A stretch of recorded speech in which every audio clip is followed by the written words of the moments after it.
Alright, folks. It's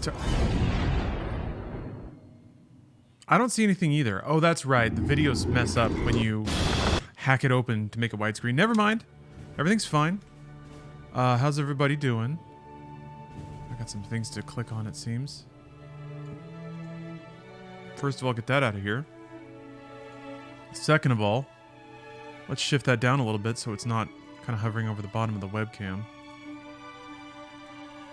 Welcome to All of Duty. Oh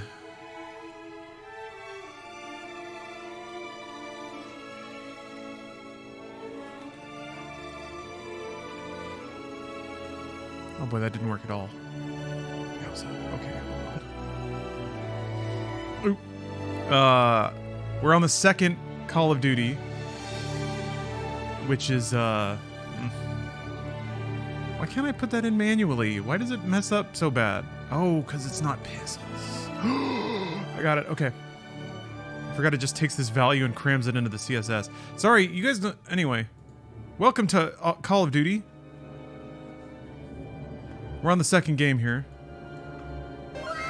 which is the expansion for the first game. Call of Duty United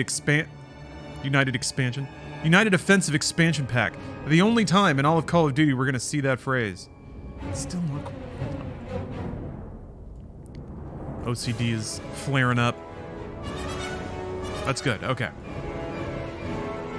It's also kind of a soft subathon kind of thing going on right now, so usually on Friday I run like a thing where if there's 100 subs over the course of the stream, I'll just let MediaTek run until I stream next. This time, every single 100 subs will add a day, we'll add 24 hours onto just a non-stop MediaTek roll plus whatever streaming I do. And also, a secret game dev story from behind the scenes from Steph once she gets off work.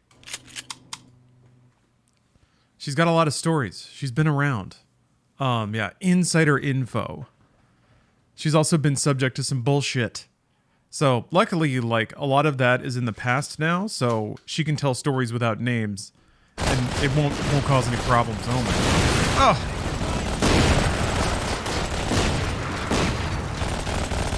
Oh! Welcome to COD. Oh yeah, also, because I love freedom, I've had these sitting on my desk for a while. Call of Focus rosin. So I'm gonna eat a few of these. We're getting inside games. Not today. We decided not to make one yesterday. Took the day off. That's why, honestly, that's why I was streaming so early yesterday. Alright. They're shaped like little landmines. I guess they're just kind of like round discs. Hey, what's up, 420 channel?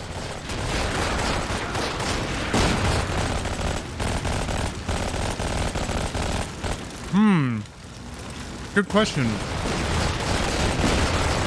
Core i5 inside. Asking if I prefer subs or Streamlab donations. Normally Streamlab donations are like, they're not really taxed by Twitch. Twitch takes 30%, and that's at best. The gifted subs being discounted is a bit, that messes with the math a little bit. It makes Twitch's cut much smaller. So, hard to say. Whatever's easier for you. That's, I think, the cop-out answer. I wouldn't say gifted subs are potential growth at all. I don't think anyone pays attention to the subs they get gifted. The ideal is that there are lurkers who are being thrown a lot of ads, and then hopefully they can catch some gift subs, and then at least go the month without worrying about it. If you want to be really, really optimistic, I guess you could say that maybe they get so addicted to the ad-free experience and the beautiful, beautiful emotes that they then have to sub on their own. But I don't know, like, those trends are beyond my measure and beyond my control, so I don't even worry about it.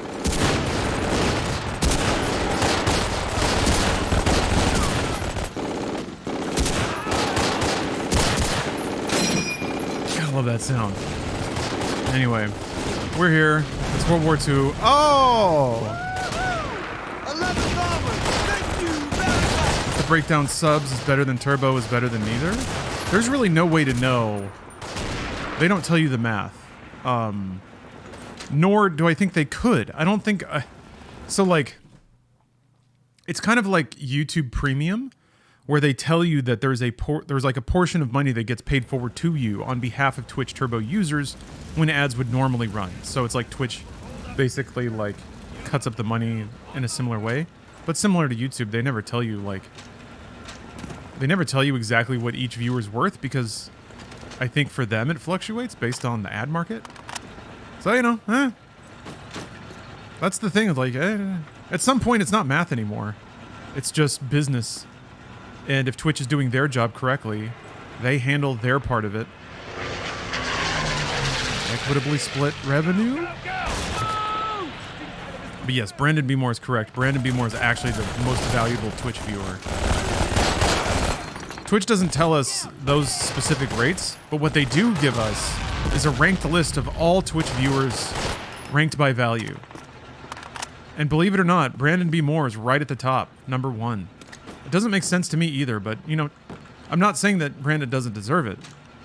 It just seems like, you know, it's not what you would expect, I guess. Defies expectation. But maybe that's just Brandon. What's up, Katharina? All right, man. Good so far. 11th armored's coming in. Can't get away from Steve Bloom, man.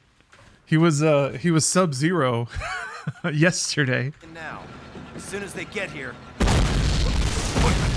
German counterattack! Get up to that bell tower and take out their anti-tank crew. Yeah, Ghidorah. Like when it comes to ad revenue, first of all, you need a pretty significant viewership for ad revenue to be valuable at all. And it's also extremely volatile because it's kind of based on whatever ads Twitch or YouTube can sell. So for example, YouTube does tell you your effective CPM, which is like revenue per million or per 1,000 viewers. Ooh, look at this. I don't want to swap my Garand, but I also don't want 2 rifles. What you gonna do? And it fluctuates based on the season. It fluctuates based entirely, well, not entirely. I don't know what it is entirely, but anyway, a lot of it is just like who's buying ads for what rates. What can YouTube negotiate to distribute into their ad network? It always goes up around the holiday season because there's a bunch of companies buying ads. There's always a lull. There's other seasonal lulls too, so I don't think Twitch, even if they wanted to, could provide that data because it shifts.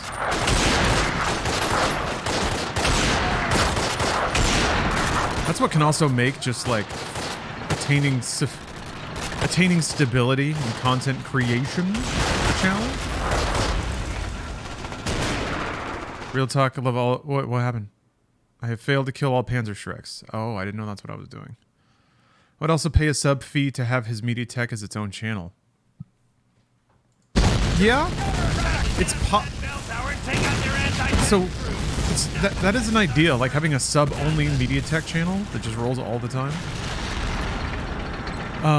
And that way, honestly, for me, I'd get very clean metrics and have very clean data on who wants to see what and what they're willing to pay for it. But here's the problem.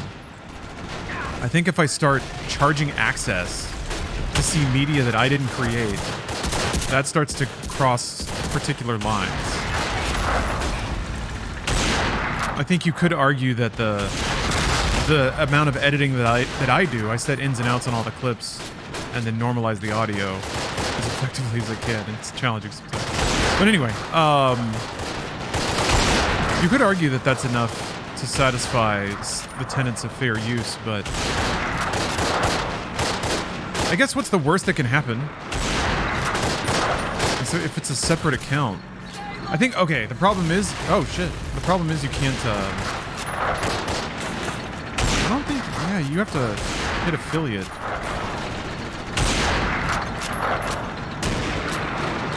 I guess that would be another way to determine whether or not it's viable, to just let that run for a while and see if it even hits affiliate. Although I don't think, Yeah, always on channels can the fuck. He ran in just as it was like fading out. Get up to that bell tower and take out their anti-tank crews. Nothing touches our Sherman. Nothing. Nah, there are other potential drawbacks.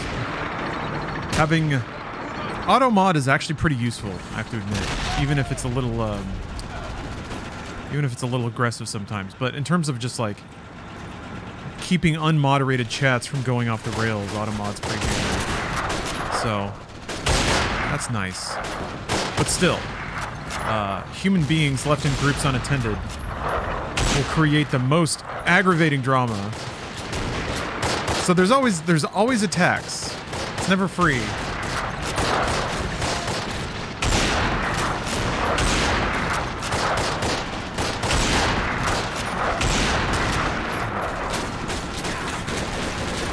Yeah, exactly, Cammy. Also, I think people would get used to it very fast. I think somebody would pay a sub for it. I think maybe most people might check, even if they like it, would maybe check it out for a month and then get really tired of it. And then people are very good at recognizing repetition and patterns. God damn it.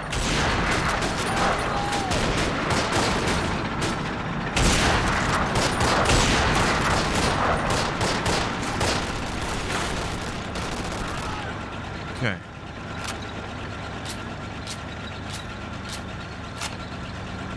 There were people calling each other fake conservatives in the last drive-in comments on Shudder. Awesome. Awesome. I haven't looked at any of the comments on Shudder. That's awesome, though. Why is that even coming up in a fucking, like, horror movie thing? Unless it was about, I don't know. There's some movies lately that have tried to inadvertently draw commentary on that kind of stuff. CK, thank you very much for the sub. Oh, and Mr. Blue Sky, thank you very much.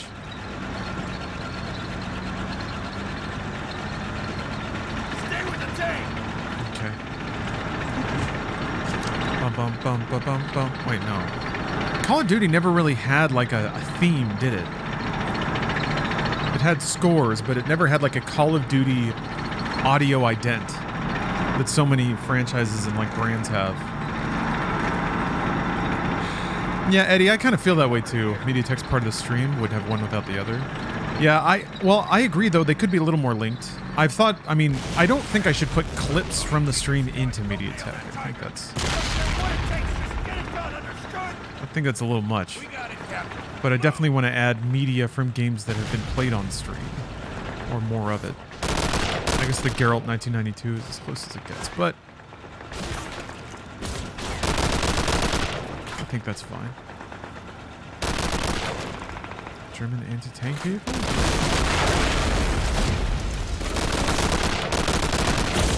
How do I do that? How do you propose I do that? Do I run over there? I guess so. The COD audio ident is the sound of a Surge or Mountain Dew can cracking open. It's the sound of a mother yelling at her child from across the house.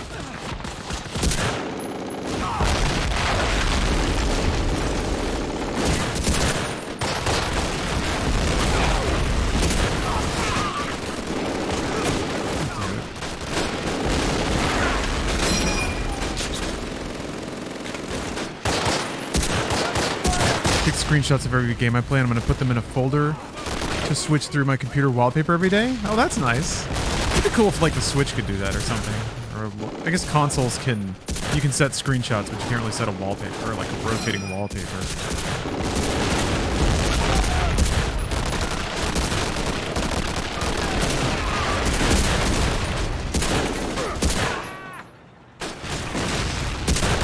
I wonder if this game has infinite dudes. No? I think, okay. Guys finally stopped running up and getting on that gun. Hey. Nope. Nope, they didn't.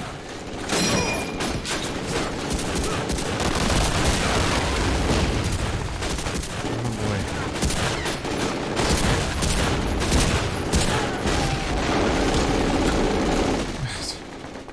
I don't know what they wanted from me there. I guess you just got to keep running forward. Go nail that tiger. I don't care what it takes. Your squad and go nail that tiger. We got it, Captain. Move. Nail that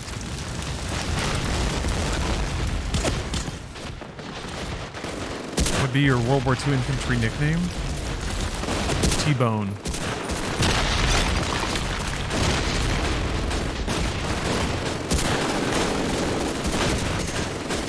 They'd probably call me, like, Tex or something. Oh my god. Enigma. That's a good one. Maybe you have to go around the back of the bridge. Can you? Go nail that tiger. No, you cannot. We got it, Captain. Alright.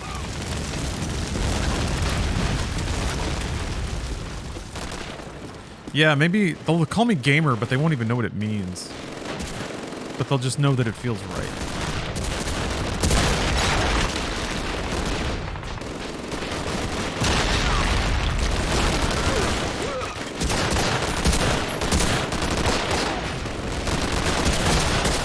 What the fuck?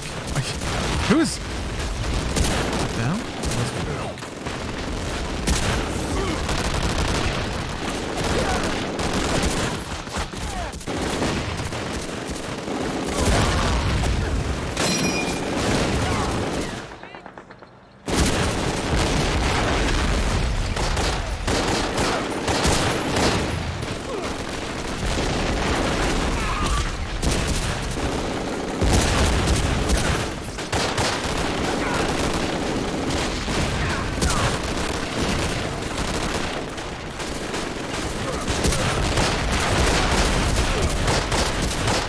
Get over here to the wall. I can just grab them one at a time as they crawl onto the turret.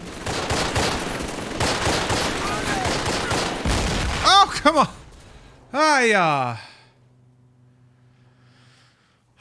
Okay. Bodhi, take your squad and go nail that tiger. I don't care what it takes. Just get it done, understood? We got it, Captain. Move!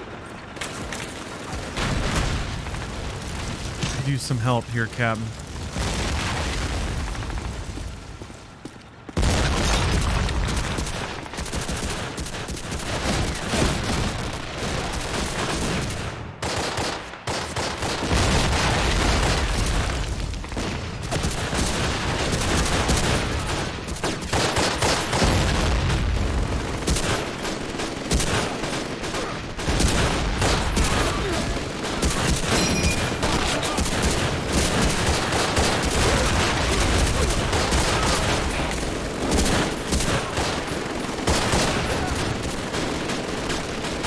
This is a lot of warfare, you have to admit.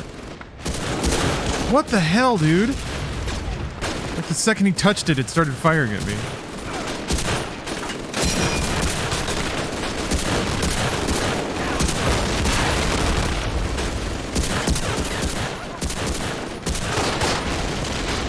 Where?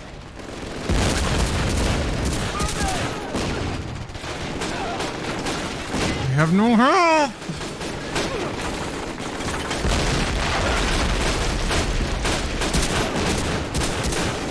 They keep blowing up the cover!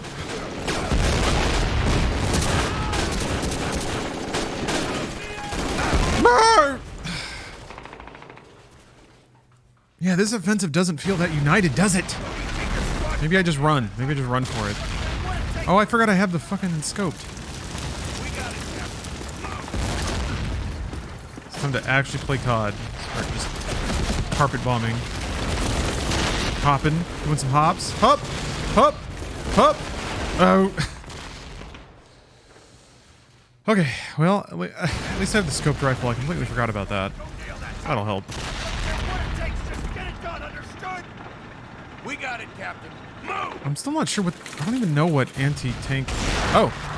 That was nice. I don't even know what anti-tank thing they're talking about. Oh.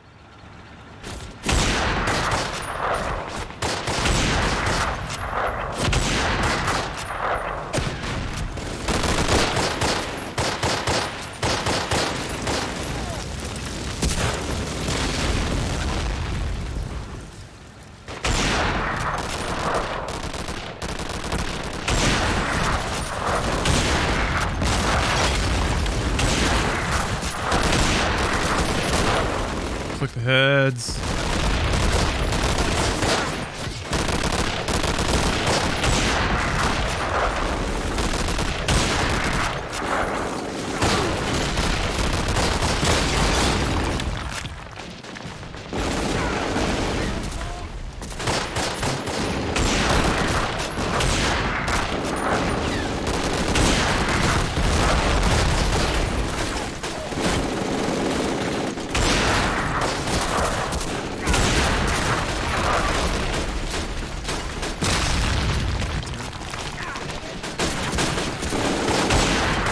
Oh, that's okay. That's the vehicle. Shit! God! I keep hitting me with shit on every side. Ah!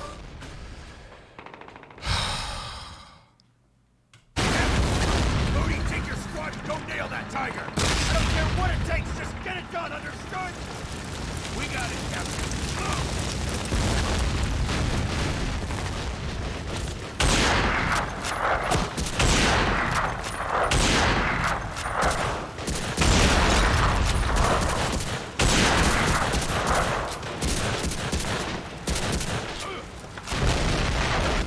Oh, Bongo the Man.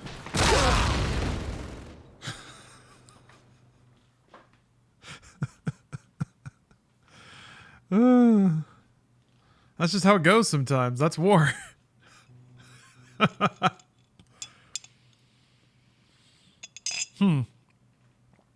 He who has 1,000 friends has not a friend to spare, and he who has one enemy will meet him everywhere. I like that. Take your squad and go nail that tiger. Yeah, sometimes the call dudes you. Understood? We got it, Captain. One of the quotes would just be, "It is what it is."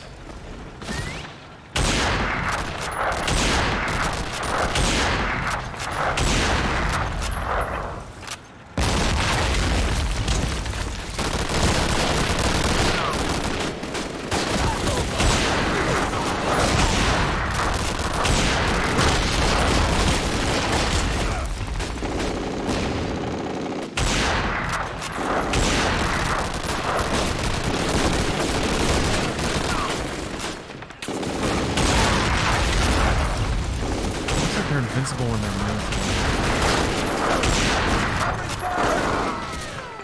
moved. Ooh, Matt JPH. Thank you very much for the sub.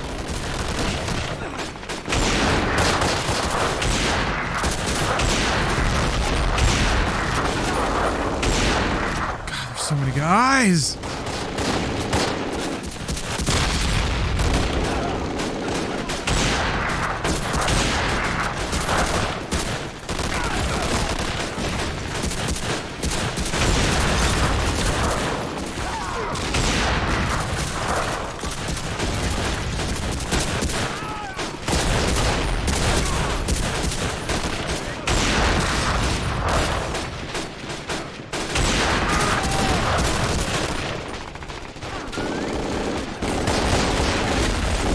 All right.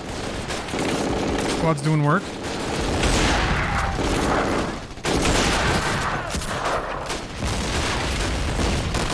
This kind of feels more like Call of Duty 2?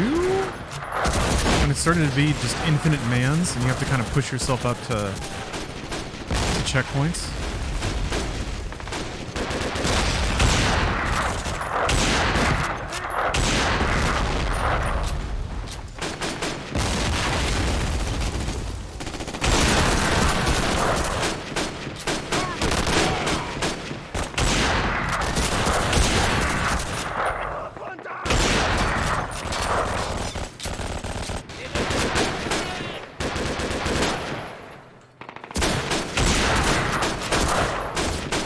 Oh my god.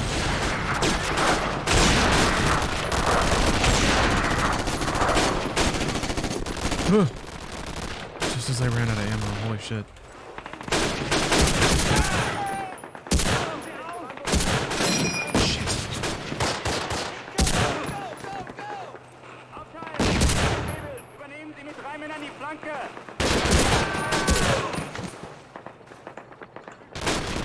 Alright.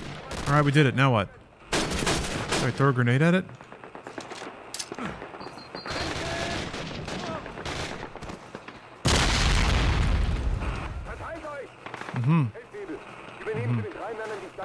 I see. Tank's looking pretty No!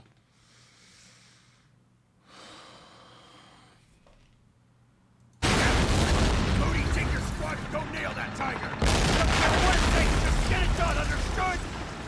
We got There's a fence right there. Why do you need to put mines in front of the fence to make sure the player doesn't leave the playable area? Isn't the fence enough?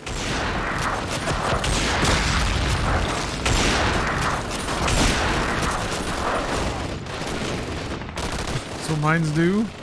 It is what it is. That'll learn me. What did I learn? God damn.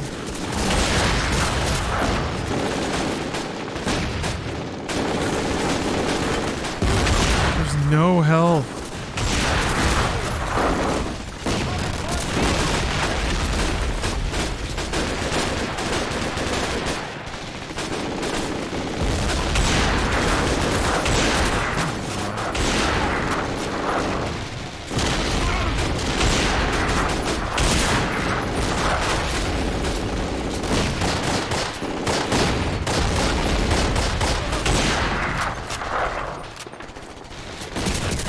Oh, there's a trench back there? I didn't know that.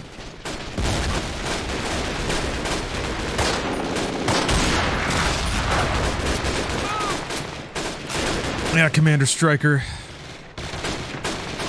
I'm just that crazy of a gamer to actually play COD in the COD category. This is actually the expansion. This is actually the expansion for Call of Duty 1, United Offensive. go nail that tiger. The next Call of Duty is a console game, which I have set up on a PlayStation 2 emulator ready to go. I made that decision because the ROM was a lot bigger than the GameCube version, so that's got to mean there's better graphics and more video game, right?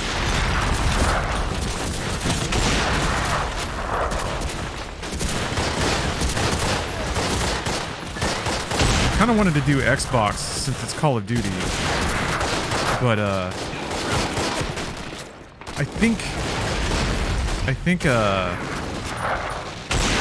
no, not Big Red 1. Finest Hour was a console Call of Duty that came out before Call of Duty 2. Activision already knew that they had some shit going on, so they were investing in it early.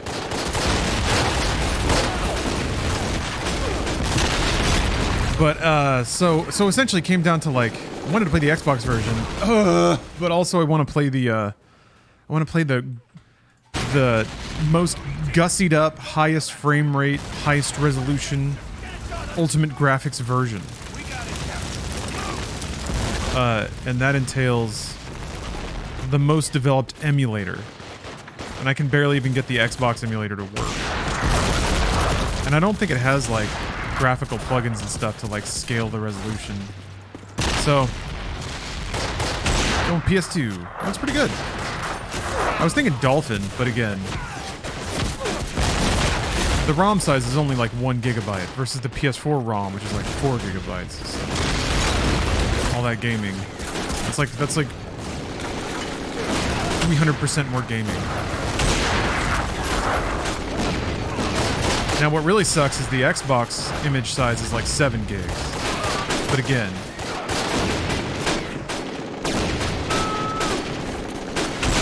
can't get it to go. Won't look as good. I think I thought my dudes were taking care of the gun. They're not. My theory is that I think I just need to make sure that the mounted gun is down before I try to move up. What was I saying? Oh yeah, my theory is that due to the advanced nature of the PS2 emulator, that will actually end up looking better. It'll overcome the lack of gigs, which I know you think is crazy. Digital Melancholy, thanks for gifting 5 subs. Getting us closer to learning the deep, dark secrets of the game industry directly from Stephanie. A well-known industry insider. Oh, you can reload while you're crouch crawling? You can! Okay, that helps. Who is shooting me? Oh, it's the mounted gun. Fuck. know what had. I guess it wasn't that bad. I think you take less damage when you're prone.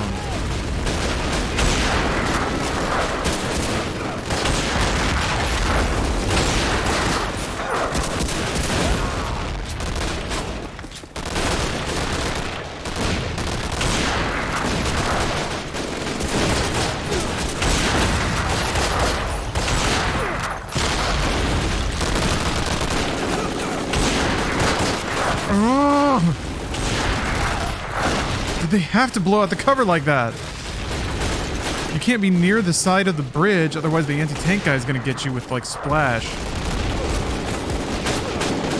We think Philip Spencer gets shit canned at some point.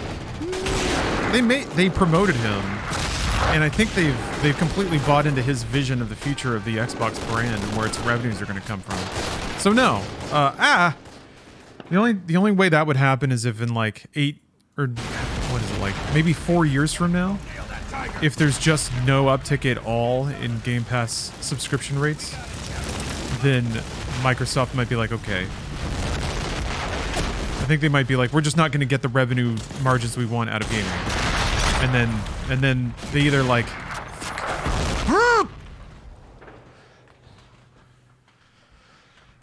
they either move Phil to like another department in Microsoft, or he goes to another tech firm or something. I don't know. I don't think they would fire him.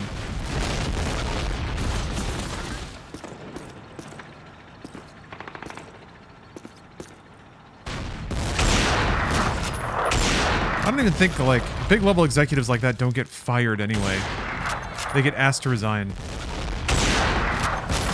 Or at worst, like, voted off the board. Whoa.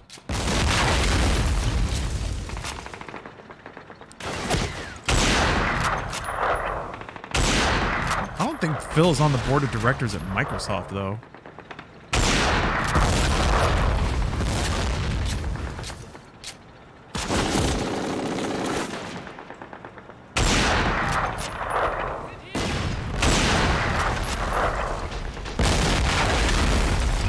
Worst case Ontario. Man, that's good. Thank you for the sub. Why are my bros not coming? Bros? Oh shit, the scripts didn't work. Oh yeah, because the bridge isn't blowing up?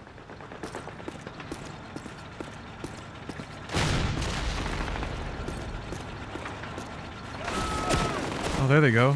Waking up now? Weird. I haven't seen that happen before. That's interesting, though. Does show that the...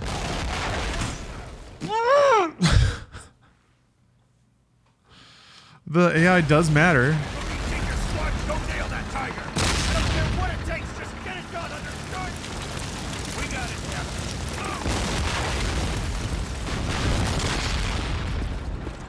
Why aren't my Call of Duty gummies kicking in? Okay, good, they're coming. Ah! I'll let my guys sweep out the trench on the right. They're pretty good at that. It's my job to make sure that the mounted gun goes down.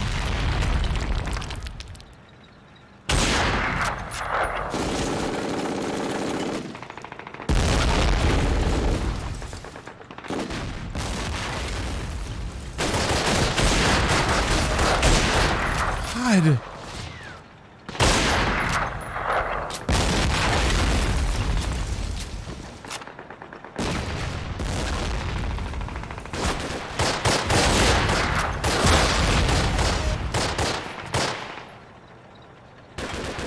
Oh, fucking Christ. Thanks, guys. Shit. Those people... Why are you not...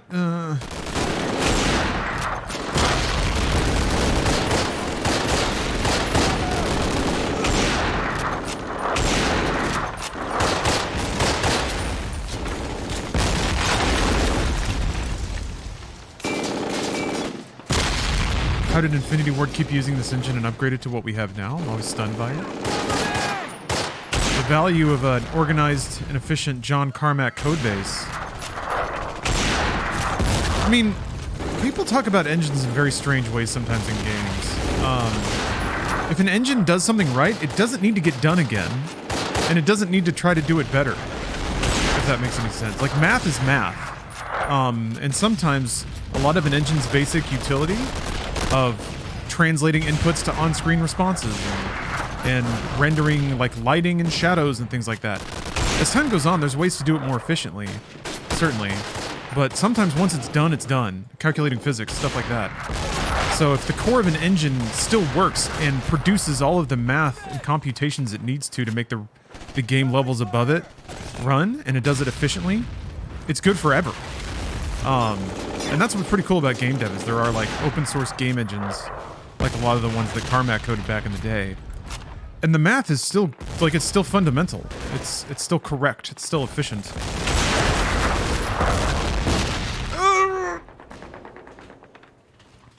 So it's fully possible to like layer game complexity on top of a functional and stable engine. Oh, how can I get through this middle section without losing all my health? It's the random dudes that run out to the road now. If I'm not getting like completely annihilated by the mounted gun or the anti-tank, just some random guy crouching in the street.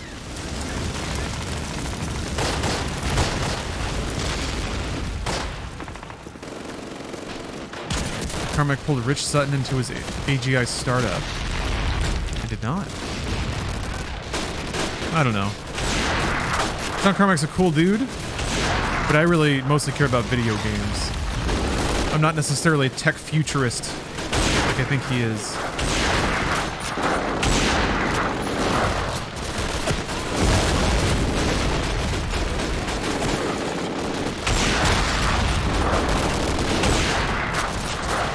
Don't.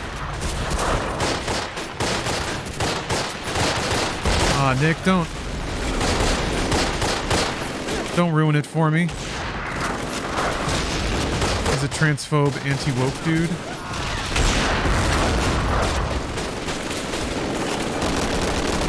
Was he actually loudmouthed about it, or was it more like he just... well...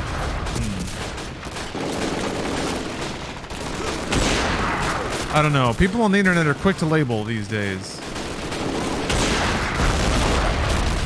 So I'm always a little hesitant when titles get thrown around like that.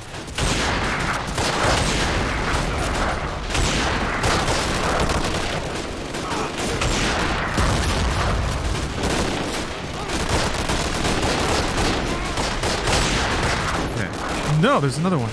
Oh my god, there's already a dude on there. Wait, happy 420 East Coast. Hey, happy 420 East Coast. Oh! I have to shoot the guy in the gun!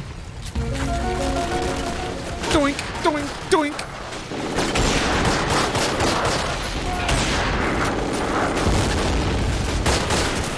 To celebrate your doinks.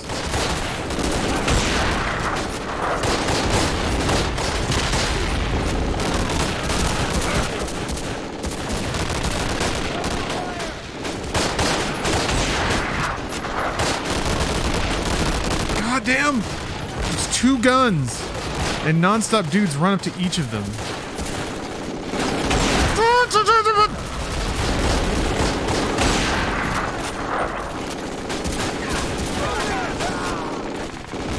Protect me, Cone 99. Thank you for the sub. Doink, doink, doink, doink, doink, doink. I would try to hide like that too. Why not? Like, what do you got to lose?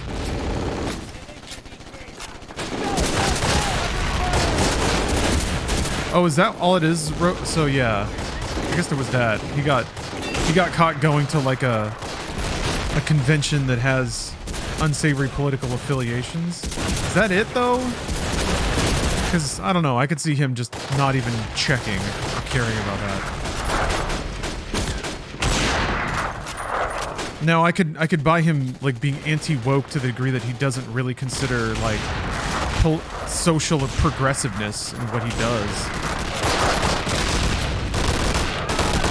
To some degree, I think it's a bit much to like mandate that everyone do that, but maybe that's where I'm old. Wasn't he giving the keynote there? Huh. Maybe. I don't know. I don't know anything about this.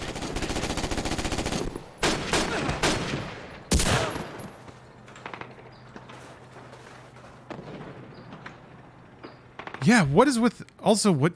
I agree. What's going on with... Oh, I forgot. This game is cool. What's going on with the NFT in my compass? The Bored Ape. I think it might be the studio logo? So this is... Since this is an expansion, it's actually not Infinity Ward that made this. It's going to be a while until we get back to Infinity Ward, believe it or not.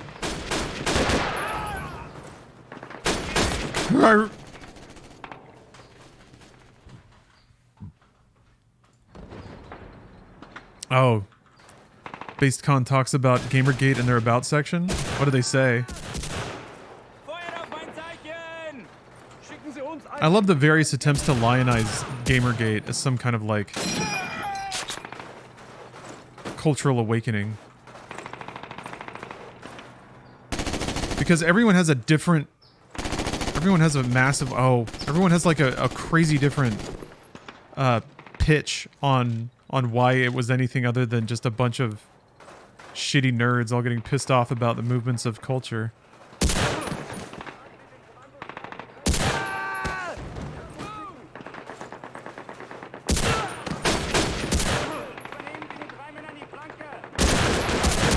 It's annoying because, like... Fuck! Really, man? Just the ridiculous aim jerk.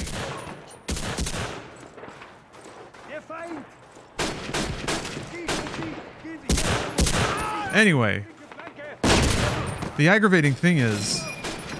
I think people had just cause to be annoyed with the state of games media in the 2010s. It was getting awfully pretentious, and it was definitely not serving the needs or wants of the gamer, of Johnny Q Gamer. But all of that, like, frustration bubbled over into the stupidest, like, smoke and mirror campaign ever. Booyah! I think really it was just like, annoyance was completely co-opted and harnessed into something else entirely. Managed to convince a lot of people that this is why you're mad. Or really just a bunch of bad actors learned how to manipulate people. Good work, boys. Count your arms and legs and follow me.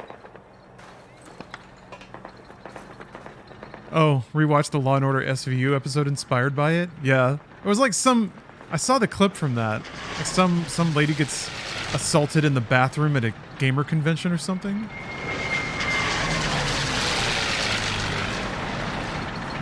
The nerd says something really cringy in that.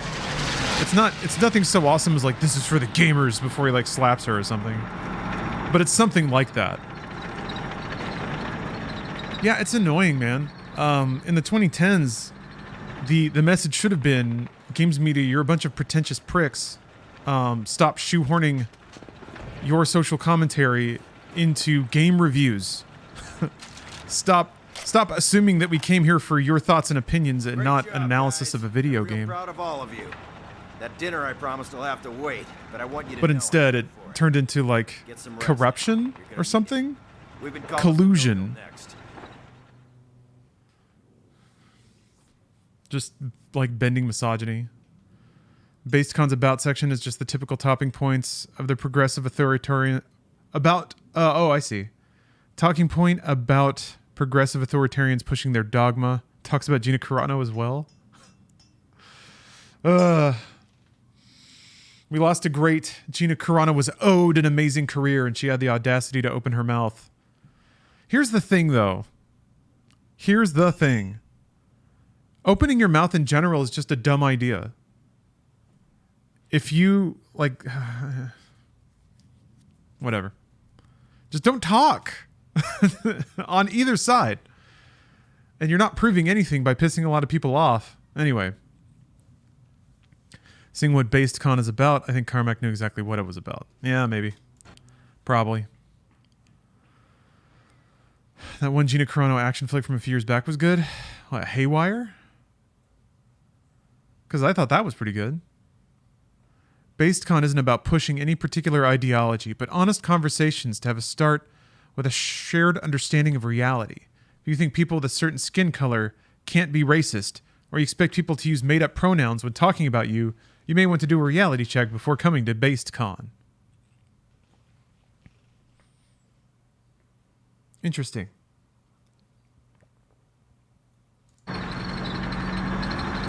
Yeah, I can fully see why an engineer wouldn't care about that. Past 2 weeks, so we have no aerial recon. Or even the optics of it. That means we don't have a damn clue what the Germans have got up there. But I think the best you can hope for is that he's just...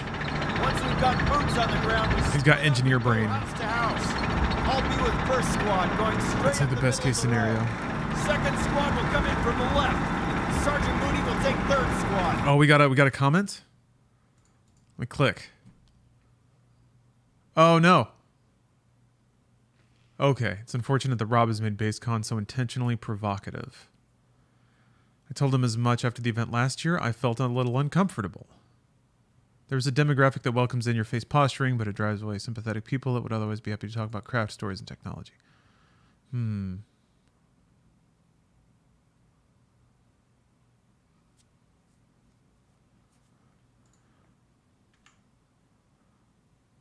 Let's see here.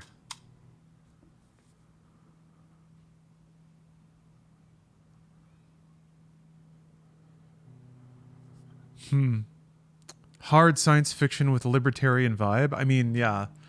He's kind of like the... Hold on. I'll finish reading.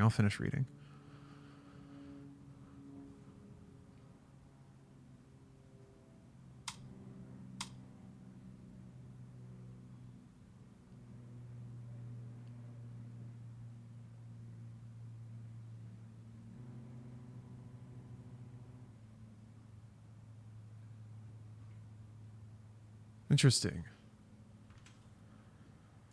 I don't know. Like, I truly believe, and this is me maybe projecting a little lot, or a bit much. I truly believe he was just ignorant of the optics. Because like he said, his path to get there was reading like hard sci-fi libertarian fantasy, which has some crossover with some weird dudes. But I could see why one would be drawn to that, but two would also be ignorant of that. I think labeling the man as anti-woke and transphobic because of that is a bit much, and I think he says that himself. But that's the danger of labels. I don't know.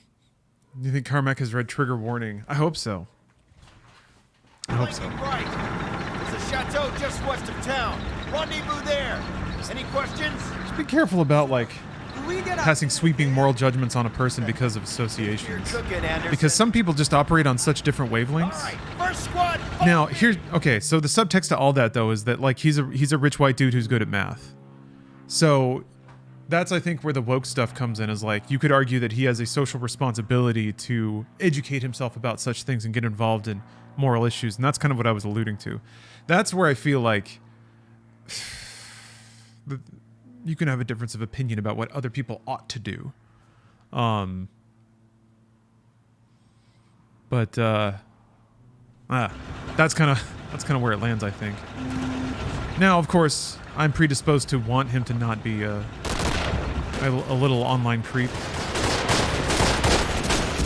I have positive feelings towards him, in the same way that I have positive feelings towards anyone who's so good at math, they like change the world a little bit.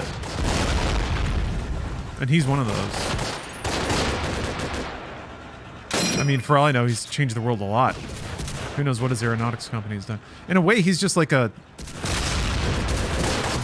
much less exploitative and far less loudmouthed Elon Musk. He's into tech, he's into aeronautics. And like will occasionally offer insights and analysis that are so like, I've thought about this all day on a level other people can't comprehend. But I think I'm being a little too glowing right now given the context. But yeah, I could totally see him being hyper into some like deep hard sci-fi authoritarian shit. I think if you... Man, I just made a weird connection. I think if you're...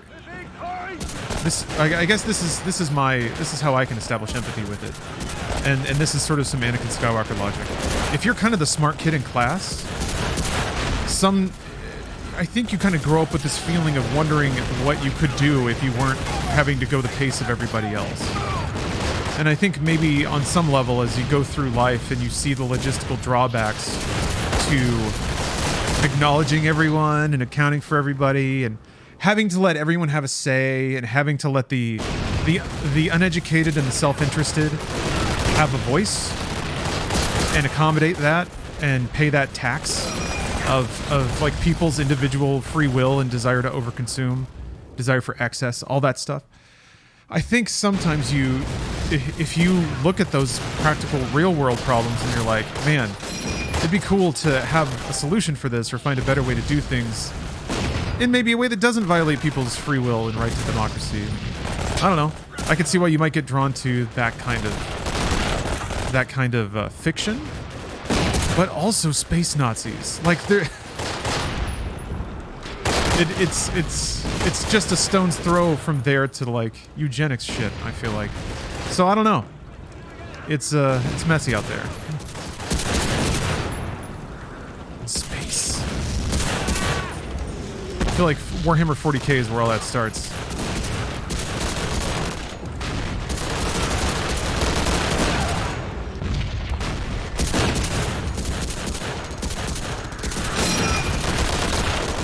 Nazis in space. Hey, Call of Duty's gonna go to space. We're gonna get there. Fall back! Get down those stairs! There is duty in space, you know that, right? They say it's a vacuum, but it's not. Cover me! Freedom. We're blocked in, sir! I don't know.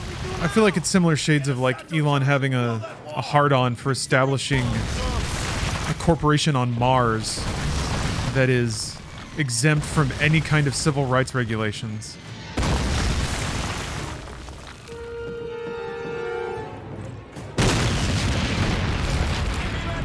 It's just like peak engineering brain and human brain just completely withered away. Empathy brain gone. Infinite Warfare is a good game, and I'm tired of acting like it's not. Thank you. Thank you. Thank you. If you want an example of video game pretension, just look at Call of Duty Infinite Warfare. Or maybe, honestly, I think it might be an example of people just whoosh. Like the joke went so far over their heads they couldn't take it.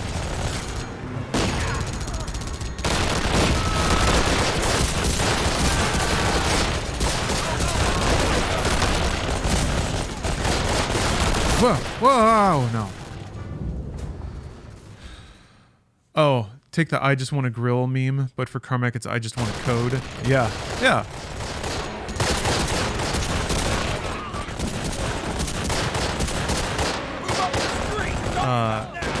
At the risk of making too many assumptions, I won't say this about the man, but I will say that I can on some level understand once you reach a certain level of like wealth, and if your personal experience through life has been one of just like if social systems have never held you back, or maybe you perceive them as having done so for whatever reason. Yeah, it's easy to I just want to code.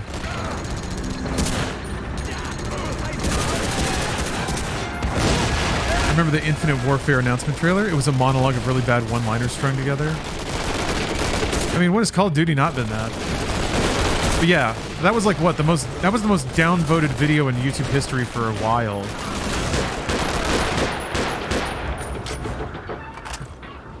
People hated Infinite Warfare. They were ready to hate it. I think they were just ready to hate a Call of Duty, and Infinite Warfare stuck its head out.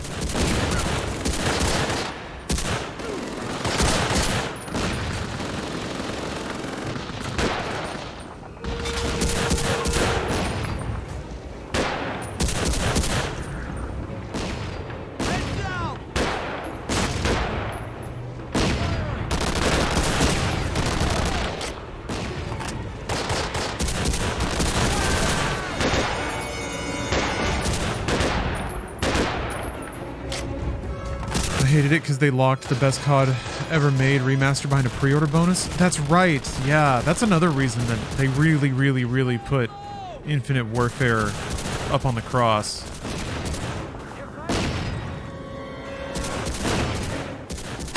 Yeah, it's what? Modern Warfare 1 remastered?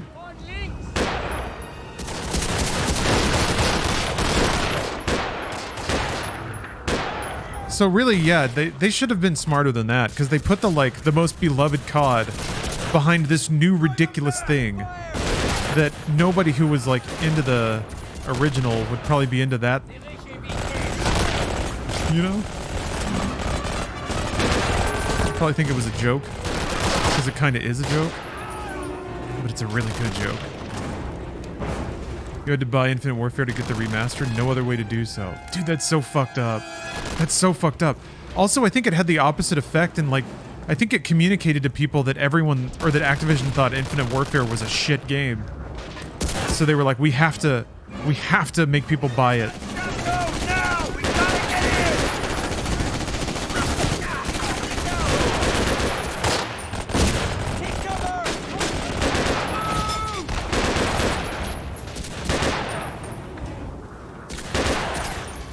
Thanks. God, the dudes keep shoving me around.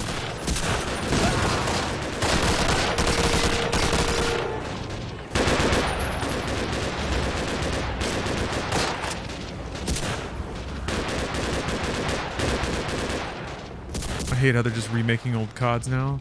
Yeah, that's where we're at. We're gonna surely they want to establish a cycle, right? Where they can just rotate 3 series. Black Ops, Modern Warfare. They just really can't get a World War II COD off the ground. I think they've given up. I think I remember them saying that in an investor call after Vanguard didn't sell. They were like, we're done. We're never making World War II shit again.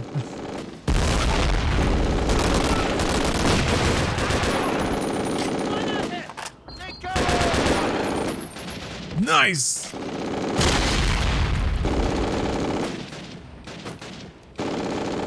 America isn't at war, and that's a problem. Well, I mean, I guess technically it's not for once. We were in 2 wars for a minute there. A minute being a decade. Have we officially withdrawn from Iraq and Afghanistan? Oh my god, I don't even know. I know we're out of Afghanistan. Trump did it. Ah.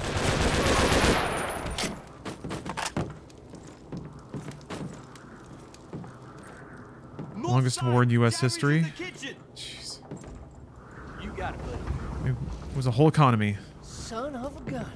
Captain, you might want to take a look. They got a whole division moving in. Cover the windows and doors. Hold Trump was Iraq, Biden was Afghanistan. All right, thank you very much.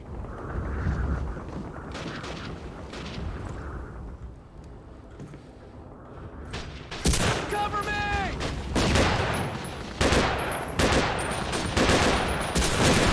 Man. I knew something felt weird this morning. I woke up and I was like, something's off. Ah, we're not at war.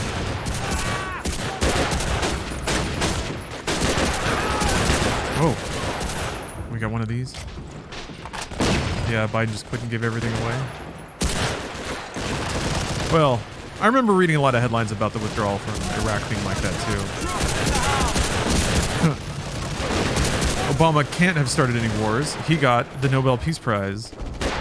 I gotta admit, that was some fucked up shit. They gave Obama the Nobel Peace Prize while the United States was at war with 2 countries. I think he even called that out in his speech. He was like, yeah, this is pretty weird.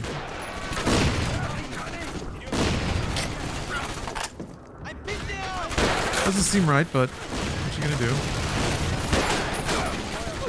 Shit. I need health. Mein Helfen. He wasn't even sure why he got it. I wasn't sure. That's my Obama. Oh! Damn.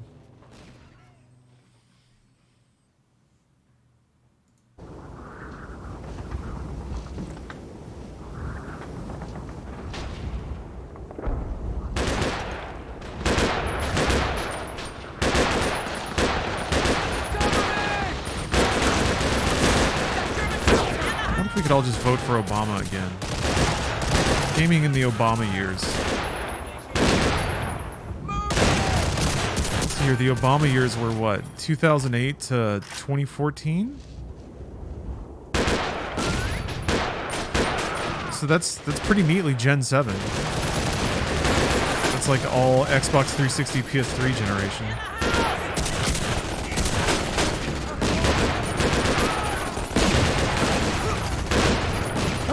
That was a pretty interesting generation.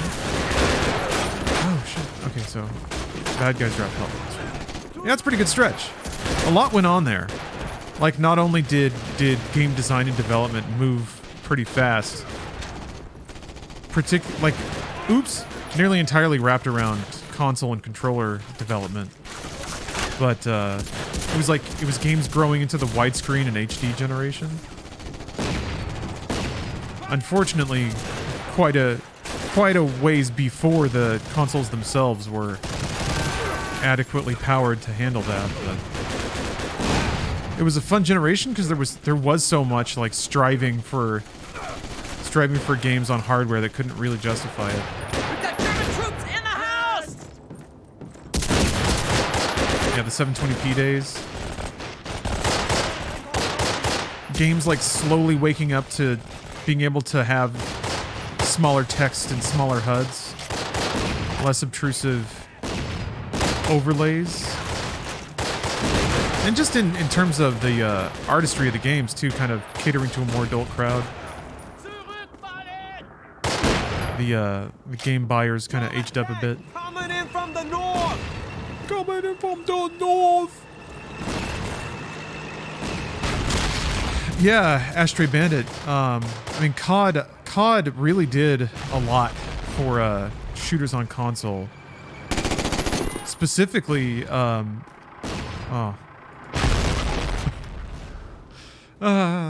gun. I remember when I started playing Modern Warfare 2, and they did that thing where like you pull to aim and it snaps to a target. I was like, oh, that's brilliant. That's it. That's it. They did it. And a bunch of other things too, just like massively simplifying map design. So there's a bazooka in the kitchen. Champagne, Cap. We'll celebrate later. Leave it. Covering Take fire! cover! That's fun. Got no Half-Life games during the Obama presidency. Really makes you think. Coming in from the north! It really does make you think, doesn't it? No Half-Lives?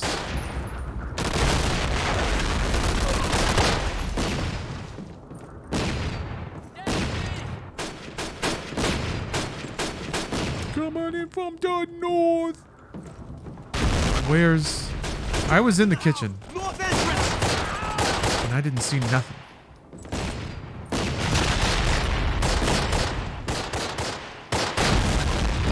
German tank coming in from the north! From the north!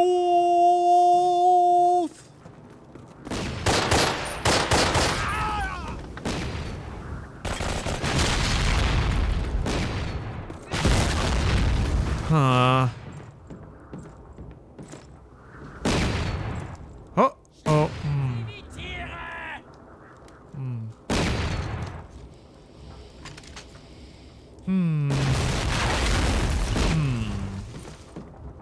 German tank coming in from the north! Get down! Honey.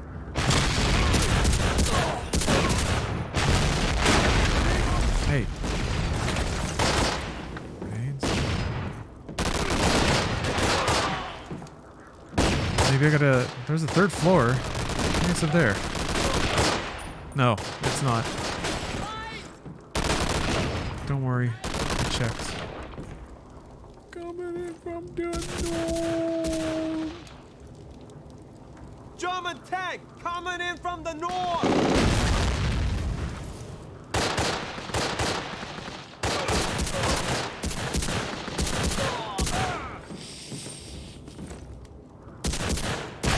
Where's the German tank coming from? Well, fellas, What are we gonna do about this tank? Well, nice job. German tank coming in from the north! North side! Jerry's in the kitchen! No side, Jerry's in the kitchen.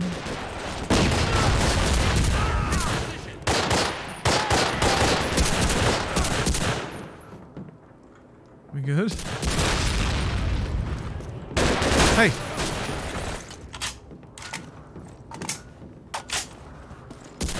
Covering fire! Get down! North side! Jerry's in the kitchen! German tank coming in from the north! Dude, you fucking shit! God!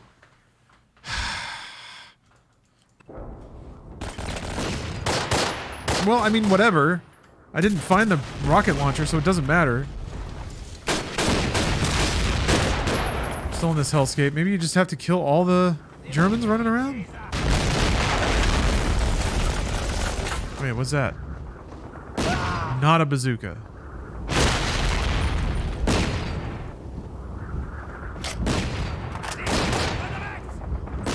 German tank coming in from the north!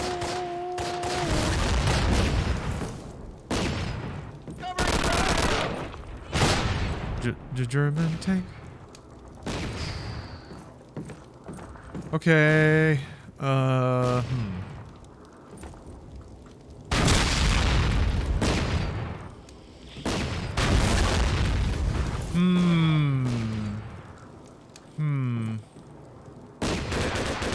Champagne, Cap! We'll celebrate later. German Leave it. tank coming in from the north! Gehen Sie hier in Deckung. Sie 3 auf die linke. Damn it. Okay, I really don't see a bazooka.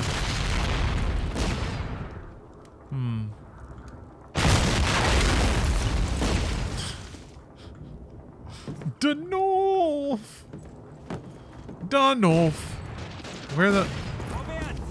German tank coming in from the north! Fire! Im Luft! Fire! It's a German tank that's coming from the north. There's no rocket launchers out here! Shit!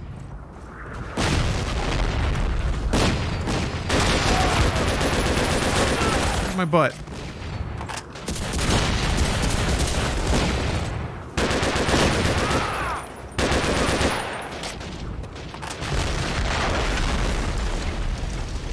Northwest balcony, first floor. Okay. I was there. I was almost there. German tank coming in from the north. Oh man, I got shot anyway. Well, at least now I know.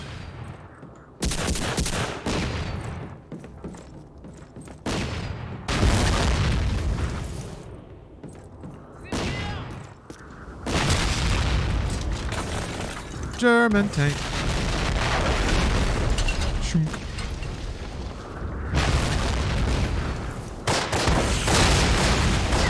Yeah, boy.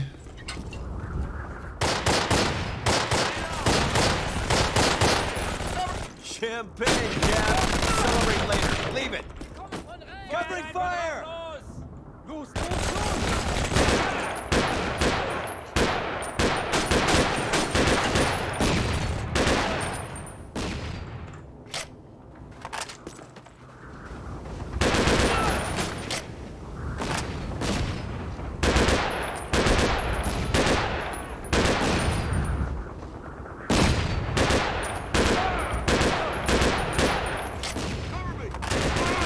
Yeah. From the north. Oh.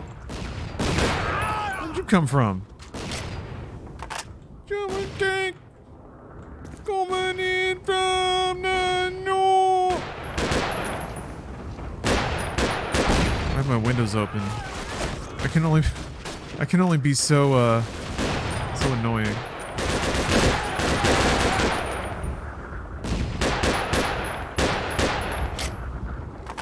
Huh? I've activated my trap card. CK!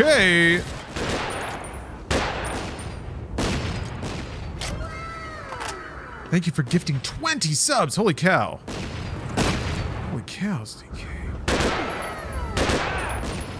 Thank you for making it a special subathon. I just like the way that makes me feel. I didn't really even have a good reason to do that. Sir, the tank just took out half a thug squad. Sergeant Moody's rounded up the rest of them trying to get up here. Riley, Anderson, get up to the front and see if you can cover third squad's approach. Take cover! Wow. Thank you very much. No ads. Yes, now Sorry, I saw something else when I saw that rope. Now 20 more people have ad-free viewing. Is this an all-weekend thing? Sort of. Sort of, yes. This Call of Duty specifically is an all-today thing. The next, like, 12 hours or so. Based on the number of subs we get, graciously given by viewers and members of chat, I'll just let MediaTek run for up to 7 days. And on top of buying up some MediaTek time to run all weekend or starting now for an entire week. That'd be a lot of subs, but I'm just saying, it's out there if people want it. I'll also harass Stephanie into telling you all deep video game secrets. Deep stories from the games industry. Directly from the inside. Yeah, the deep lore. Basically, I asked Steph if she'd be okay with it, because, I mean, she's at work right now.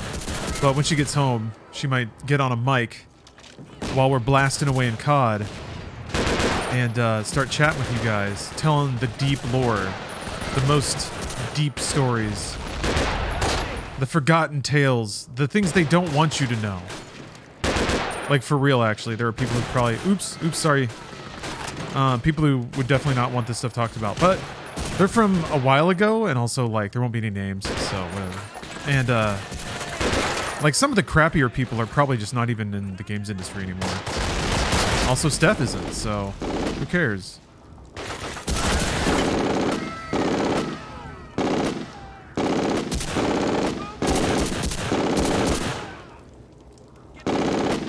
So yes, I'm initially thinking, like, I feel like it's silly to put a limit on anything, because I'm frequently amazed at people's generosity, but I was thinking of capping it at 7 if people want to, like, cumulatively gift up to 700 subs and, like, buy a whole week of MediaTek. Cool. So here's the other thing, though. Over the next couple of days, there's already a couple of events planned. 3D Realms is doing a stream, like a showcase stream tomorrow. And, I want to co-stream that just because I want to watch it. And they also, here's the deal. They also said if I stream the event, they'll give me access to, it's not Phantom Liberty. The Ion Fury sequel, the, like, Duke Nukem Forever inspired game, basically. So hopefully, I can get the inside track on that. Because, man, am I excited for that game. I have to look up the name of it, though. I'm not allowed to just... Hold on. Fuck.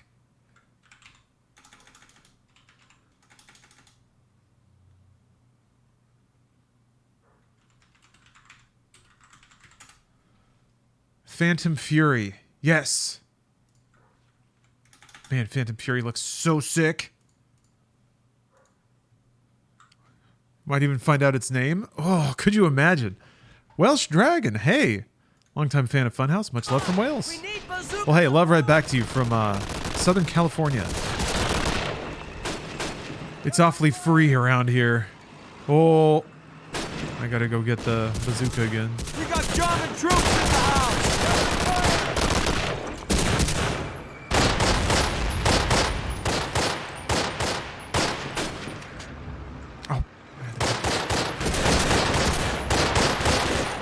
You know what? Oh, you love California? Hold on. Okay. We do love LA, and also it's time for a gamer stretch. But Aggo Comics has decided to play the ultimate game. And decided to redeem a VIP or ban. So let's see what it'll be.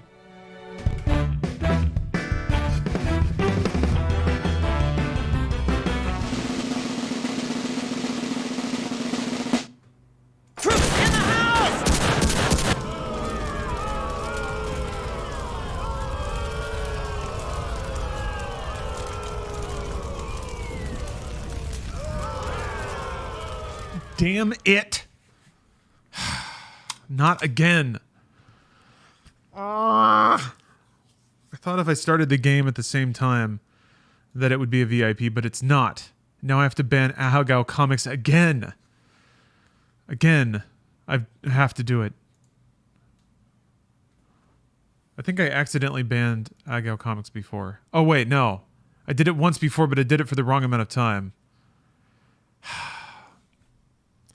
Aggo Comics has been abused by the system and is about to be so again. Banned for an hour.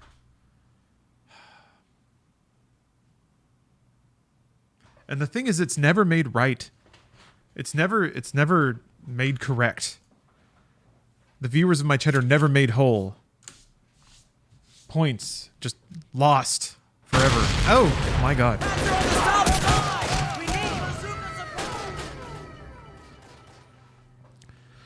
Digital Melancholy, thank you. Thank you for the sub.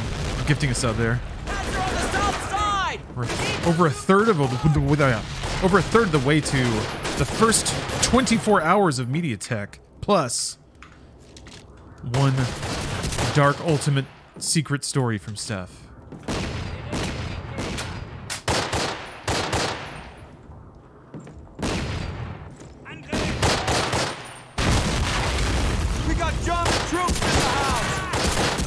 The other... Oh. Gotta get to the other tank. Cats are on the south side! We need bazooka support! Bazooka?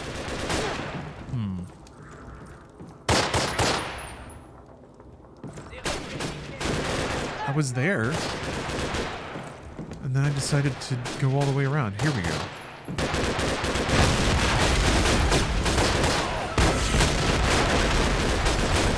Hey, for real, I'm not famous. Thanks for gifting a sub.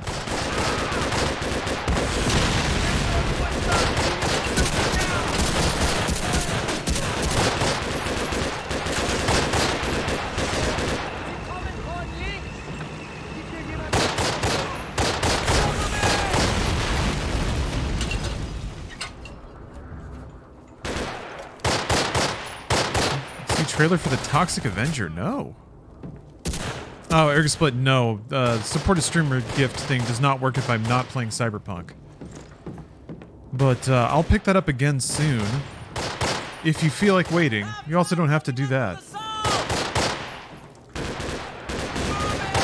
You're right, though. Perhaps I should have stacked all of my sub-gifting incentives.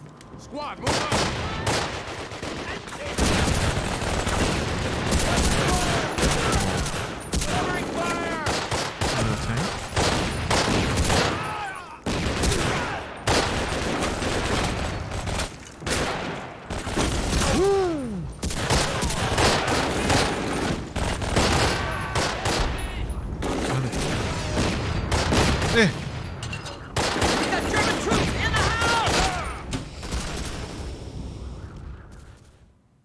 Damn, that hurt. He managed to, like, cross the whole room and bop me before I could get bullets in my gun. Yeah, I got booped. Half track coming in from the south!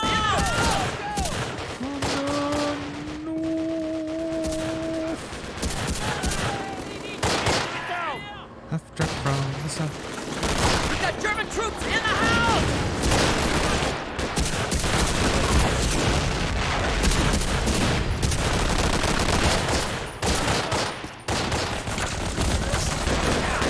Take cover! can't tell my dudes from the other dudes.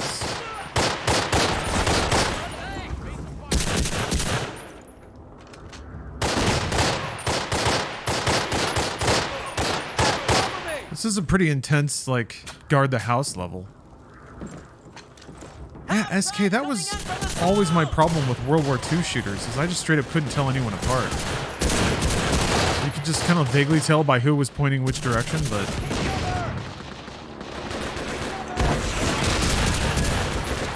Cool.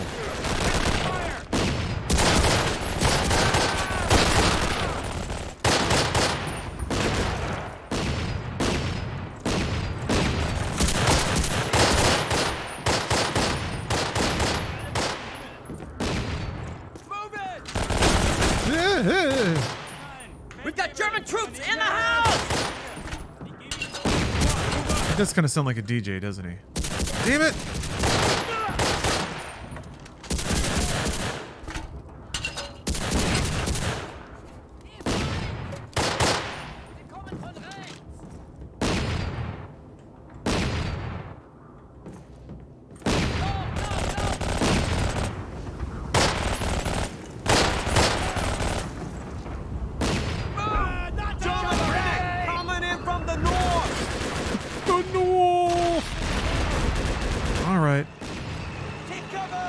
Golden classic hits are back. I guess if you have the audio line, you might as well send another tank in. It's a good read. We should send in another tank from the north. Oh.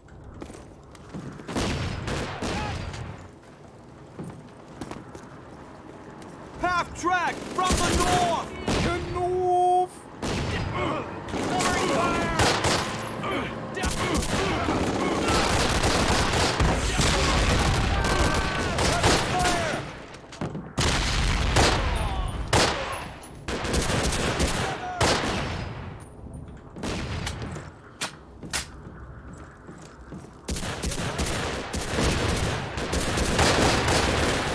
Man, it doesn't ever get old. I love hearing him say it every time. We got German troops in the house!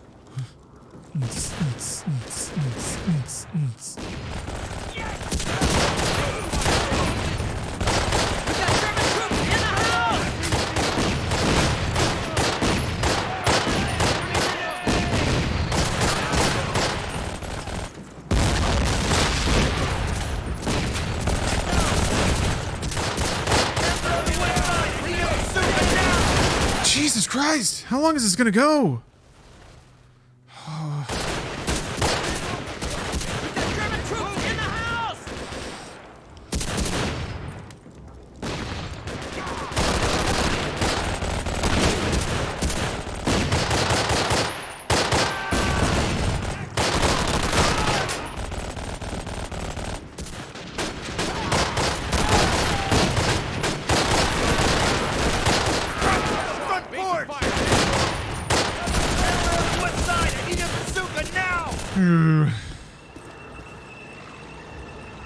World War II was very long.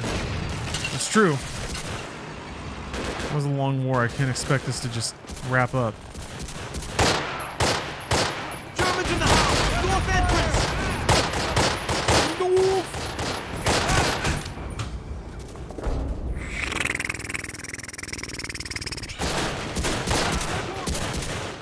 Where am I, man? Every time.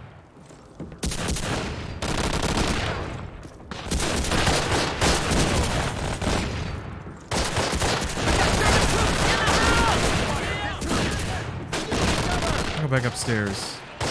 No! God damn it!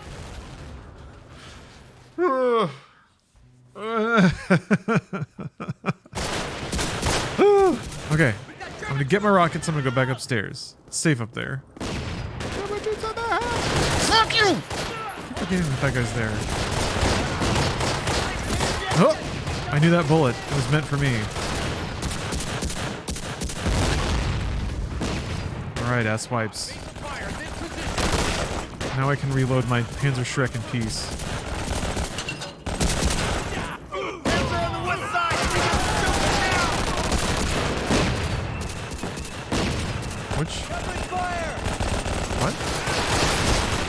Oh, Jesus, it is another one, yeah. Ooh, okay. That's cool.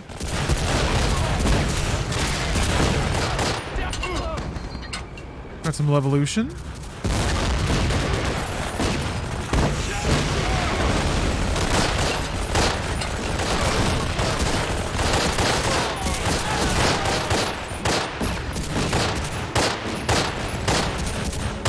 Yes. Freedom swells.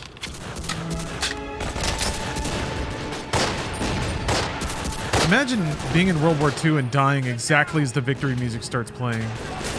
All your bros are looking around, you're like, yeah, we almost got it, and then swoosh! You just catch a stray. Those are the real heroes. The ones who didn't get to see the end scoreboard. There's our hours.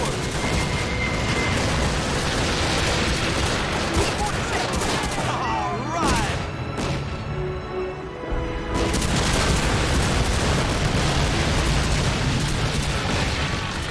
Neat.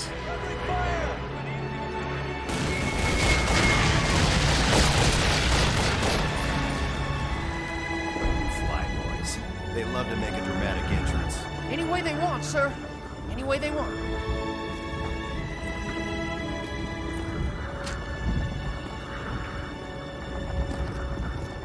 Guys, this may be the hardest day I've been through. And the proudest I've been of the men in my command. Anderson, go get that champagne we found. Dinner's on the way. The drinks are on me. That's what war does to a motherfucker. Fall back! Bazooka! Oh wow, the video's actually playing. Riley, Anderson, get your asses back here! Incoming! Take cover! Is this like a trailer for the game?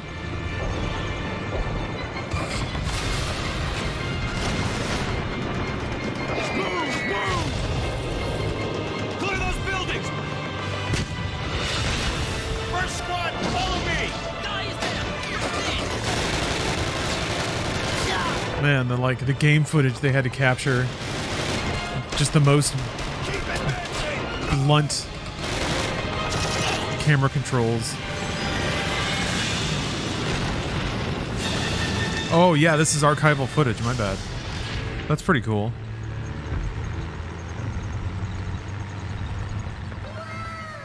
Ooh, act fast. Thanks for gifting a sub.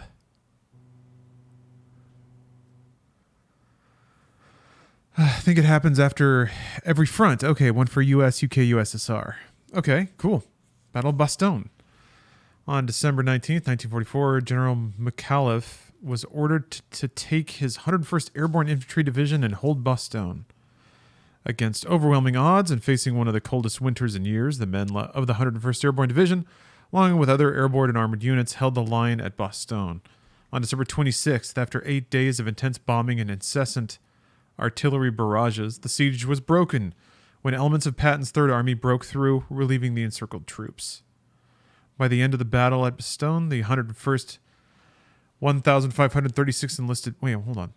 101st Airborne had suffered casualties of 105 officers and 1,536 enlisted men. After the breakout from Bastogne through Germany, ultimately reaching... Let's see here. Oh, damn. The text keeps messing me up. After the breakout from Bastogne, the 101st moved on to the Moder River sector through Germany, ultimately reaching Hitler's private mountain retreat, Eagle's Nest. Let's go get Hitler, boys. Your attention, please, gents. We have a few new faces here today, so bear with me while I bring them up to speed. Number 90 Squadron has been given the dubious honor of testing the gang's new heavy bomber, the B-17. We're calling it Fortress 1.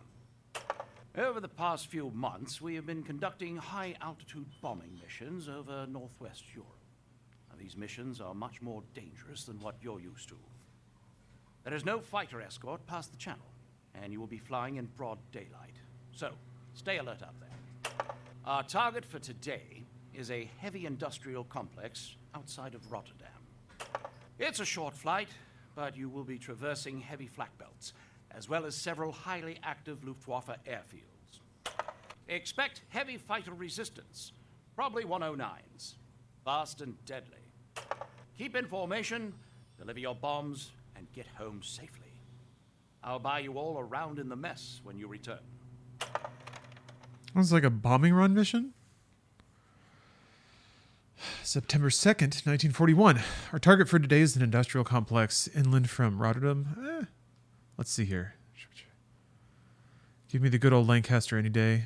Let's see here. I must say, these will be 7 days. Take a hell of a beating. And are armed with enough 50 caliber machine guns to repel the entire Luftwaffe. I just hope we never have to put it to that test.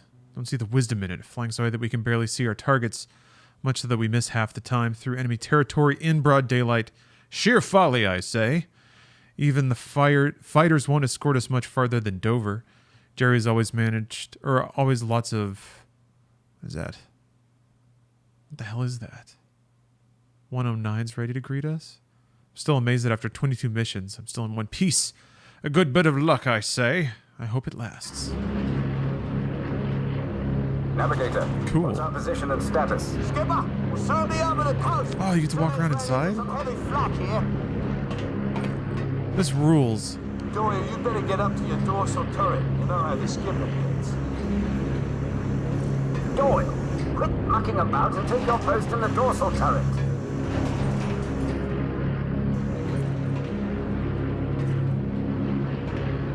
Oh.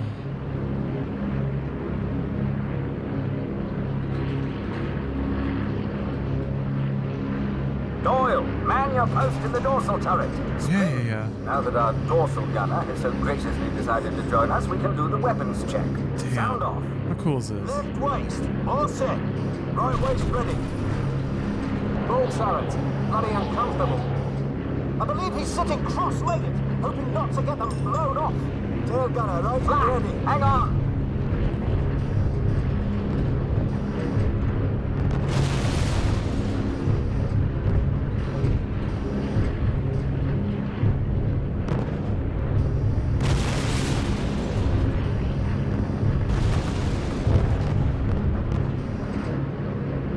That's it? I was expecting more. It appears we got lucky on this one.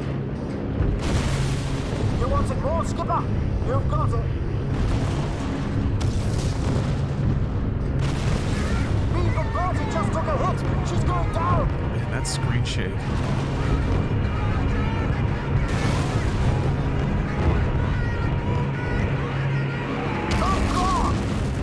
Oh no, the little dudes!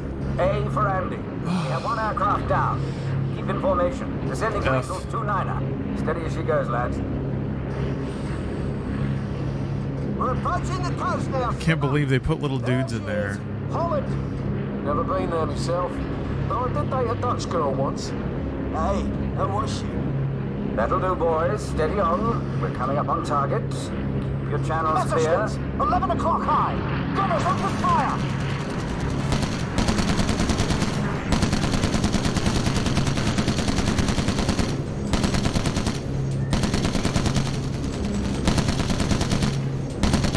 Fire away.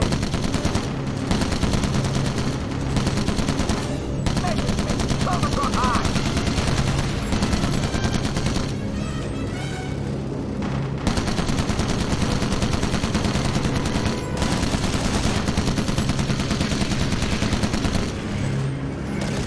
There you go. Let's have one on this.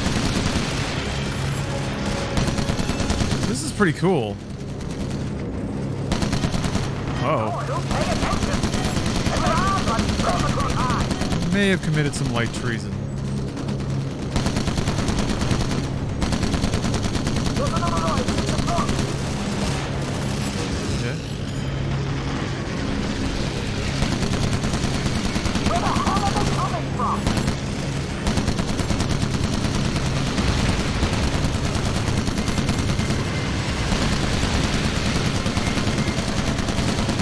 Wait, that's a friendly? Doyle, bandits on our 6 o'clock. Boy.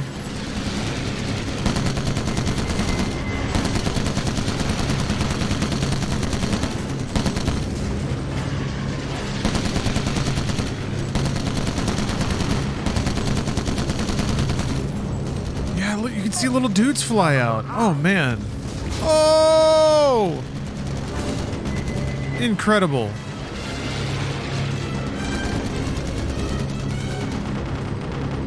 Is anyone else bugged by that one scene in Indiana Jones where he, like, explains the positions on a clock? Except he does it vertically and not, like, horizontally around the plane? So he does it wrong?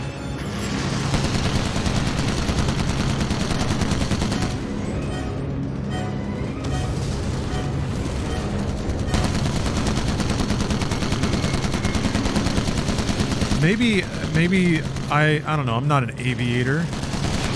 Maybe I got it mixed up somehow. But I'm pretty sure he did explain it wrong, and that's been slowly driving me insane for decades.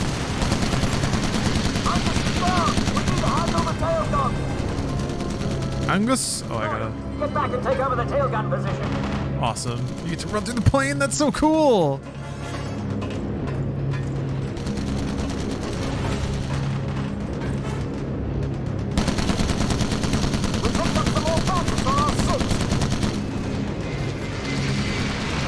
There are Allied planes flying around, right? Allied fighters? Okay, yeah, I think so. I think I may have been shooting at a lot of Allied planes.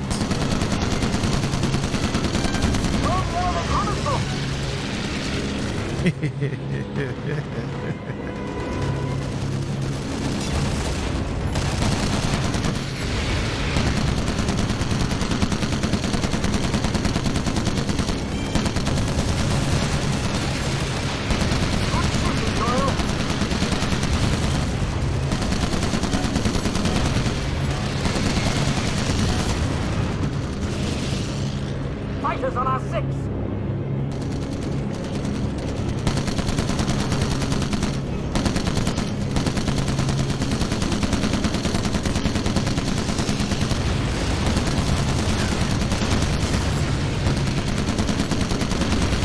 Man, whatever amount of effort was required to get the dude tech working so that a little Nazi spits out every time you blow up one of these planes, it was worth it. It's a game selling. Whoops! That was good on you, lads. That's the last of that wave for now. Stay alert. Got a long ways to go. This is a game selling feature right there. Oh, well, look at that. The diagram of the plane? I didn't even notice that. You can get out? It's not just locked there for the duration of the sequence? That's so cool. Hey, for Andy, this is Bulldog Leader. Do you read me? Over. Bulldog Leader, this is A for Andy, reading you loud and clear. Over. Yeah, the kill count is really cool. Low on fuel and need to head home. Good luck. Over. Roger, Bulldog Leader. Bloody well done. Out. Well, there goes our fighter escort. Looks like we're on our own now. I was definitely shooting at them, like, a lot. Brace yourselves. Oh, I should go to the vault turret. That way I can look around more. Fire in the number 1 engine. Oh. Controls are shot. I can't shut the fuel off from here. Doyle, get to the manual control and shut that engine down. You don't need the extinguisher? Oh, okay. Number 1 engine. Right in the middle? Gunners, our Spitfires are gone, so shoot any fighters you see. What the fuck? Ball turret, what's your status? Oh. Well, bloody smokes us. Blimey, they're everywhere, Skipper. Doyle, bandits on our 6 o'clock. Yeah, well, let's send them back.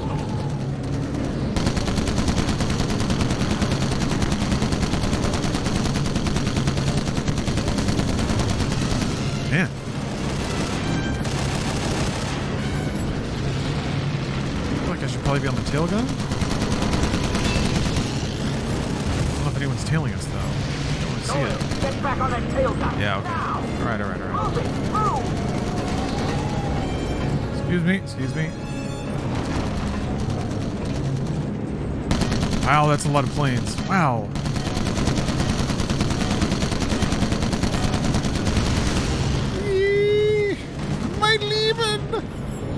God, I love it. We picked up some more bombs on our 6. I'll do another one. F for Freddy. Skipper, stand down hard.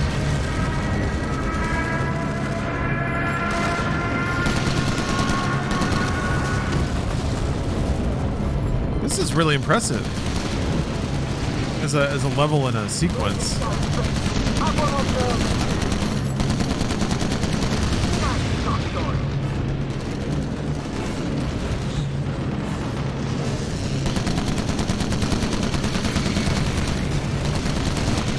Where the hell are they coming from? Germany, sir. Fighters on our 6.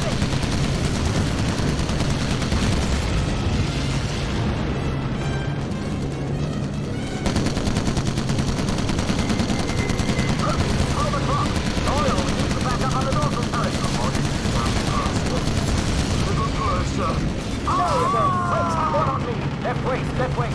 Are you all right? Answer me. I think it's good. I'll be right with. Where the hell is Jerry's coming from?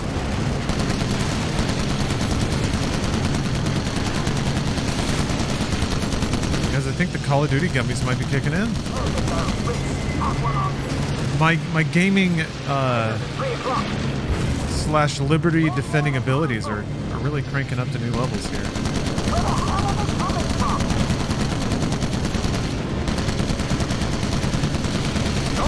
Hey Zez, what's up?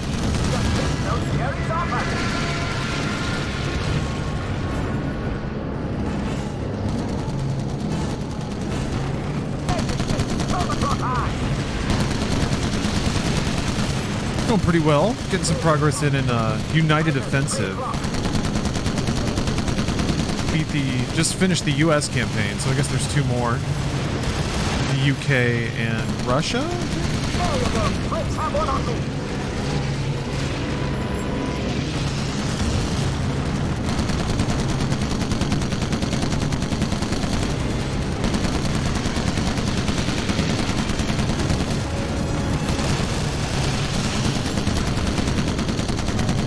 Fighters at 3 o'clock.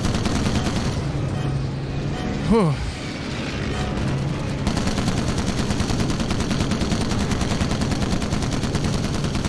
Doyle, get back on that field, Doyle. Watching. Yeah. Fighters at 3 o'clock. There's 3. Oh wait, that's the other side.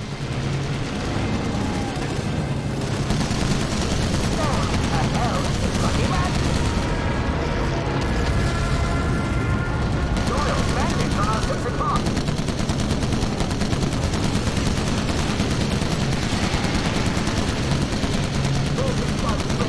Have one on the Tigers at 3 o'clock. There you go. Let's have one on them.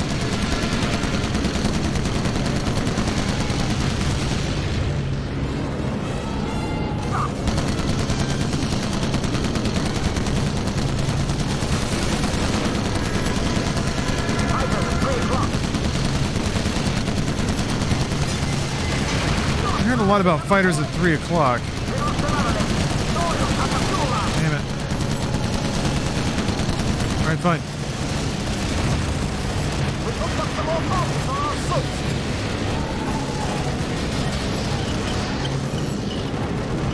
I can hit every side from this.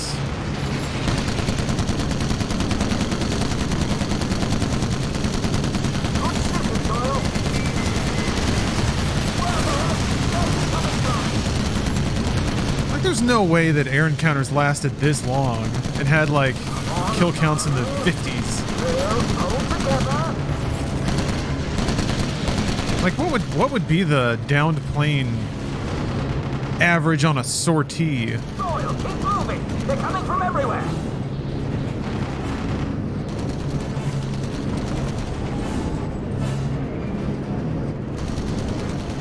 Fighters on our 6.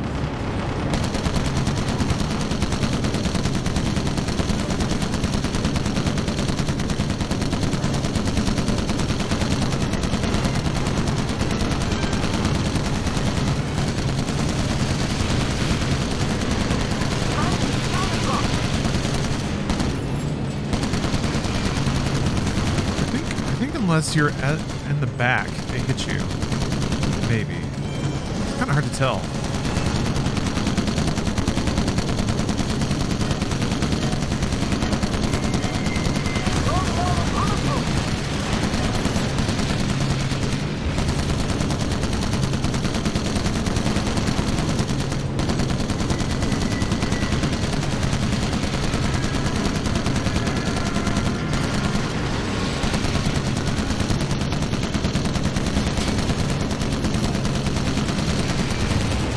Run to the back.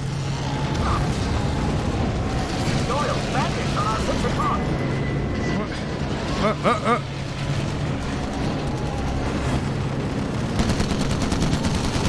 Navigate. How much farther? Yeah, how much farther? 1 minute to target, skipper.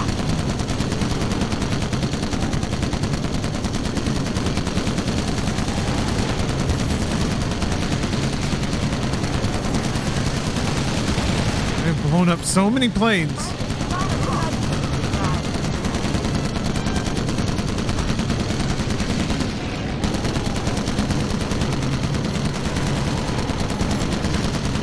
Dang it.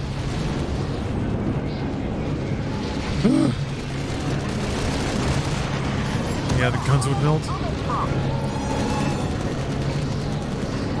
Running back and forth through the plane is really cool, though. I like that a lot.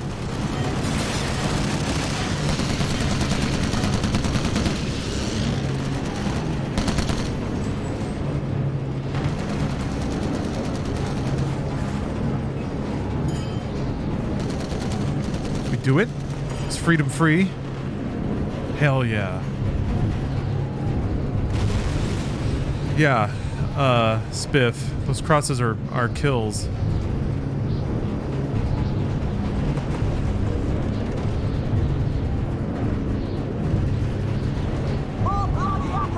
Pilot to Bombardier. You have the controls. Roger.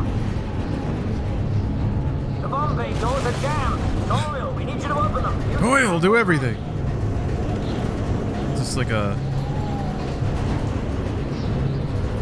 Captain Strangelove situation? Okay. Yep. The bomb bay doors are jammed. Doyle, we need you to open them using the manual crank. Manual crank. You got it. Oh.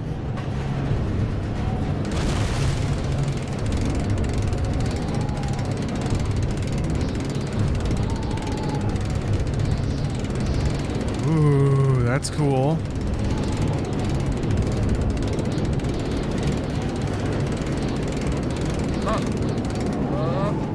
Steady. Bomb's gone.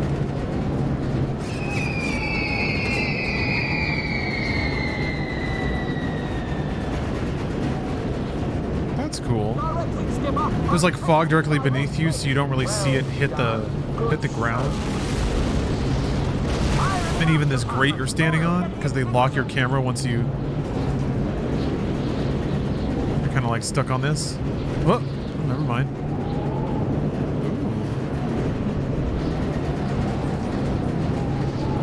You still can't just stare directly at it.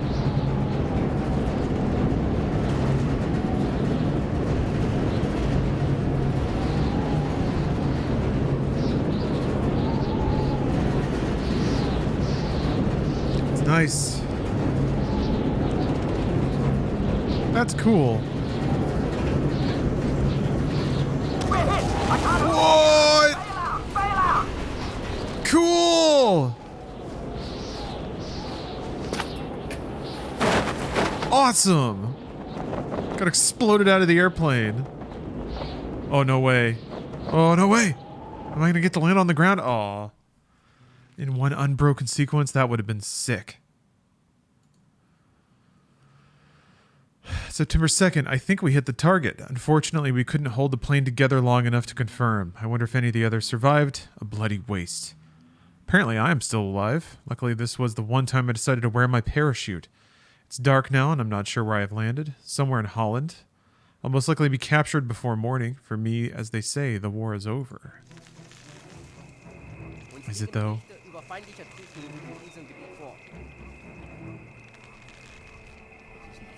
Zeitverschwendung. Niemand hat den Absturz überlebt. Warte mal. Ich muss mal eine Stange Wasser in die Ecke stellen.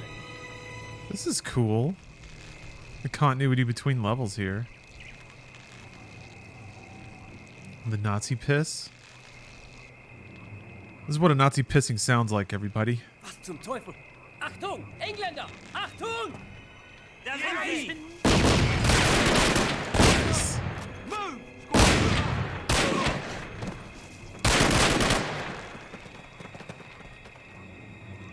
You can come down now. He won't give you any more trouble. Major Ingram, SOE. Our friends from the Dutch resistance saw your plane go down, so we decided to have a look in case Jerry got too curious. Grab a weapon from one of those dead Jerrys and follow us. We have an important train to catch. Once that is sorted, we'll get you home right as rain. Let's go. Man, Major Ingram, kiss me.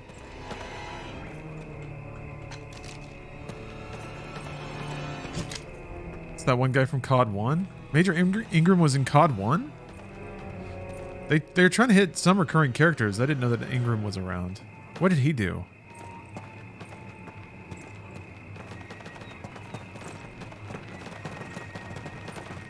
I was one of the people you rescue in the US campaign. Ah, okay.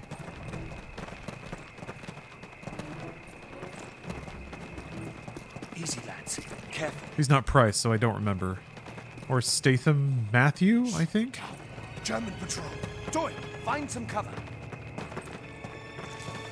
They know my name already. What? Alright.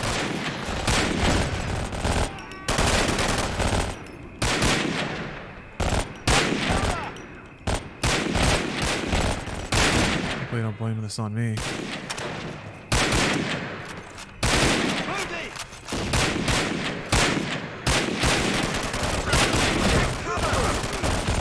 Move.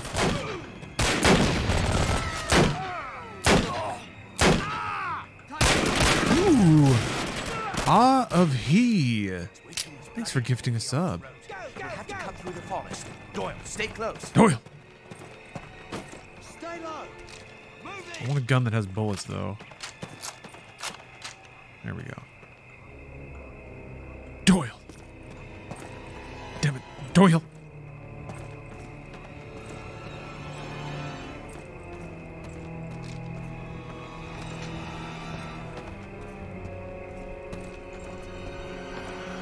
Get up to that barn right quick. There's a farmhouse up ahead. Let's clear it out so it doesn't come back to haunt us.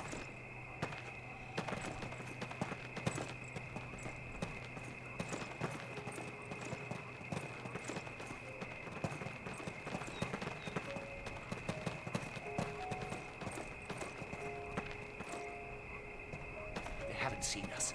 Hold your fire. Get up as close as you can. They're listening to music?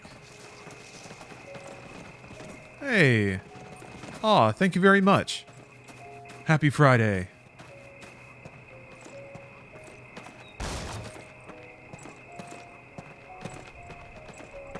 Hopefully everyone has a good weekend coming up. Okay.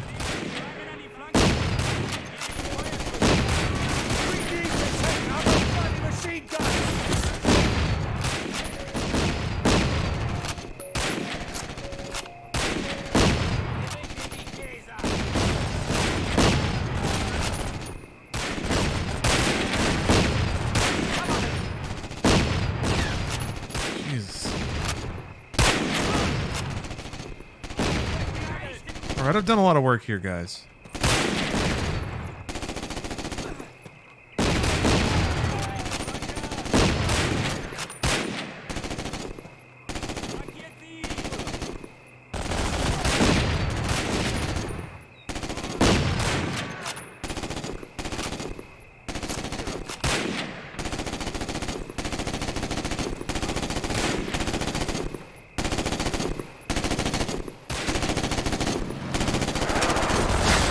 Sound of that.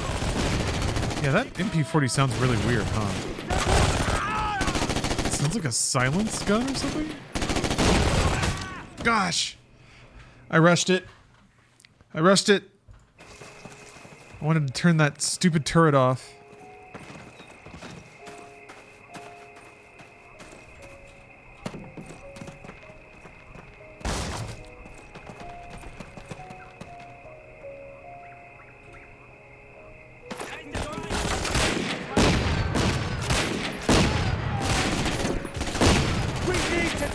those bloody machine guns!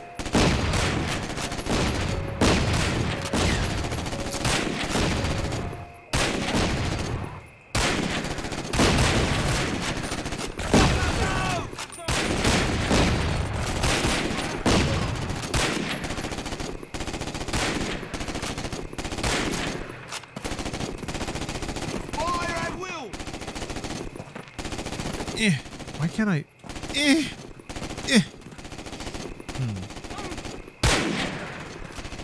War's pretty fucked. Boy, you said it, colorful punk. Can't even jump over a little fence. Yeah, we don't have vault tech yet.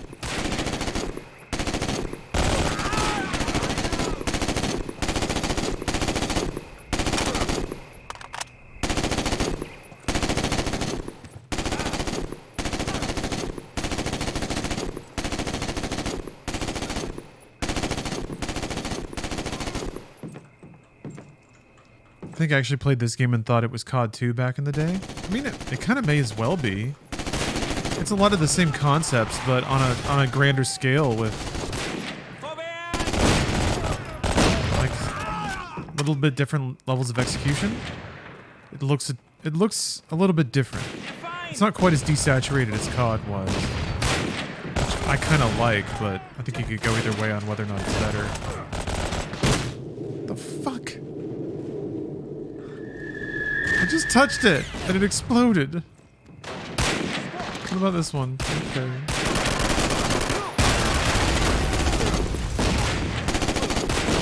These are the good guys, right? Yeah, they are.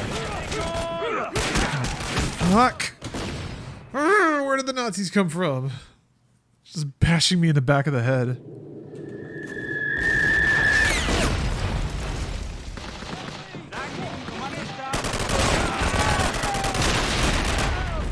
Yeah, they were just tromping on in.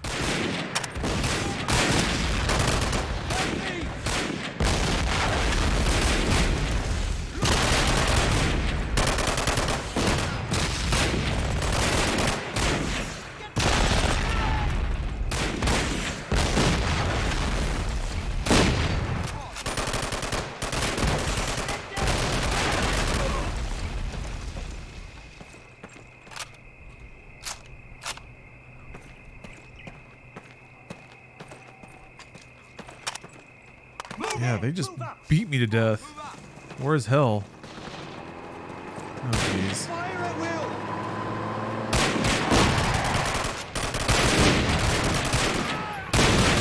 Whoa! I didn't expect it to blow up. I like how quickly Call of Duty is Call of Duty. Whoa. He's got war hands. Always like this. Trying to grab Nazis by the balls. Ugh.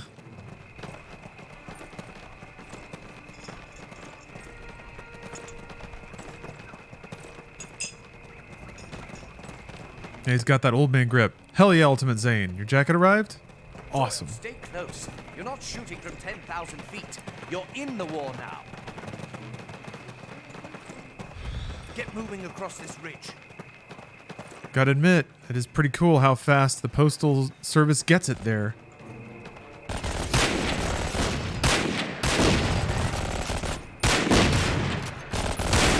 Good job, U.S. Postal Service.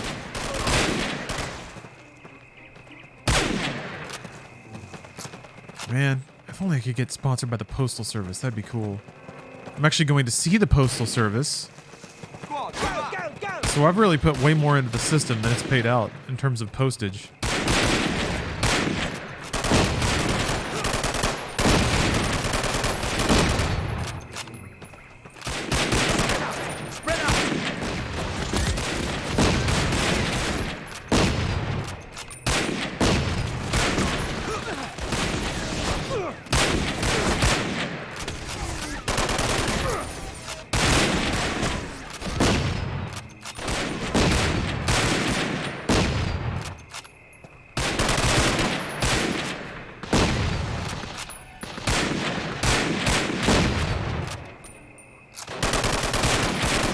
Are you talking about the band? Both. I was first talking about the shipping service, and then I talked about the band.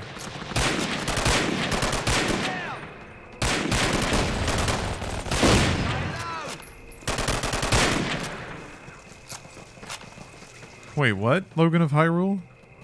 They're burning their shrinkage, burning their shrinking budget, being forced to buy useless stuff. Like what? Pokemon cards? NFTs? The shrinkage budget.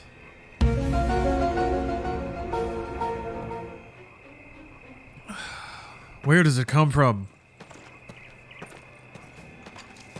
That's what Call of Duty's really about. Getting to the bottom of the Illuminati conspiracy of the Postal Service.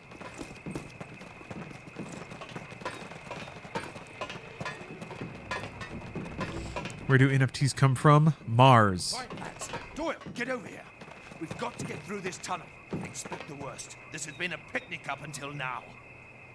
NFTs are mined from the secret Martian bases, where they dig deep to find the ancient relics.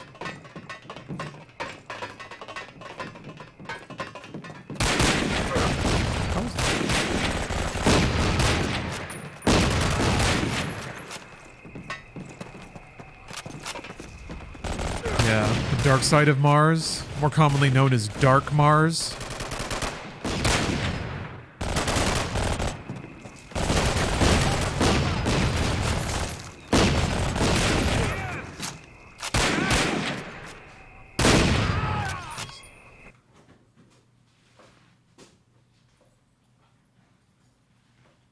Speaking of,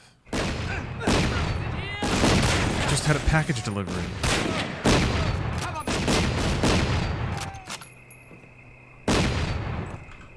That might be an assassination attempt by the deep state for sharing this information with you.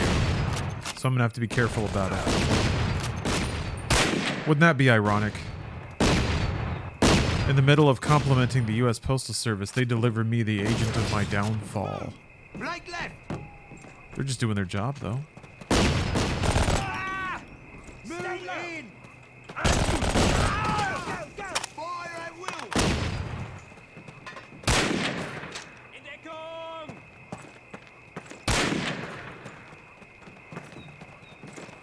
Is there health in here, maybe? Maybe environmental storytelling? Like a chair next to some empty bottles? Oh, there's health. I'll take it.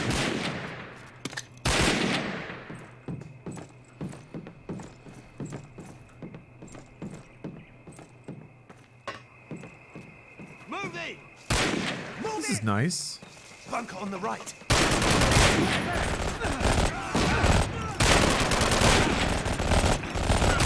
Gunfire breaks up the vibe a little bit, but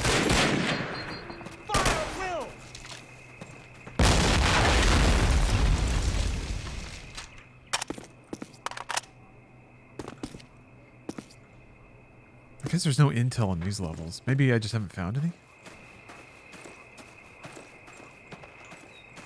Van Dyke is down. Doyle, make yourself useful. Grab his charges and plant them on the low arches of the bridge. I'll cover you. The rest of you provide covering fire. When we're finished, we'll meet up on that bridge. Squad, move up!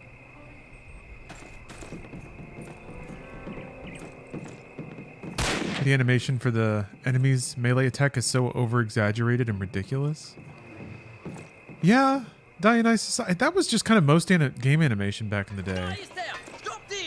I feel like there's a pretty smooth gradient of game resolution and technical ability, and the overacting of its participants. Things have to be very exaggerated and huge because like this game was made to run at like 640 by 480 on a crappy CRT across the room. Well, I guess this was a PC game, but ow! So 800 by 600. What the hell is it hitting me? Ooh, main killer. Thank you for the mega chat. The hype chat. Yes. Thank you very much. Right, so I hope you play COD 3 sometime. Underrated. I will, actually. Yeah, it's, hold on a minute. It's on the list. Yeah, that's after... We got about 5 more CODs before we get to Call of Duty 3. How's Riley doing? Let's see. Ah, there's Riley. Hey, Riley. How's it going? Riley's having a good time. Mark. Love you, Riley. All right. We'll check in with Riley. Oh, check in with Riley later. Ow. You have the DS one on the list? Yeah. No, there's like what? There's a PSP one, a Vita one, and a DS one. And those are the offshoot games. Aside from that, there's this, there's Finest Hour, and there's Big Red 1. And apart from those, oh, they're all normal Call of Duties, I guess. When possible, I'm going to play the Wii version of COD, if it's not already on PC. Like PC supersedes it all. Oh, you don't think it's possible to play every COD? You don't think it's possible? Well, I'm here to tell you that doing the impossible is what the stream is all about. Gamer miracles. Performed here. Daily. Oh, crap. I think I have to do something.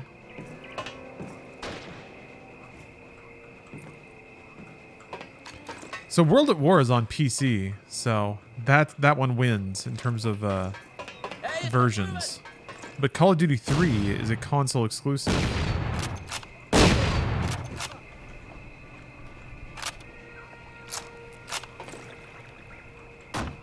There we go. Damn. I blew his brains out. We've got to blow this thing and go! Doyle, hurry up! Although, okay. Playing the PC version with a mouse? Or playing the Wii version through Dolphin? Have you got them planted? Good!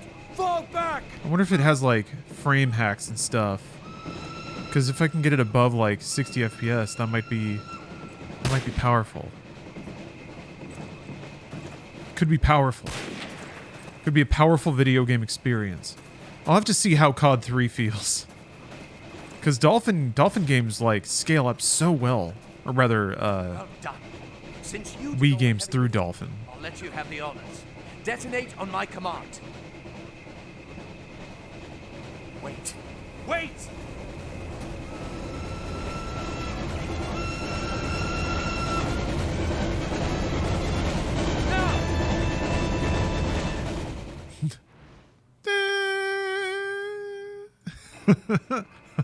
Damn it, I thought I saved more recently.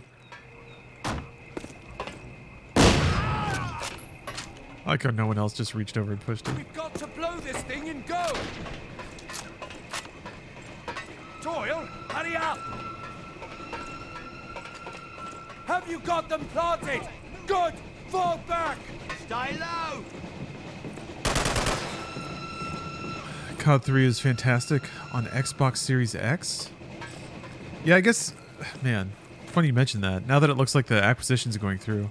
I should have done this next year when every single Call of Duty is probably going to be on Game Pass.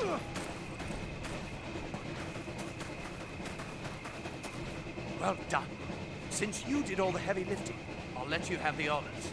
But that's Detonate okay. on my command. I'm getting it now while it's pure. Wait. Wait!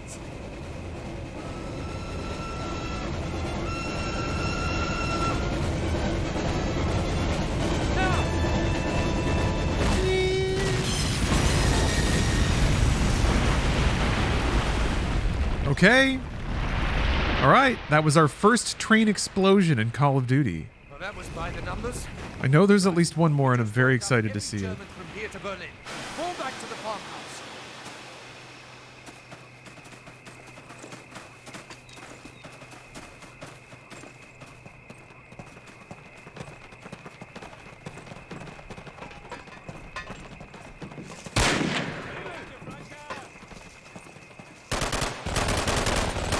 Where's the Activision Blizzard acquisition stage at? Haven't heard the news about it in a while.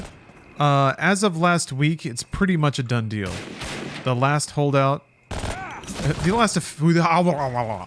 last effective holdout was the Competition and Markets Authority in the UK, and their major block to the deal related to cloud gaming. That with the with Microsoft owning a cloud distribution platform and that much talent all within its own ecosystem, that it could probably establish a pretty powerful monopoly. So, Microsoft announced an agreement to sell the cloud rights to all of their titles to Ubisoft. So essentially they're signing away that part of their business to compete with itself, to promote competition, which was what the CMA wanted. So the CMA was basically like, yeah, that sounds pretty good. We'll go, and they still have to go through the procedure, but I think thanks to a lot of heat from Microsoft.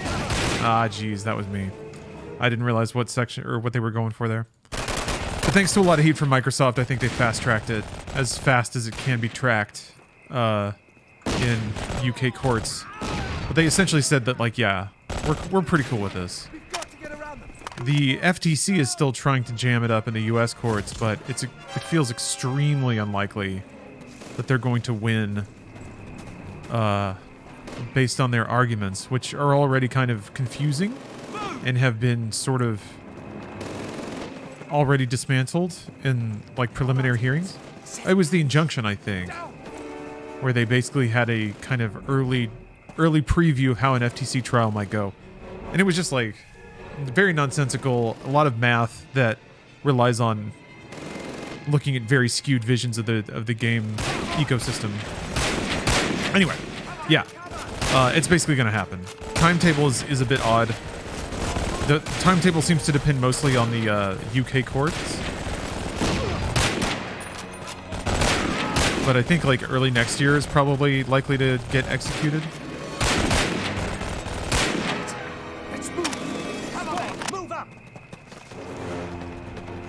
Yeah. Yeah, the FTC is proceeding with their suit for some reason. Might be why Jim Ryan is stepping down as head of PlayStation? I don't think so. I really don't. Not only was it it wasn't his job to stop the acquisition, even though it was certainly in his interest to try, and he did. And I think based on a lot of factors, he was successful in slowing it down and costing Microsoft a lot of money. So it's hard for me to see anyone at Sony, like, taking that as, like, a personal insult. Or him, like, giving away his career because he couldn't, like, force governments of the world to rule against his competitor. No, I mean, with Jim Ryan, I just kind of buy retirement.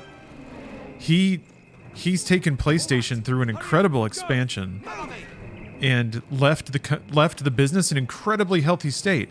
So he's had a pretty amazing run. I think to think about it in terms of like the last 6 months.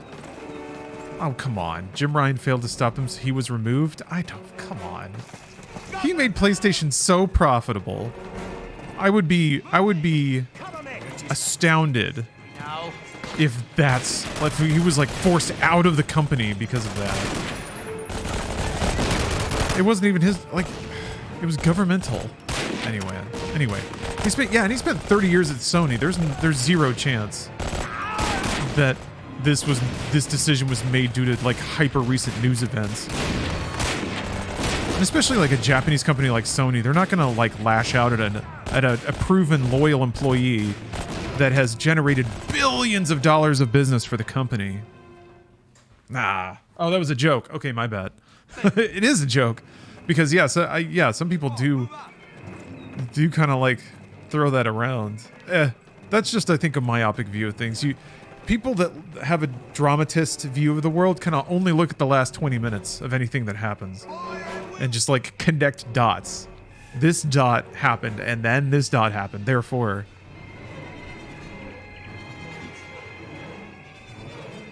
No, I think he's like,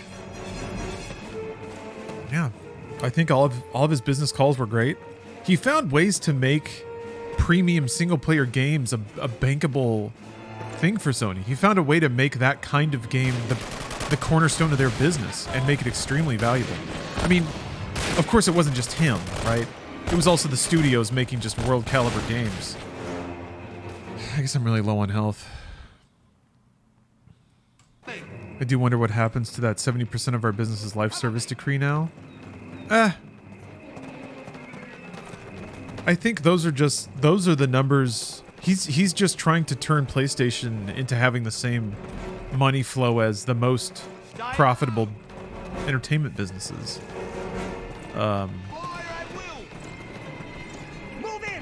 And plus, like, I'm sure. I wonder. Wait a minute, live service? I don't know. Does he count, like? I don't think he counts PlayStation Store revenues in that. Maybe that's the thing. I could see Ryan being worried that a lot of PlayStation's revenue is now dependent on third parties. Like, you'd like to own the entire cycle that generates you money.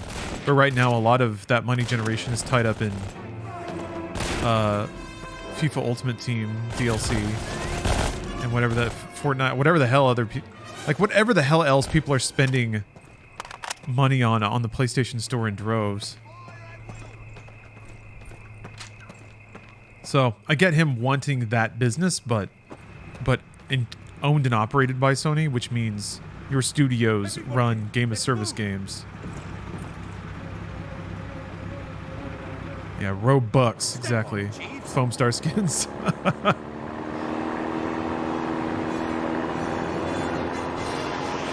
Whoa! Whoa! This is rad. Oh, sick! I didn't know COD got this awesome this fast. What do you make of Epic layoffs? It sucks. It sucks. Companies are making more money than ever, but they're all still they're trying to. They're just being businesses, I guess. That's capitalism. Wonk wonk.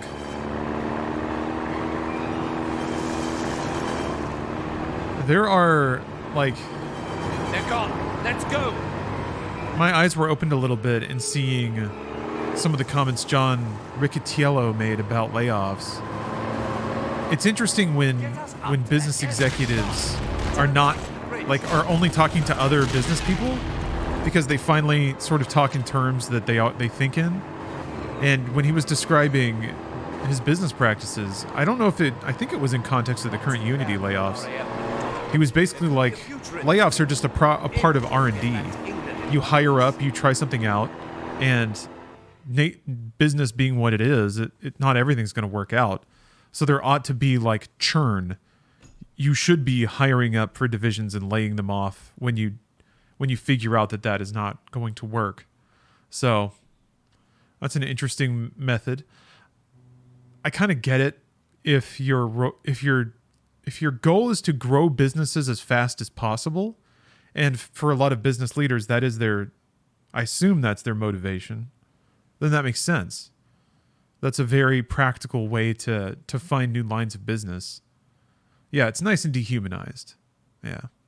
But I mean, he's the CEO of a company that had what, 5,000 employees? How do you even do that? And furthermore, people put you in that position because that's the kind of behavior they want. So the systems that govern the systems that govern that stuff is working as intended. There's not a mistake there. And yeah, the downstream is that people's lives get disrupted, and yeah, it never works. Gene, I don't think anybody that runs in those fields expects it to. But that's the game. Like, no one gambles expecting to win every time, right? Maybe some people do, but May I have your attention, gents? Meet Sergeant James. Yeah, Lemonautilus. Capitalism behaving as expected. I mean, the thing is, capitalism also empowers companies to behave however they want. So, there are other companies that don't behave that way, that don't hire and lay off in cycles. There are a number of large caliber, but they're not the biggest ones, that are threatening the success of the upcoming invasion of Sicily, codenamed Operation Husky. One of particular concern is found here at Capo Muro di Porco, a small peninsula near Syracuse. These guns must be destroyed before any Allied ships can move into position for the invasion. To do that, we will need the particular talents of you gentlemen from the SAS. We will be inserted near the guns by means of a local fishing boat. Ooh. We should be able to get close enough without raising any suspicion. The guns are in a bunker that Jerry built underneath the ruins of this old fortress. Our mission is to get in, plant charges on the guns and in the magazine. We will then rendezvous with the boat nearby and exfiltrate back to the Ulster Monarch. You've all received your dossiers. Study them hard. The success of the invasion hinges on us doing our job. Godspeed. I believe boards legally have to act in a way such to extract money for the shareholders. Not necessarily. They have to be honest with the shareholders, and I think there's legal scrutiny about that. But I don't know. I've listened to a lot of investor calls where the businesses are like, we are making these decisions and spending the money like this because we think that's how the business ought to be run. And investors will ask about that, but they're like, people are not legally required when they have investors to do what they say, but investors can vote, but it's based on ownership of the company. So if a person or a group of people have more than 51% ownership and they decide to run the business a certain way, that's how it is. The problem is if they lie to investors or misrepresent their decision-making or the future of the company, because then that's fraud. But if you're honest about how you're going to run your company with the people who invest in it, it's up to them to believe in that and then invest and choose to spend their money in that way. But yeah, no, capitalism isn't or maximizing capitalism isn't a legally required thing. It's just something that tends to happen when you're competing with other companies who are doing the same thing. That's kind of the thing. It kicks off an arms race, sort of whoever can get the most money and spend it as fast as possible. Then they get the employees and they get the work product of those employees. And whether or not it was meant to be sustainable isn't important. What's important is that you got those benefits when your competitors didn't. You got the investment and you spent it earlier and you built up faster. So if it comes to spending money you don't have, if every company's spending money they don't have, the person who doesn't have the most of it will outspend everybody else. And then once there's no more competition, then it's their field to make as much money in whatever way they want. So yeah, that's why, boy, is it great to not worry about any of that shit. I absolutely love and this is kind of the thing that I think is a little bit neat about capitalism, is that I'm allowed to just do what I want under those same structure, the same rules. And in a way, I am competing with a lot of people. And if I wanted and had something to prove, I could grind my ass off and get business loans and overproduce stuff and consider everyone on YouTube and Twitch my competition and try to beat them all. But I could also try to beat Call of Duty. And that's more fun. But I totally get people treating business like a video game or like a hobby or a challenge. It is like 5D chess.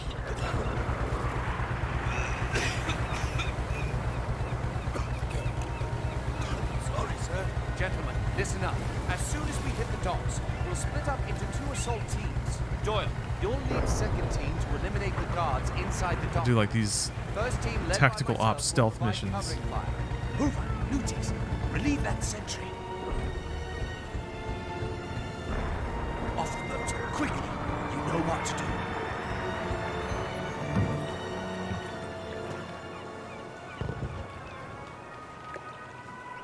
Yeah, Logan. I guess. Ooh. Uh-oh. I tried to quick save. Recursive error after hunk allocate temp memory.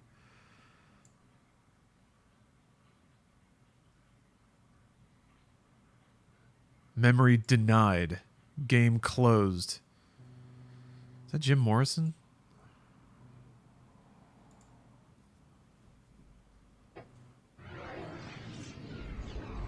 Robert Plant. All right, thank you.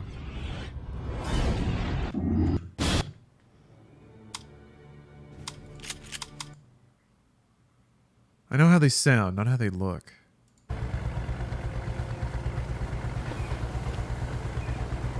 My issue is they always pull out the games are bigger / more expensive than ever line when there's layoffs, and that's bullshit. It's true to a point, obviously, but it doesn't have to be. Like, why did God of War Ragnarok cost something like 200 mil to make? That just seems absurd. As soon as we hit the docks, I mean, playing God of War Ragnarok, I can kind of see why. There's stuff in every corner of that game. It is a maximalist game. In fact, in some ways, the overpresence of stuff kind of sands off all of it. Like, every corner has an NPC doing something. Every beat has a line from somebody saying something. That's all like writing. Every time I keep like reflexively hitting quick save, and that crashes the game. People underestimate how much money goes into just paying wages. Yes, headcount, and that's what layoffs do. That's the way to curtail headcount. But yeah, it costs a lot to pay employees. I mean, the results are public, though. The truth is that companies are making profits. They're making lots of profits. we'll split up into 2 assault teams. Doyle, you'll lead second team to eliminate the guards inside the dockhouse. First team, led by myself, will I don't think, like, every game company is pretty swollen with cash. Off the boat, quickly. You know what to do.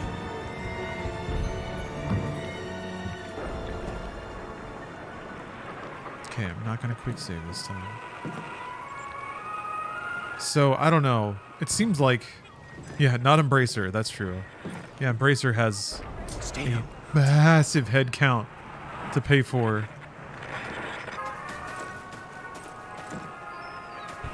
And unfortunately, not enough Saudi money to do it. Can I save like this?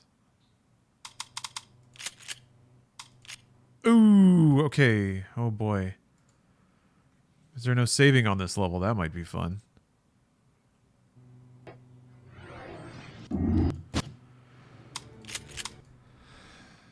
I'm gonna have to buy health insurance for myself. Damn it.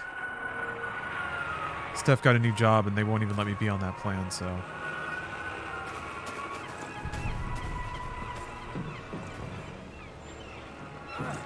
Now I get to shop for my own provider on an open network. Because capitalism rules. And I want capitalism in every part of my life because it only makes things better.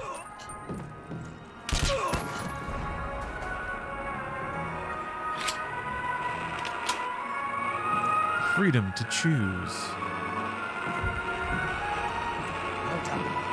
Just don't get hurt. Yeah. Now that's American healthcare. Ooh, Anonymous.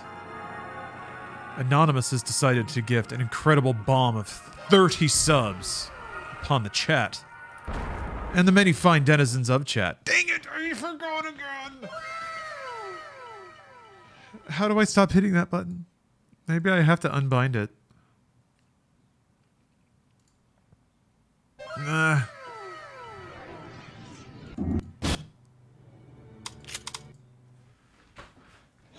Yeah, punished save scummer.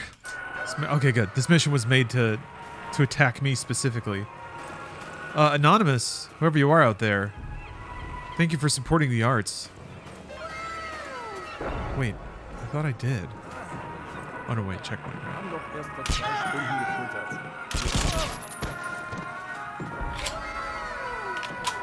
That's right, Patrick, with traffic. We're playing the hella old CODs. But guess what? We're going up all the way through the hella new CODs, too. Well done. Doyle, you and your team get as close as you can to that bunker before you engage. We'll provide covering fire. I'm guilty of semi-wanting the cyberpunk world so I can photograph it. All the glitz and glamour, minimal hardship, and dystopia. Well, I mean, it is, I did fiddle with the photo mode a lot in Cyberpunk, the game. So I understand.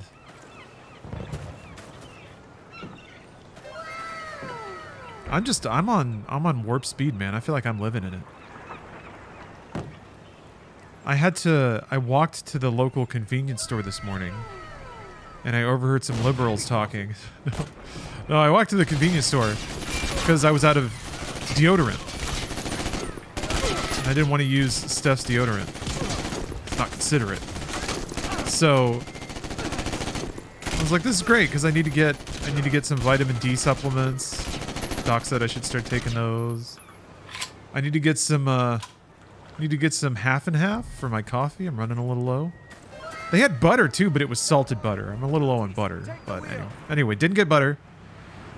And then I was like, man, maybe I need to get an eye flush treatment because my eye still feels a little weird. I don't know if anyone remembers, but yeah, from like last week, I got something in my eye and I think it's still in there. Anyway, they don't have an eye flush kit. I don't even know if something like that exists. So I'm like, okay, time to get some deodorant. I walk over to the deodorant, and guess what? It's locked in a case. Right.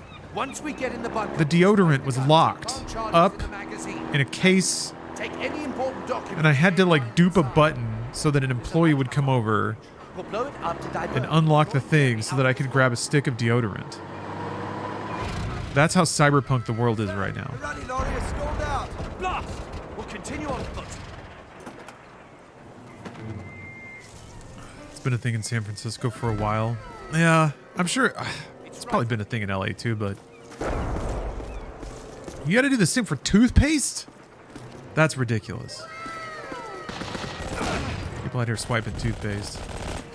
Like, for real though, if somebody needs to steal toothpaste, let them. Consider it a donation to Fresh Breath, and you're still ahead in the game. Same with deodorant, damn.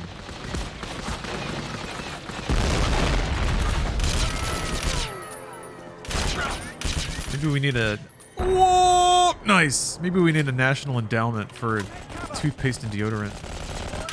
Imagine a world so civilized where, like, after spending $30 billion on the military, we can carve off, like, $1 million to buy everybody toothpaste. But where do you draw the line? What are you going to do? Buy everyone back rubs?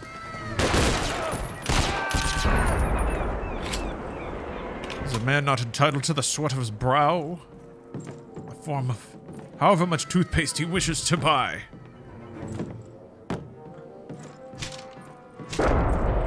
Whatever. Corporate tax. There.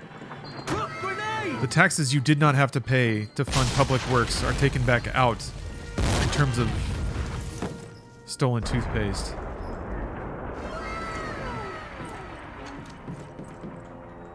Man, the skybox is really pretty.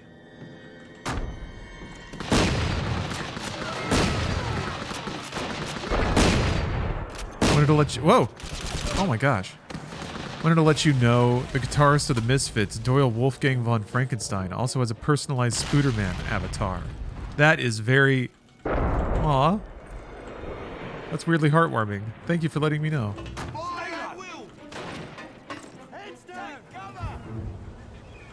I'm in good company.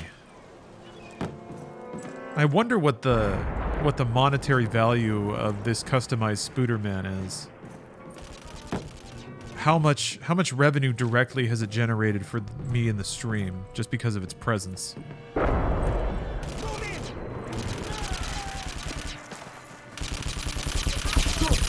that trail up to the fortress wall. Sell it as an NFT? Plant our charges and get the hell out.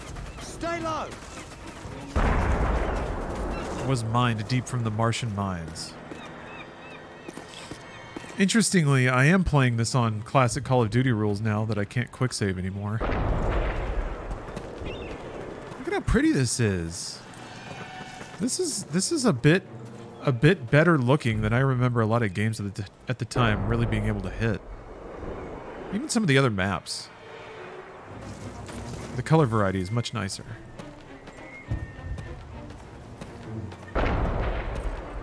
Bird.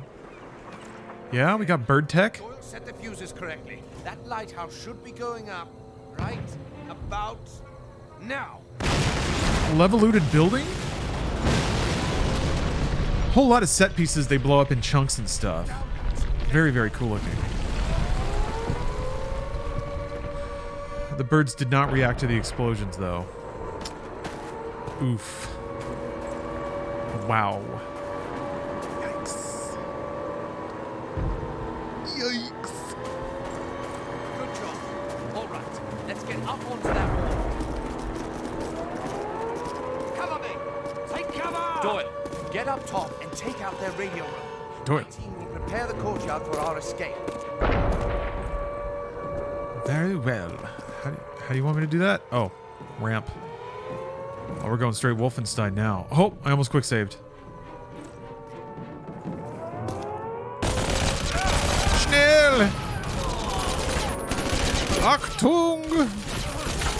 That reminds me, I gotta find that Wolfenstein shooter in Cyberpunk. Man, Cyberpunk is the coolest game. I just hope that everyone... It's gonna take a while. I understand that. The gamers have been hurt. But I hope that, given enough time, people finally respect and appreciate CD Projekt again.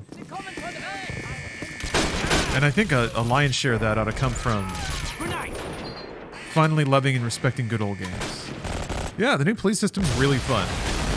I've been in a few police chases that were actually like a damn good time. They can make some missions more interesting too, in like a proper GTA style, where you're just doing some stuff and then a cop sees it and all of a sudden things spiral out of control. Stay low.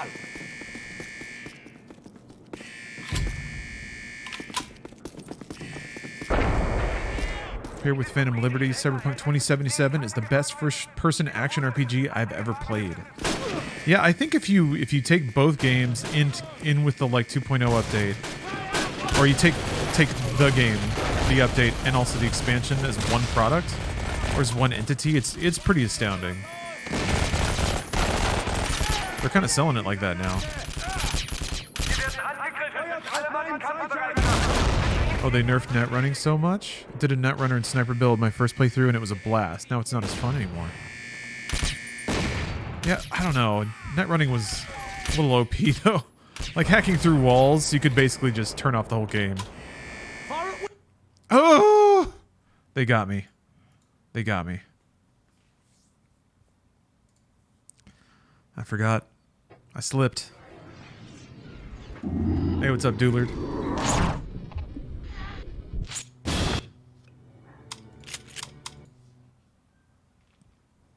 Got hacked.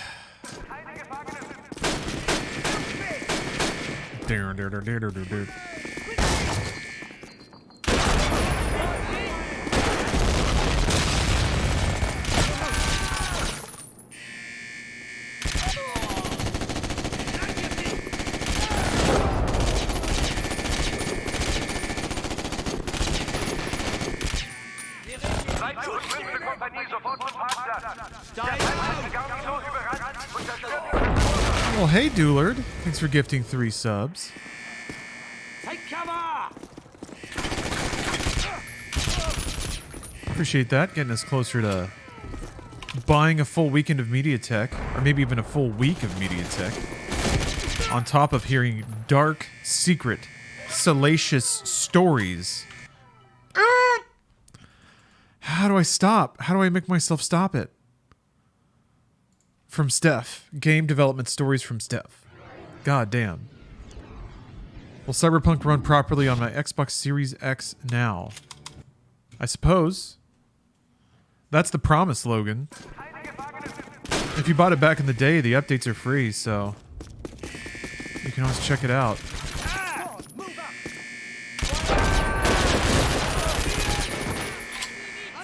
Yes, Aries, I am playing through all of the COD games.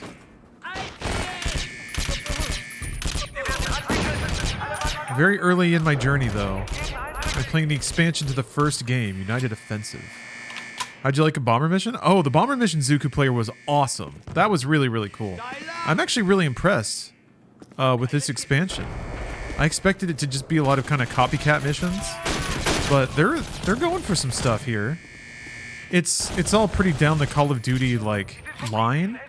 Scripted set pieces, big explosions. But yeah, the bomber mission was cool. The like recurrence of destructible environments, set pieces, and like cover bits. Super, super cool.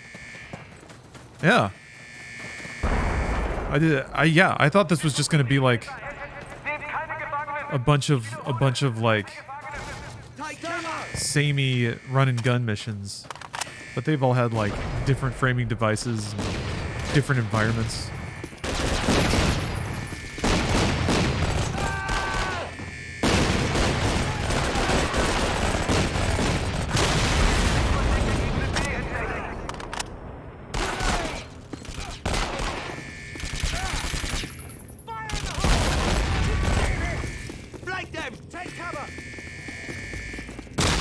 This looks like a GoldenEye bunker.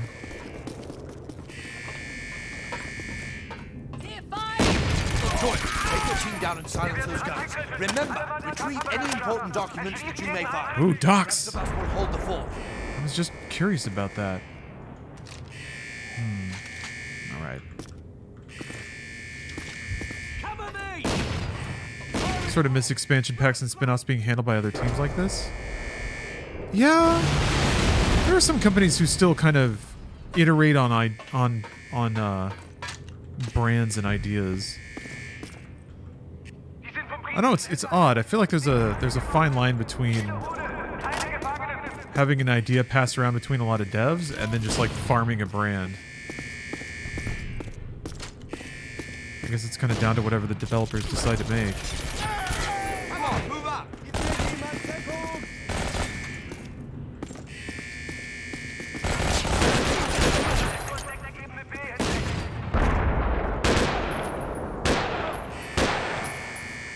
Does New Vegas count as a spin-off? Because that's probably the best spin-off. Huh. I don't see why not.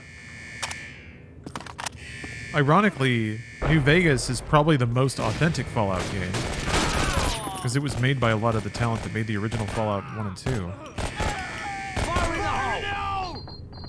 Interestingly, I think even philosophically, a lot of people resonated with New Vegas's attempt to be more of a CRPG versus more of what Bethesda tends to do, which is just sort of mushy action RPG with the vague illusion, the pretense of being a CRPG. I'm throwing around a lot of acronyms, but like, it's about drive, it's about power. It's the like, oh. God damn.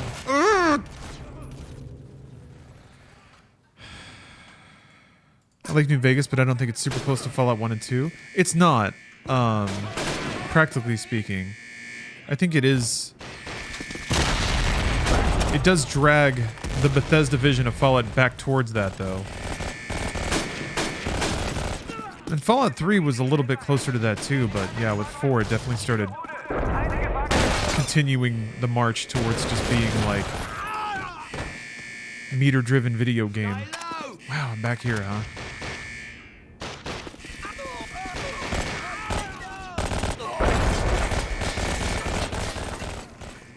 Hope the next Elder Scrolls isn't an Xbox exclusive. Yeah, I wonder how much longer they're gonna try with that. They owe it to Game Pass and I guess the potential of the service to try to make those things exclusive for now. But at some point they're gonna need to make money.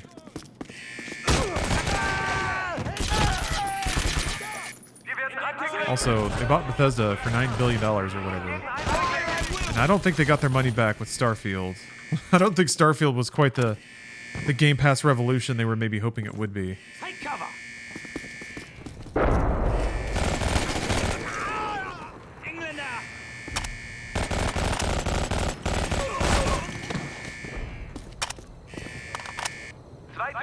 Like if Starfield eventually becomes the next Skyrim, which is to say it just keeps selling and selling and selling over the next 10 years, that's the only way that Bethesda was worth that. And I guess Bethesda has a handful of other studios, but Arcane and id Software.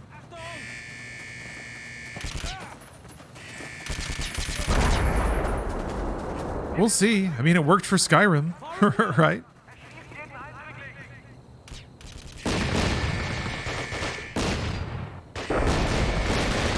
But yeah, I think it was what, 10 million players was the count. That's not bad. That's not bad, but it's not great. It's not like it's not save our business good. Those aren't Elden Ring numbers. Could see Microsoft potentially investing in id Tech Engine to compete with Unreal. Yeah. It would be cool if... oops. It would be cool if there was more competition in engines and that companies could actually realize the benefits of owning their own technology platforms. But man, developers have been trying that for a long time. Take your team down and silence those guns. Remember, retrieve any important documents that you may find. The rest of us will hold the fort. EA pretty famously tried to make Frostbite their, like, company-wide engine du jour, and it was blamed for the, like, either the shitty launch quality or just the outright cancellation of tons of games. So if the platform is right for it, I guess. Oh my god. Fire in the hole. Wait, who said that? Is that our guy?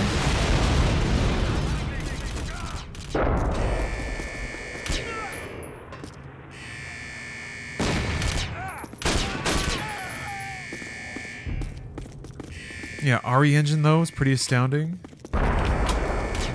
Red Engine was a thing of beauty, but unfortunately we're seeing its swan song. I am very glad that Capcom has their own tech. Oh no! Oh, I keep doing it. I just get far enough to forget. I don't think I got a checkpoint. I get to play through that outside area again. Oh no, there was one. Okay.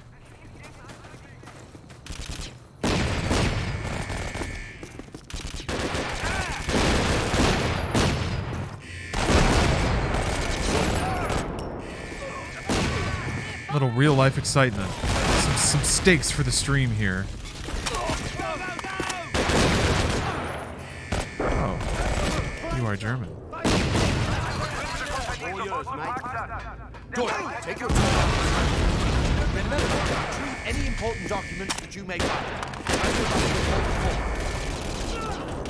Not gonna save.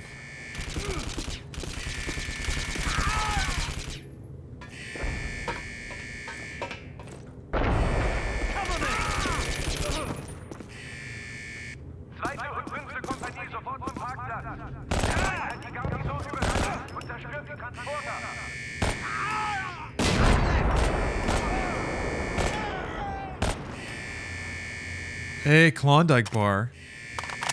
Thanks for gifting 5 subs.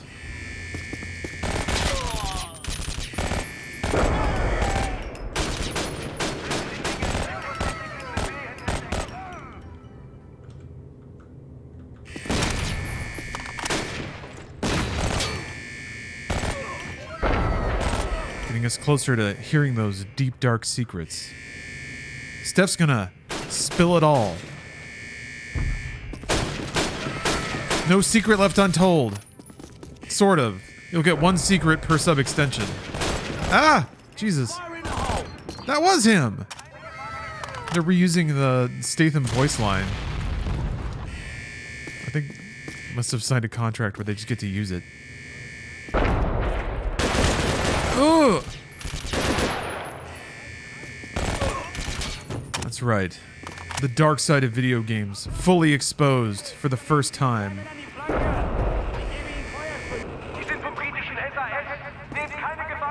Find the documents.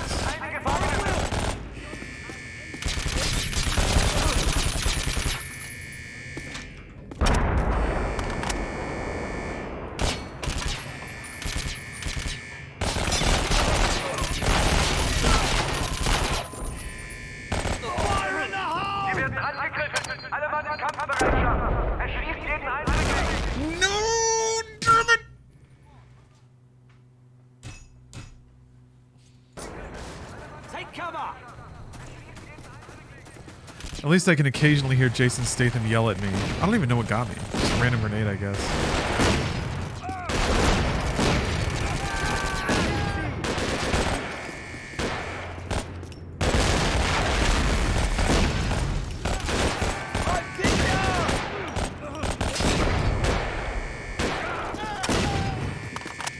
Tripped over the crouching guy.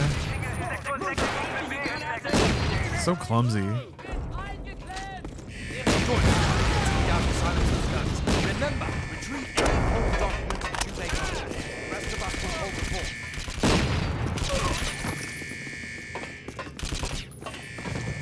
Cover me! What?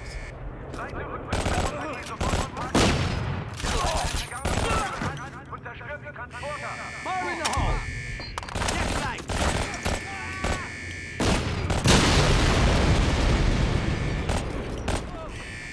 Didn't do anything. I can do this though. No, I can't! I thought I could do that. I think I'm not allowed to save over quick save. Oh no.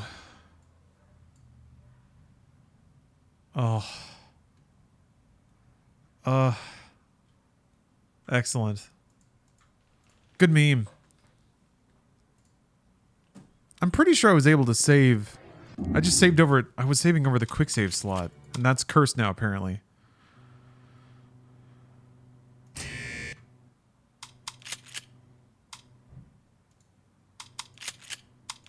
Nope. Never mind. I was wrong. Maybe I can't overwrite a file. Let's try that. What are you downloading there? Temp is rising. Oh, yeah.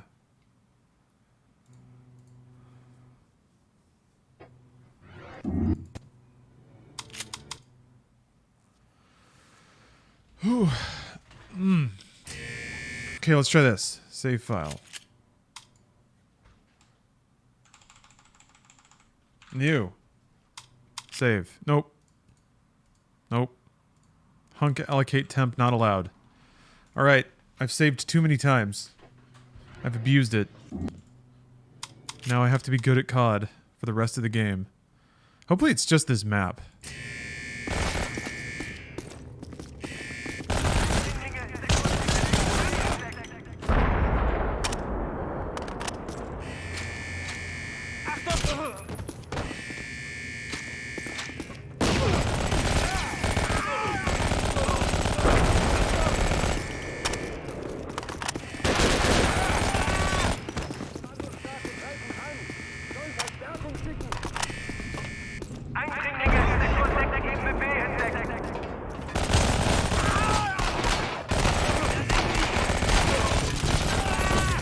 Just have to not stop running forward, clearly.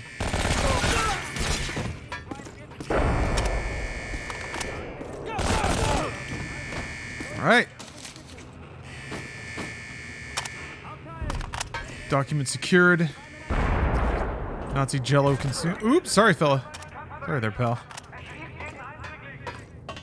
There's a convenient escape elevator. Have you got them? Good. Let's go to the magazine.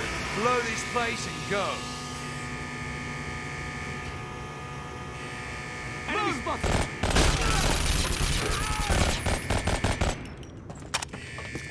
Take cover! It always sounds like Jason's with me.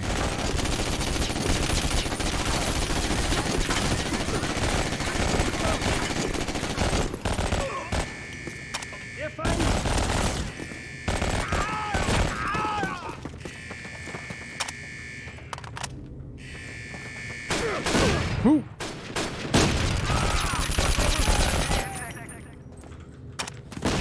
That's right, Chaim. We are definitely pro shooting Nazis in this stream. Fire in the hole! Fire in the hole!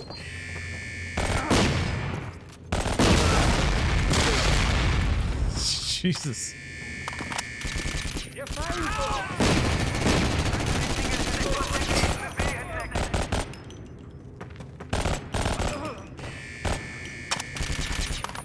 No, we have to defeat them in the marketplace of ideas. How about we defeat them in the marketplace of bullets?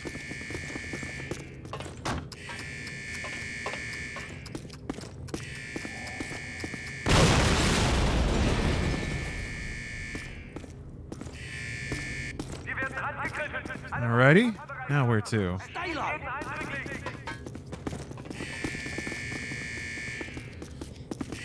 How do you tell a friend they're just not good at Street Fighter 6 without making them hate you? Man's raging at cheap shit. Just let him rage.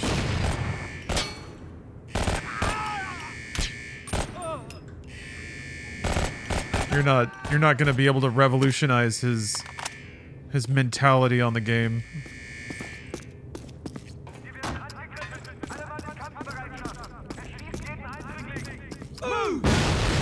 I guess the best you might be able to do if they're even in a mood to hear it, and if they're raging about cheap shit, it's unlikely they are. But wait, game saved. Okay. Maybe suggest ways to deal with that specifically, whatever this individual's getting rolled with. Like provide a example of oh my god. Provide an example of like deconstructing a strategy and figuring out either ways to not be in that situation or ways to defeat it when it comes up, ways to get out of it. Oh, Yando, you just did Judy's quest line? She is too good for Night City. Judy cares. Judy has empathy. I'm so glad they had, like I've mentioned this before, but I'm super glad they have characters like Judy in the game. Or even Victor Vector, just like people that aren't like gritty, sleazy cyber dickwads. Part of a weird, sometimes a part of like authoritarian fantasy or libertarian fantasy, which is more, I guess, what cyberpunk is that like if everyone's lone wolfing, then it will somehow be better for everyone. So I'm glad that Cyberpunk didn't fall into that trap. Go, go, go!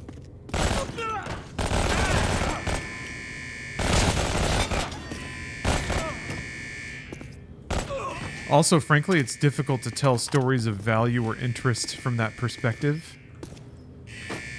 All you really end up doing is just validating.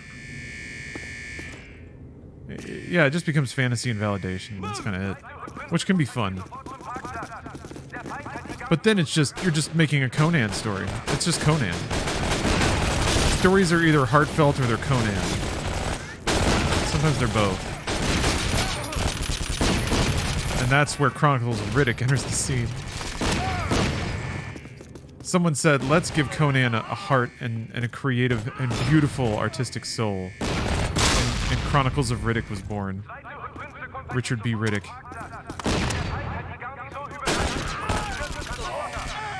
It's been a long time since I smelled beautiful. Oh yeah, hold on, it's been a while. Every morning I wake up and open palm slam and listen to the slap. It's Chronicles of Riddick and Riddick, and then I start doing the moves alongside with the main character. Riddick, I do every move and I do every move hard. And I can always sing sounds when I slam dance and make with bastards. Or even when I mess up technique, now many can't say they escaped the Galads. Most dangerous prison I can. I say it and I say it. I put every day to people in my college class, and all they do is prove people in college class can still be immature checkers. Let's get over here! You can't let them bother you. You can't let the immature jerk-offs, immature checkers bother you. They do, though. And ain't that just life sometimes?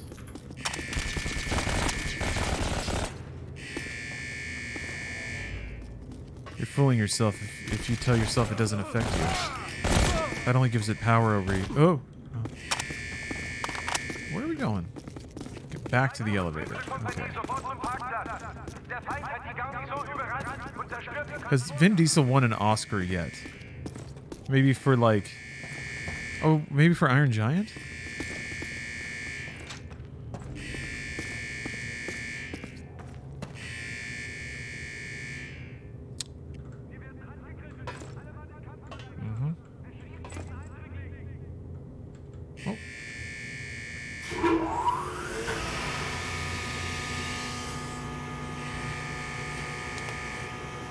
Maybe for Triple X for his role John X. My name's John X. You can call me John X.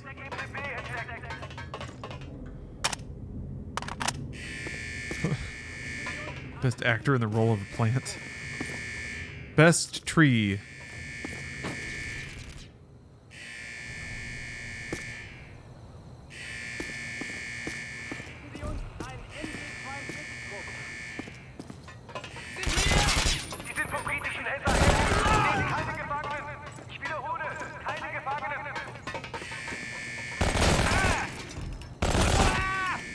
You think the odds of him ever winning an Oscar are slim? Psh, the people love him. I'd say more than that, the people need him. We need Vin Diesel to be successful.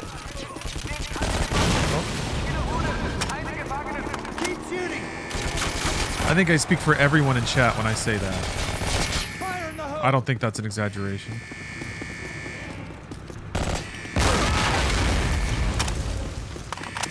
Bad idea.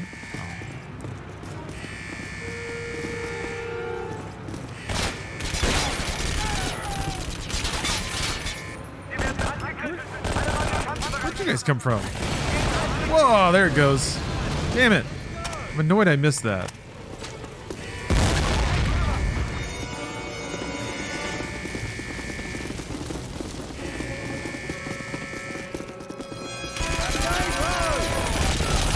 Everyone's saying that the Oscars don't have any credibility until Vin Diesel wins for something. Everyone's saying it.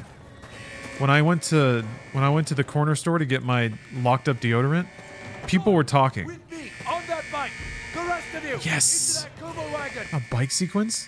This is an awesome level. Like you come up on a boat, you go through a whole castle, you go through a subterranean cave thing. Now I'm on a bike. With Major Ingram. Wow. Best day ever. Okay. One of these days. There we go.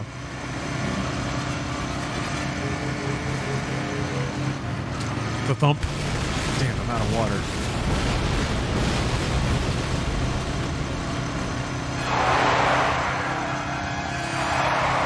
Yeah, the score's pretty good too, right, Pickle Fig?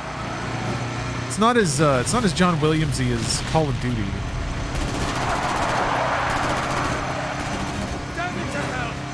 Actually, this part is. I hope those bloody guns were worth it.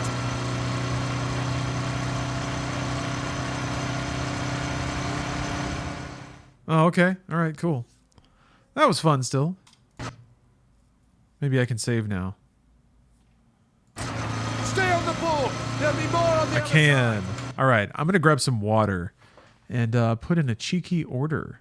I'm going to have my subathon custom meal and order from the local Vietnamese spot. I'll be right back. See you soon. Okay, we back at it. I had to check some things for Steph.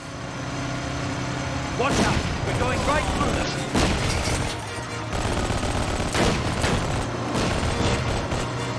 Lorry on the left. Ooh, hey, Frosty is me.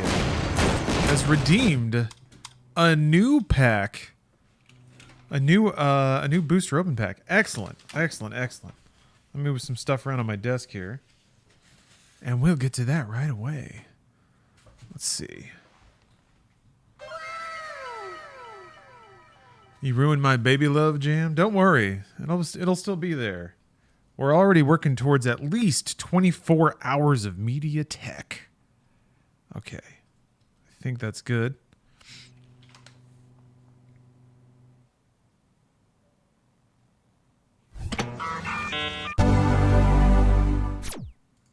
There we go. You get to see my quest bar.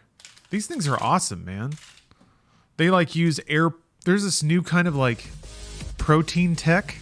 It's the same. It feels like the same stuff that's Magic Spoon, where they kind of take like, I guess, protein paste and aerate it and then I guess freeze it or something. Anyway, it makes a pretty like crunchy texture and a surprising amount of volume for only 160 calories. Anyway. All right. Behold the card sack. The card sack. In it are many cards. Booster packs, rather. Now I'm going to dig through here and draw one of them at random. And Frosty as Me is going to get one of the cards out of that.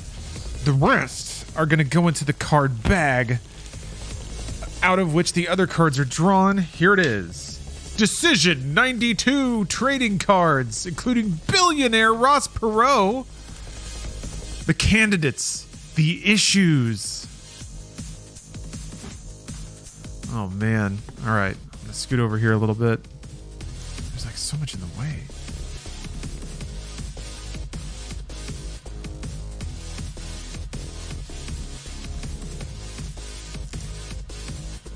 Let's see here. Special officer. Let's hear. Get a complete 60 card set of the acclaimed Operation Yellow Ribbon Desert Storm trading cards. I'm pretty sure those are in the card sack as well. They get the highly prized General Schwarzkopf and President Bush picture cards. All the full color photos and exciting military and biographical facts regarding the most remarkable military achievement of our time. To order, send $8.95 plus $2.50 postage and handling set to, oh, Jesus Christ, whatever. Freaking Desert Storm trading cards. Ugh. All right. Whoa. There's a Clinton in here right off the top. The wild card. Okay, what are the issues, I wonder? Man, these are kind of stuck. Ugh.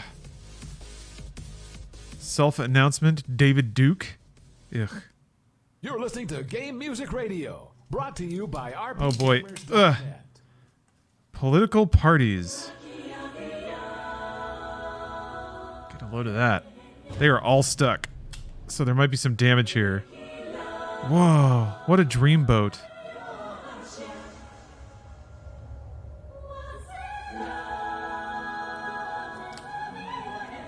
What?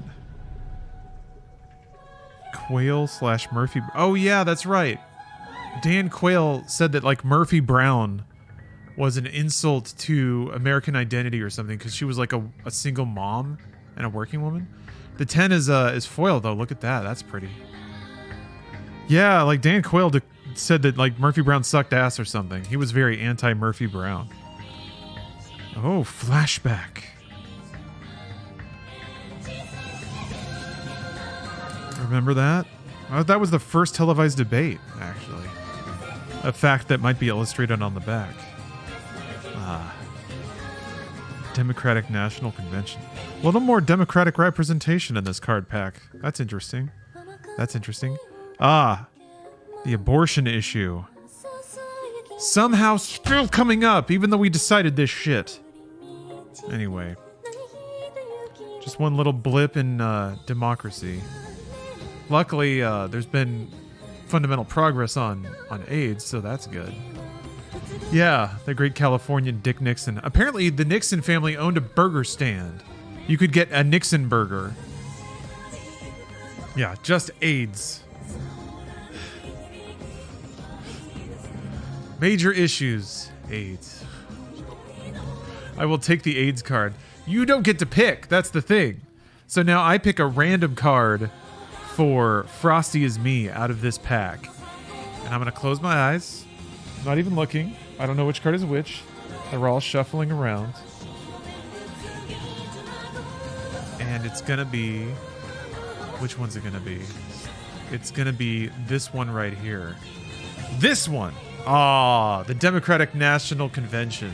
The one card that everyone hoped to win.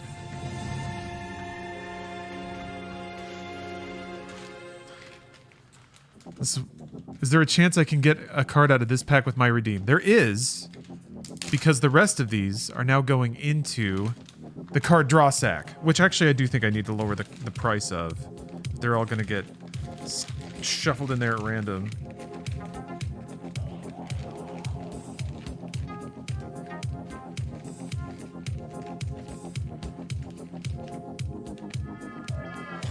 All right.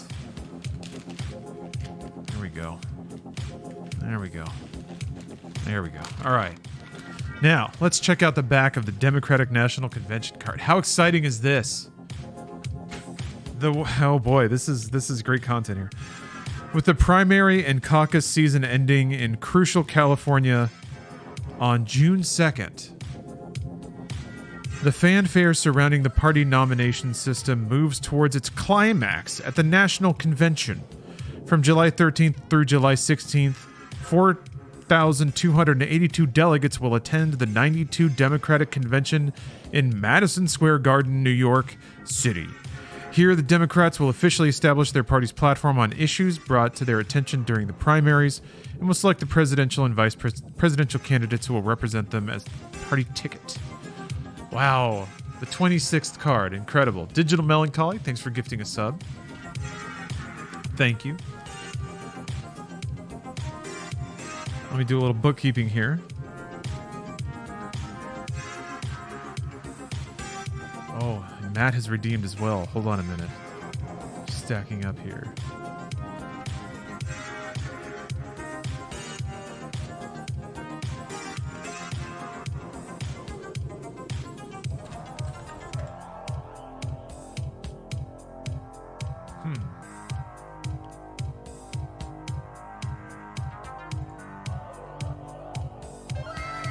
Ooh. Cause check, thank you.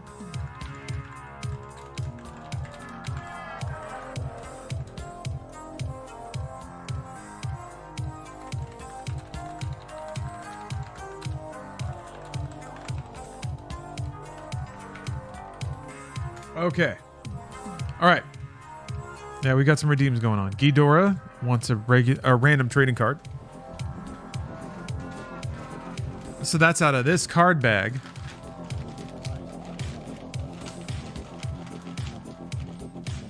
This one. This one. This one. Pole position. Hold on. Oh, I guess I can just do that. There we go. What the hell is that? What was that? Anyway, F1, pole position. Power card, number 125. With all the real drivers, cars, and teams at your disposal, you're in control of your Formula One destiny. Choose from the best racing teams of 1992. Again, it all goes back. And set out on a course to win the driving title. Customize your car to make the perfect fit of man and machine. Using the Venturi team, try beating these drivers. Beating M. Alboreto, M. Brundle, or G. Berger. Welcome to Good Burger. You can't get one over on me, G. Berger. Stealthy MB, thanks for the sub. Fire Guy Mike, thank you for gifting a sub. Appreciate that. Okay. Time to address my records.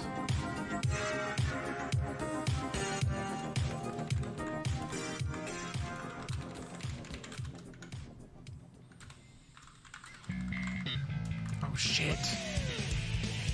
I love how quickly people get to the to putting the right songs in the queue. All right. Now, Matt JPH. We gotta open a new card pack. Here we go. Let's do it. Let's do it. What's that one? What's that one? Boom. The Hunchback of Notre Dame trading cards. I guess we had Pocahontas, so it makes sense. Why not? Keep your Disney's Hunchback of Notre Dame trading cards in their official collector. Oh boy. I don't have the official collector. But don't worry, that will in no way reduce the value of the cards that you're about to receive. Yeah, Disney collector's frothing right now. I'm giving them away. I'm just giving them away. All your favorite scenes. And then there's Hugo.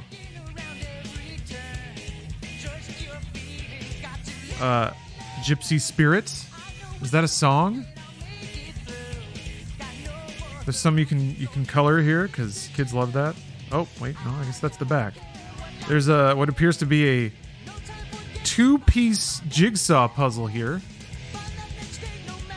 Golly, how What a devious puzzle. I'll leave it up to you if you want to separate these pieces, because you'll probably never get them back together. That's up to you, though. Well, that's pretty. Coin cards. Coin cards. Nope, can't read the back. You gotta win it if you want to see the back. Oh, there's a lot of punch-out cards here, huh? Alright. Okay, which one is Matt JPH going to win? I gotta do this on camera so that I'm not accused of colluding. There is a pretty clear path of people giving me money, getting more channel points, and then using that to redeem on more cards. So, if one were paying attention, they might accuse me of it laundering cards for Twitch dollars, but I'm not doing that. Instead, I'm going to give this card right here to Matt JPH. Oh, you got the coin cards. Nice, I think.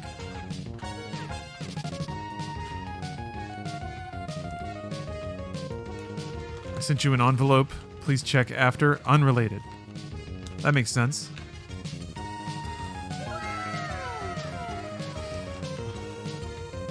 I'm randomly inserting the Hunchback of Notre Dame cards into the card sack. Wait, this is the card bag. The other one's the card sack. Bag and sack. Sacks are bigger than bags, right?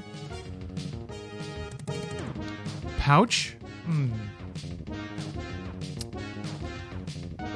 I don't know. Anyway. Congratulations. Congratulations. Let me take this down on my records here.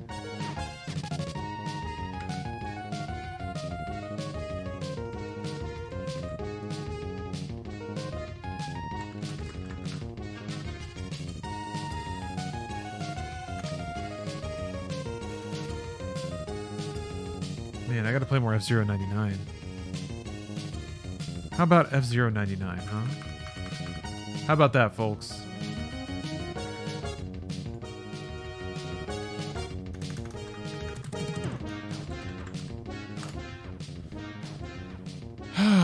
Okay.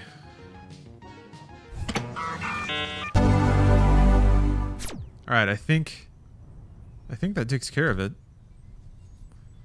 I think we're all caught up. Oh wait, no, we're not. Neon Phil, thank you very much for the sub, and also Stealthy MB. I think I thanked you already, but thank you again. Can't get enough of that. Thanking subs, and Mint Joint has all of our health in mind by redeeming a gamer stretch. I'm going to use a resistance band over here. I actually recommend this for all of us healthy-minded gamers out there. They're really cheap. I mean, it's just stretchy rubber, but working... I forgot that game radio is still going. It's really good at working in the, like, pinchy together back muscles. Oh, mic issues. Yeah, there's a loose connection in there.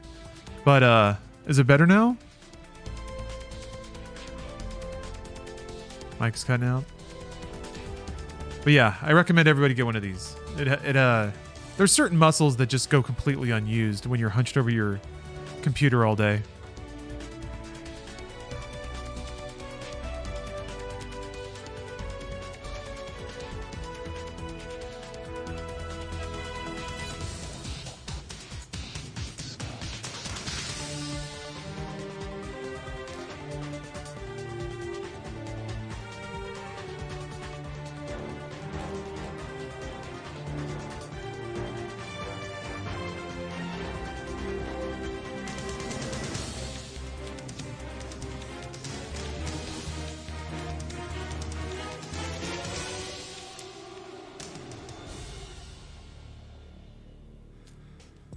Two more.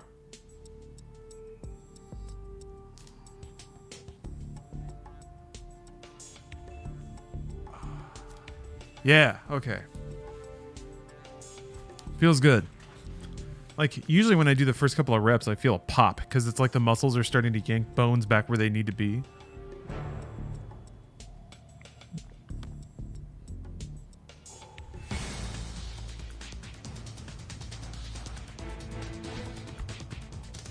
Whoa.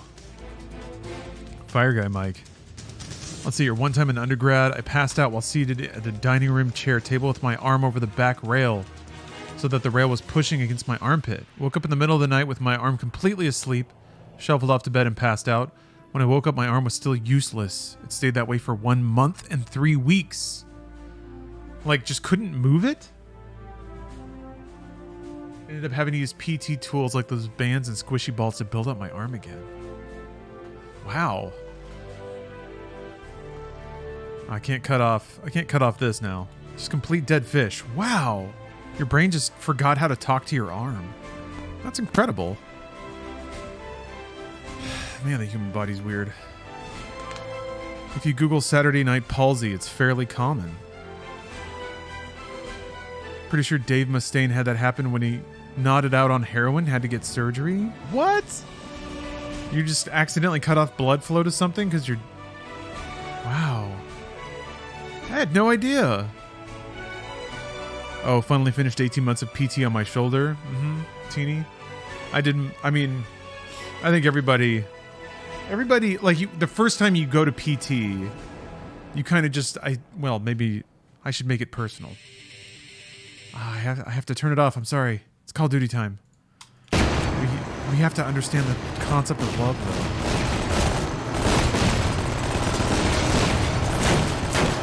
After going to PT once, I just realized how much maintenance I needed to do on my body that I'd been lucky enough to ignore. A Death Accelerated, thanks for the sub.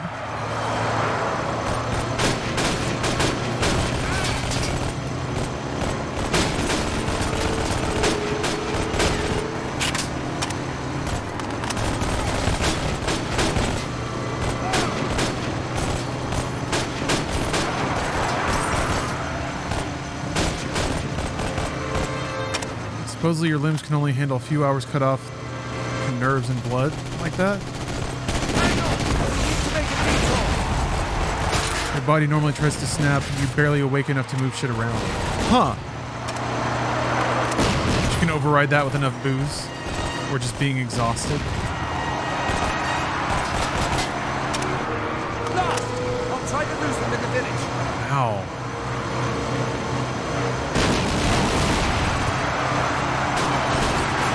Well, that's something entirely new to be terrified of.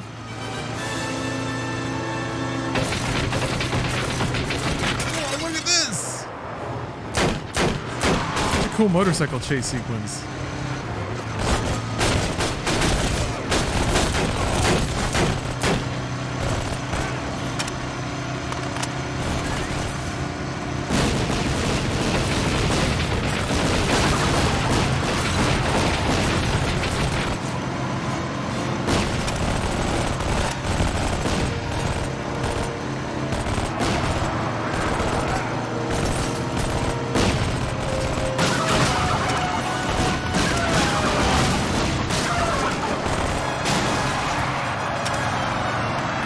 Oh, I mentioned that, so if you ever see your buddy doing it, you can move them?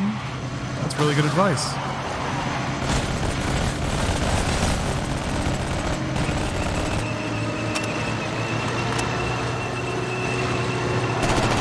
Whoa. Cool.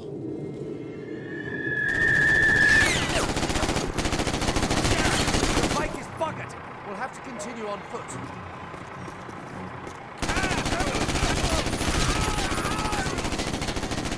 Through here. Follow me. Music is going for it. It's a dead end. Oh, he's so cool. Leapfrog forward. Keep moving.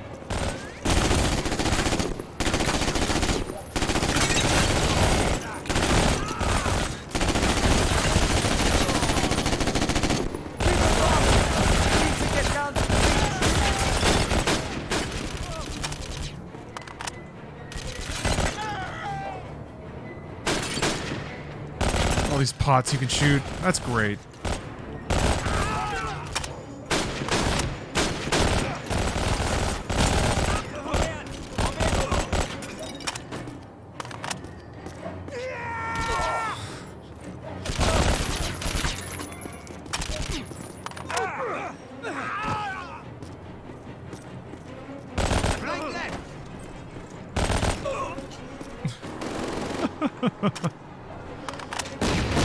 got to get around them. Move to the right.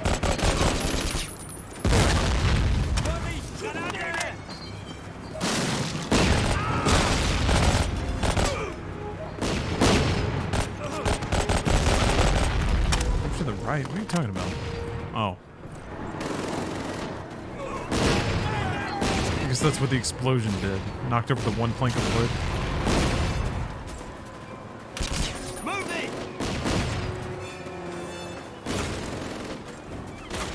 Yeah, Rogue Poet. We're in Italy. Not much further.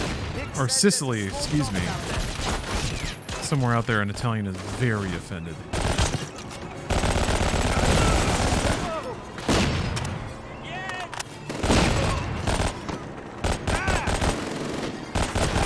I'm gonna be honest, I'm all about videos of Italians, like, being mad at people for being bad with food. It's actually great, and I really hope this... I've said before... Alright, let me preface all this with... I just want to shout out Italians for really taking it on the chin a lot. Italian memes are always funny, and they've just been great sports about it. And I appreciate that. Fantastic bunch all around. Anyway, there's one thing I love more than anything. It's seeing a true Italian about to faint when somebody does something bad with food, or even talks about food in, like, a bad way.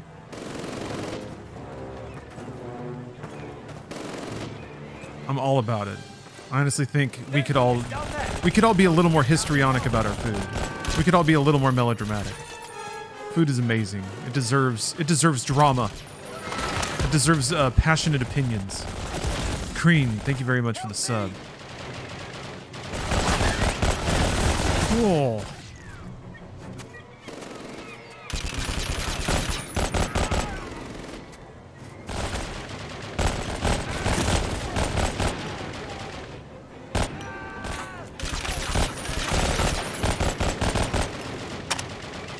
Prefer food drama over all the other drama, right? We'll have to get through that bunker. Go! I guess the closest we get is, like, tongue-in-cheek debates about pineapple on pizza. I want us to elevate.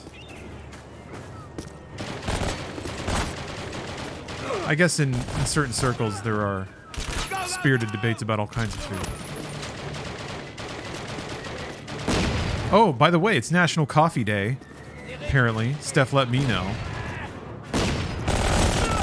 I've already had a tall glass of Law Dog's Private Reserve. I found a roaster out here who makes a cold brew kind of coffee roast that is almost perfect. There's also a Phil's that sells their, like, a particular roast that they do that's really, like, nutty and chocolatey, and I'm gonna try that in a cold brew. Cannon Go Boom! Thank you for gifting 5 subs. And Diaku, thank you for the sub. Whoa.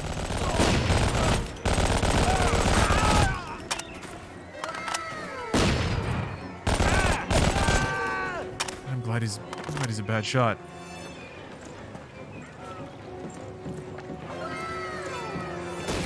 I made olive chicken for dinner. Delicious. Man, olives are so great. Whoa! Another like rail shooting sequence. How amazing is this? This is entertainment right here.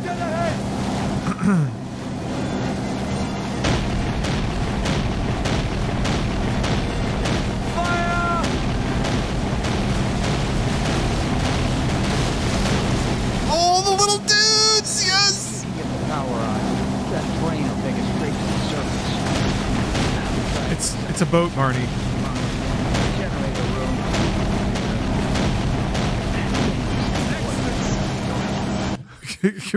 Can barely hear you, Barney. Hold on. Let's roll that back again. Let's get another take from Barney. Whoops. Sorry about that.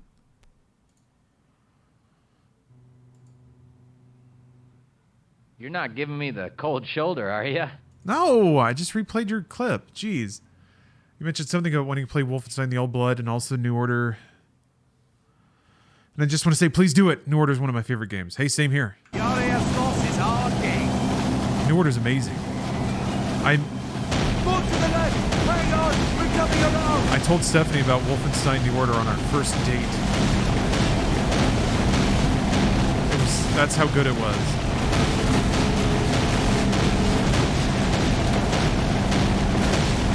Chase, don't they have something better to do? Good work. If we're not careful, we may get out of this alive. Yeah, she was impressed with my impeccable taste in games. Brace yourself. They're trying to surround us. Found a good one.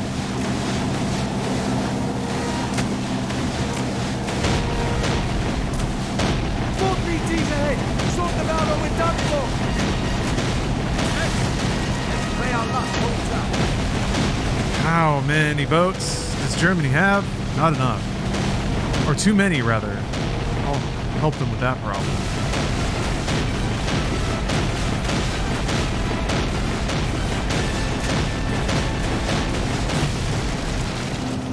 Nice shot. That's the last of them. Have a look, Doyle. Bought your ticket. Might as well enjoy the show. And like, most levels end with a pretty big fireworks show, blowing up whatever the thing is you were having the level in. So good. Oh! All bandits coming in from 9 o'clock. Brace yourselves.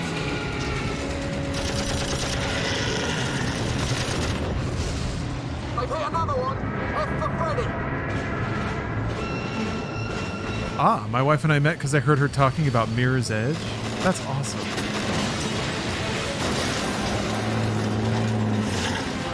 Thoughts on Arma series? I haven't really played a whole lot of Arma.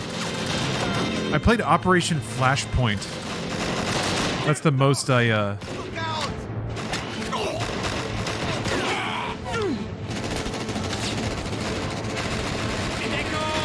That's the most I got.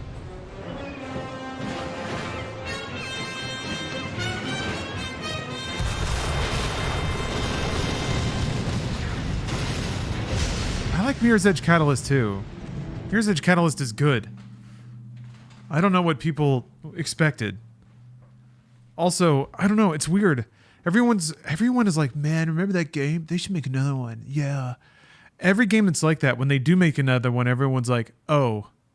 Like Psychonauts 2, and we're just like, cool. On to the next thing. Alan Wake 2. Actually, there's a little more, it seems like a little more intense gratitude that Alan Wake 2 is being brought into existence. Man, 1,000 Year Door remake? Let's see here. British Special Operation Synopsis. Is this just like a recap of what we just did?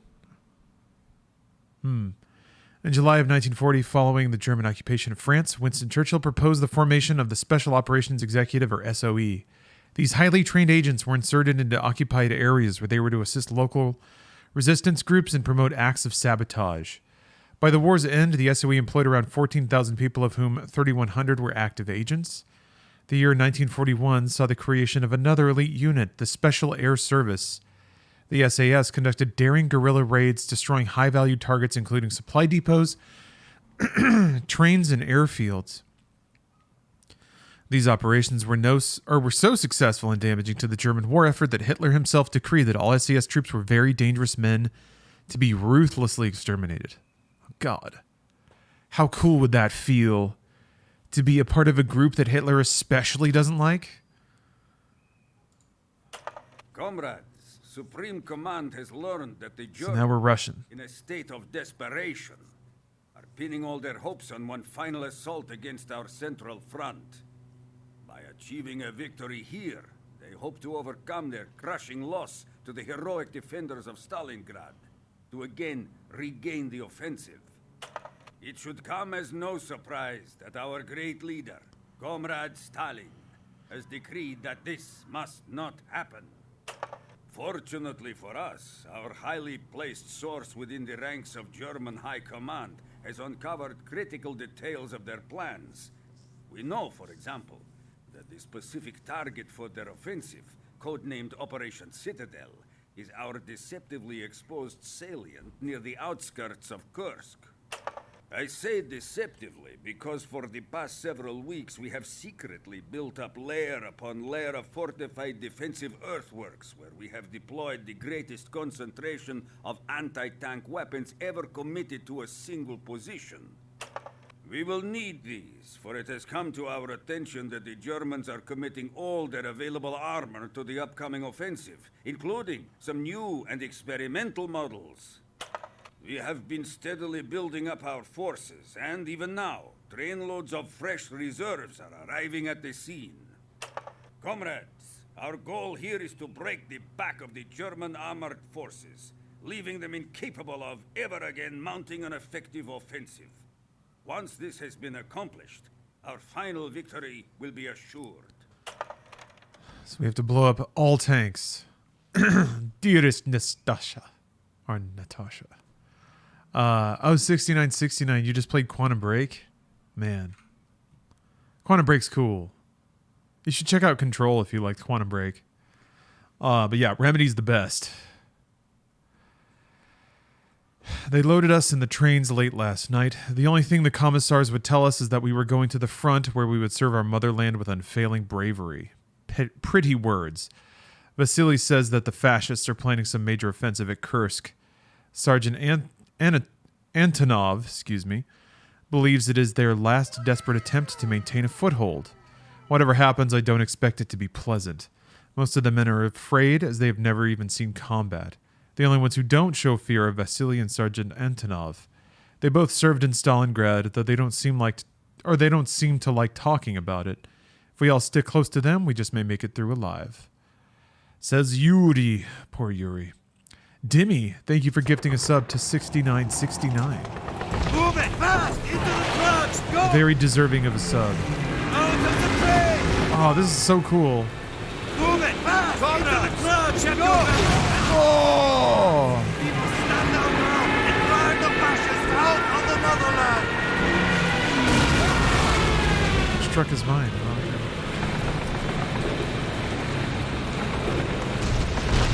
Out of the train! Move! Yeah,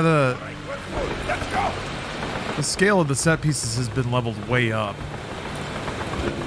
Like, Call of Duty sort of established the technique, populating scenes with AI actors that you can play with in zones that are... Whoa!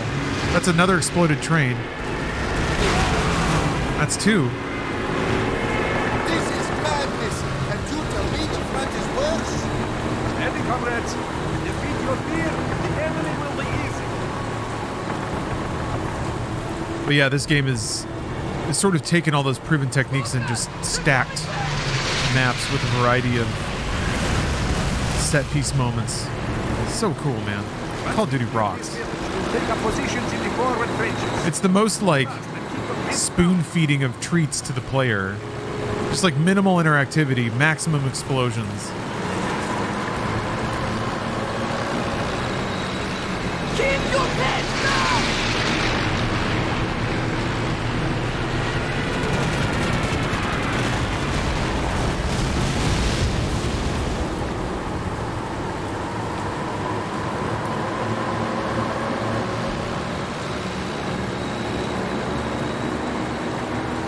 Artillery, get down!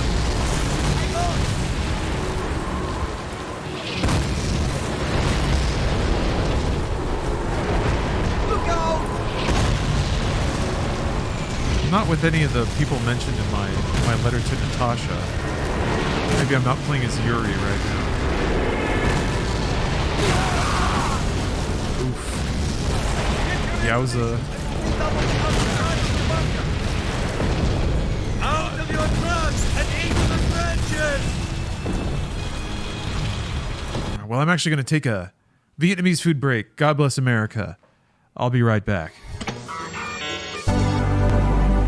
What up, folks? All right, we're back to war. Back to war. There's no time. There's no time for Subway footlong sandwiches. It's wartime. It's war. Take cover in the trenches! I wasn't ready for that, to be honest. I did have some delicious food, though. vermicelli noodles, mixed vegetables, bean sprouts, grilled pork, grilled shrimp. What's not to like? Winter Partition. Thanks for the sub. Yeah, back to liberating.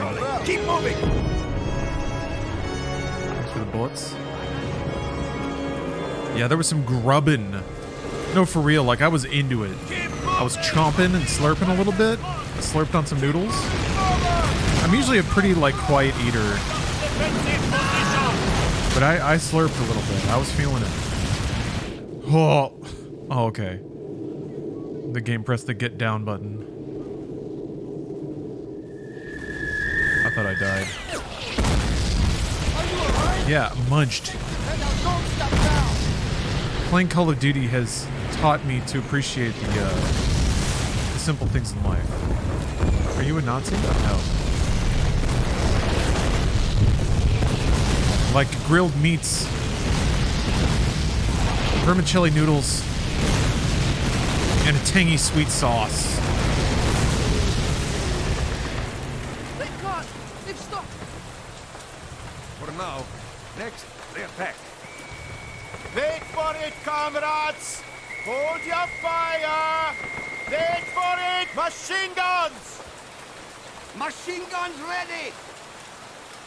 There they are! Fire!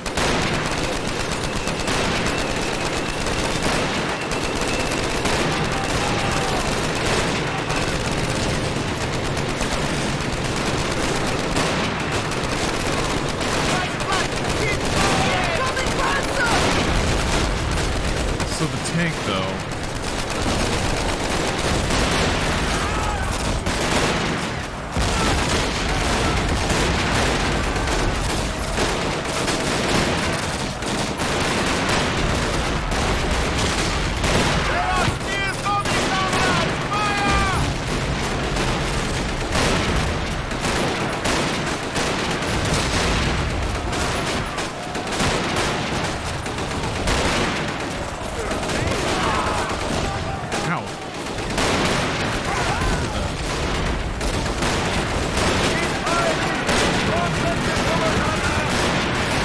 The good news is I've also secured my high-powered coffee to celebrate Coffee Day.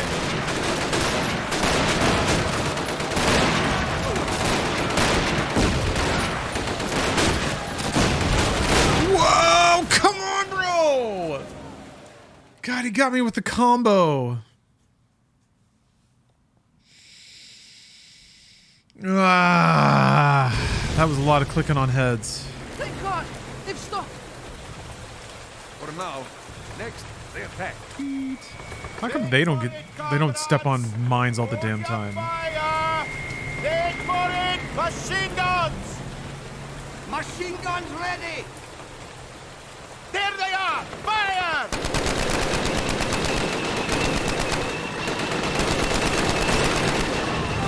Where did I spawn? Oh, I'm like way over here.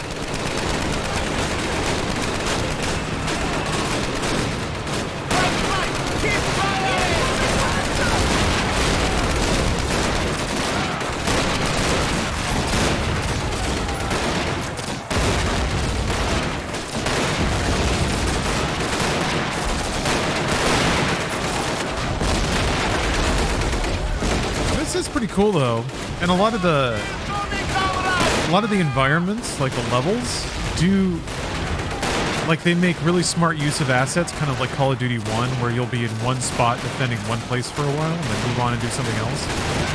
But that makes use of the actually pretty good AI, and I don't mean good and then like it's devious or hard to play against, or makes the game interesting to play. I mean that it plays its part well. You're surrounded by extras and actors, and they all do exactly what they need to do. And that wasn't quite a thing yet in a lot of games. That was one of the more revolutionary things Half-Life 2 kind of brought, was having a full AI companion that could, like, not only follow you, like, technically be able to follow you through a level, but also contribute, respond naturally to things, look around, move around naturally.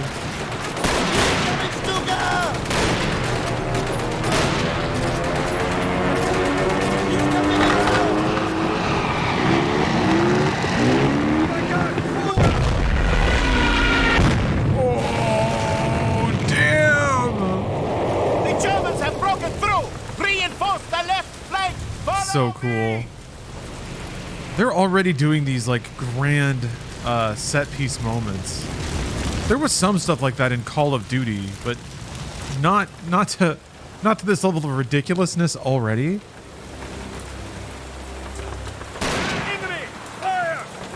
It's funny to see like a lot of those principles get locked in or already be present in the expansion. Like, you could trade off some mechanics and certainly like presentation, but I think the flow of the levels and the set pieces wouldn't look too out of place in a modern Call of Duty.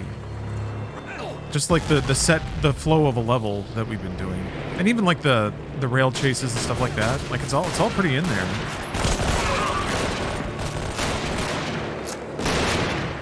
Solid foundations. I need to look up who made this game.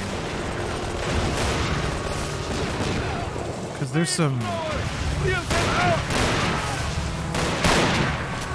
Definitely like a successful escalation of bombast and set pieces in the expansion.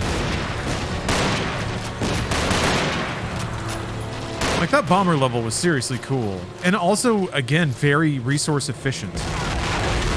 As soon as you had the tech and, like, the model of the plane, you had... And I guess some enemy planes to fly around. But even, like, flying around is so much easier than having, like, player models run on the ground. They're planes. They can go wherever.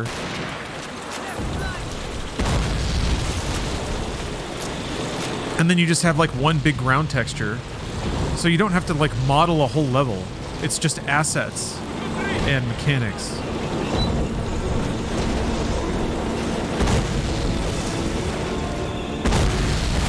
So yeah, smart stuff. Smart stuff. Is it better than Starfield space combat? Nothing is. The truth is, nothing is. Oh, people are saying this game rocks. Or, sorry, this gun rocks. Specifically, PPSH. Some say, I don't know, man. I remember, like, specifically elocuting my concern with space combat at Starfield.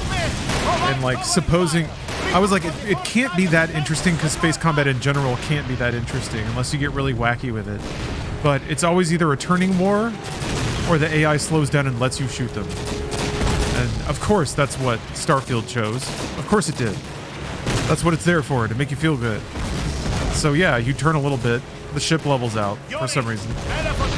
And then you shoot it until it dies. And I guess you can target a... Oops! Oh! You can target a subsystem, I guess. Boarding ships and killing people inside is pretty cool. I do like that a lot. I wish that I wish that it were easier to liquidate a ship. I guess really the most efficient thing is to just board a ship, kill everybody, and then see if there's any high value loot. But there's no reason to, like, take it. It's just a dead weight.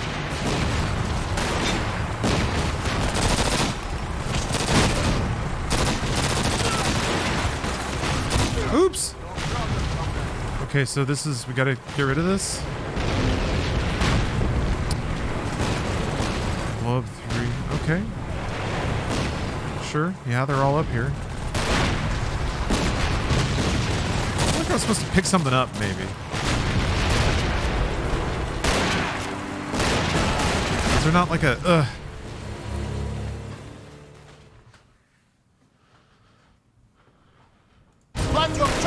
Oh, you just grinded and got a ship with auto weapons that does it all for you? I mean, it's cool that the shipbuilding does allow for that. There's like... The shipbuilding checks enough boxes to be cool, I guess. But it is neat to build something and then fly it around.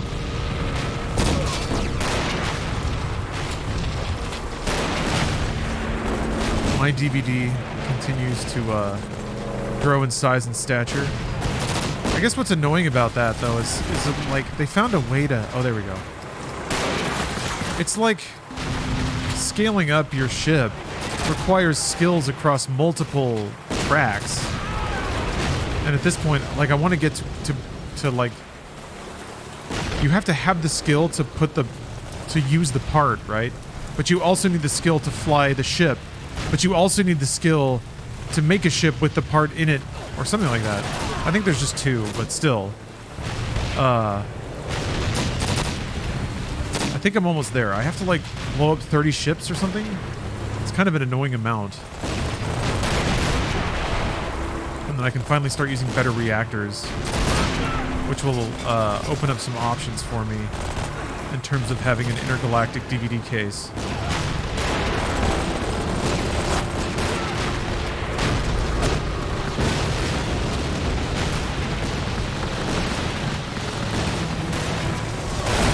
Oh, you're German. Shit. I keep forgetting I can save now. Let's see here.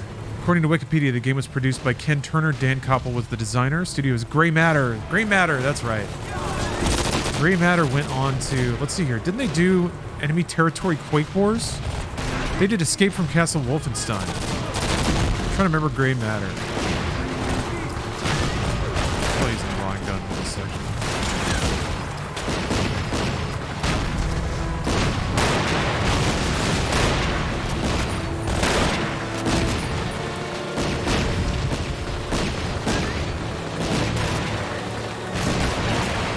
Yeah, there's talent here. Oh, wait, Grey Matter made B.O.B. That game's awesome. I've always wanted to go... Oh, weird. I've always wanted to go back and play B.O.B. as an adult. I remember renting that and being really charmed by it, but also being frustrated. It was like a platformer puzzle game, kind of. Quake 2 Reckoning Mission Pack and Return to Castle Wolfenstein.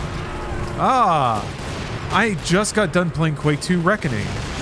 And it's interesting too because there's a lot of ideas in that map pack that are also a little bit advanced. The Reckoning is actually pretty cool. It's much more like Half-Life-y in its mission flow and its map flow. Quake 2 was kind of going there. But Reckoning really made it a thing. But yeah, thanks to the Quake remaster, I just played through that map pack. Pretty cool stuff.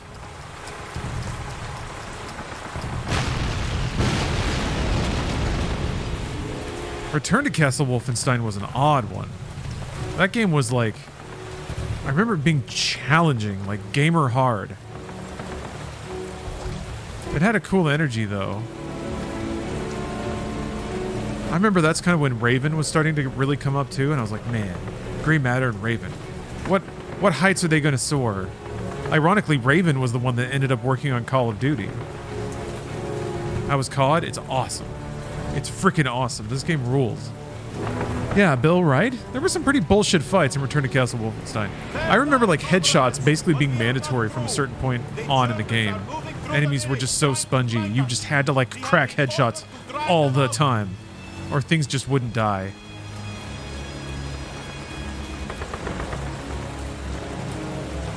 And like, in service of that, actually, I remember developing a lot of techniques to get headshots. I remember one that really helped was whenever I was, like, climbing a ladder or going upstairs. You could, like... I mean, it's pretty obvious to, like, talk about, but I remember utilizing this extensively. Using the, like... cover or the ground to make it so just the tip of their heads poking out, and then just drill that with a sniper rifle.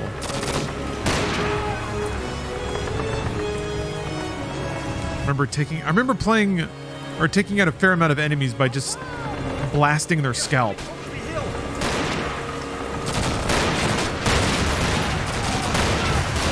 Abnormally common practice. Anyway. Main killer, you're making me wonder. I don't know what difficulty I played it on. I don't think I was full of myself back then. I didn't really pick hard on everything because I was still kind of acclimating to playing games on PC.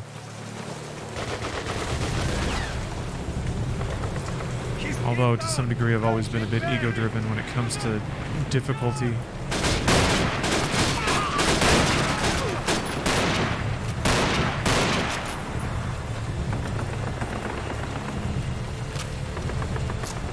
How was this game received when it released? It was one of the few COD games I didn't get. If I recall on Wikipedia, it was like generally favorable.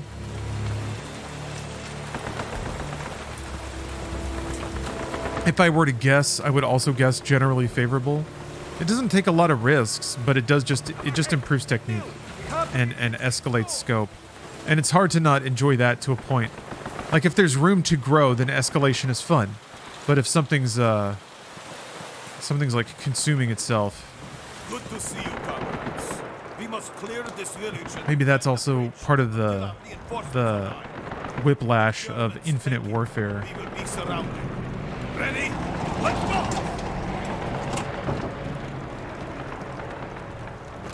They escalated on something that was already over-escalated.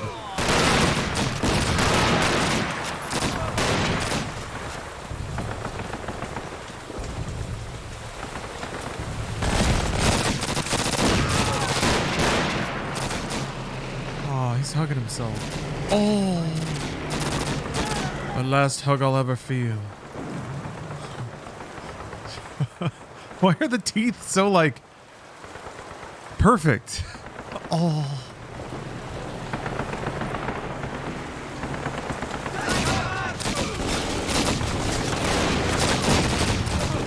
Say what you will about the Nazis, they have clean teeth.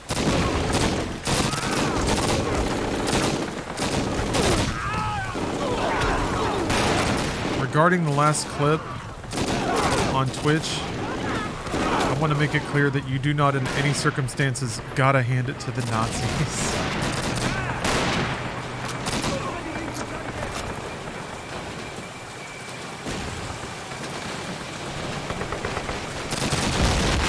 Oh!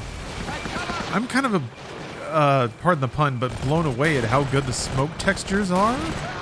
Just in the default game. Are those good guys? I'm staying dead and I haven't failed yet, so go ahead and save the game. We'll see what The Hague has to say about this.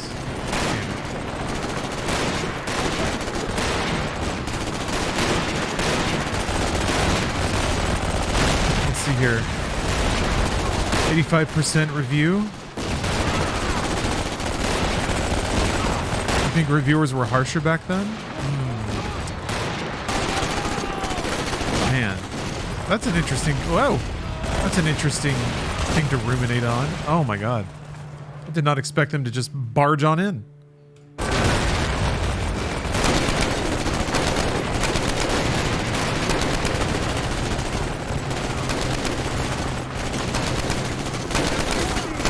I think here's my hot take. I think that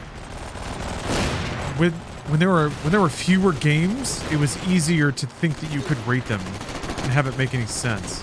Like it was easier to think that you could conceivably rank every game on a scale. But now there's like so many games of so many different types. It's like review scores have just kind of changed context. Oh my god.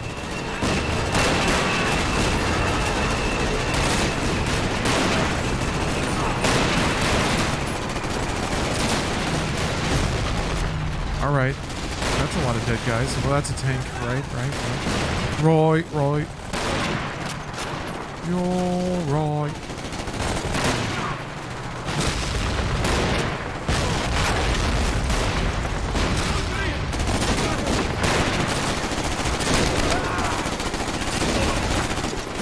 Oh, Call of Duty was the first game to nail aiming down a sight. Ah. Yeah, I never really thought about that. I didn't play a whole lot of first-person shooters that even had that as a thing. Like, if anything else, it was alt-fire. And then I guess, yeah, it was always just like a scope overlay on the screen. But yeah, I guess changing the FOV, zooming in the view, just having the model of the gun line up under the camera. Having the model of the gun be good enough to put that close to the camera.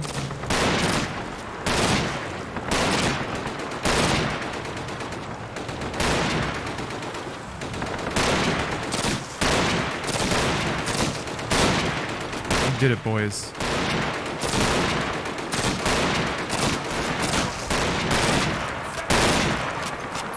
Imagine listening to review scores or reviewers. I mean, I think when a game is reviewed well, it can give you insight into whether or not the game is for you.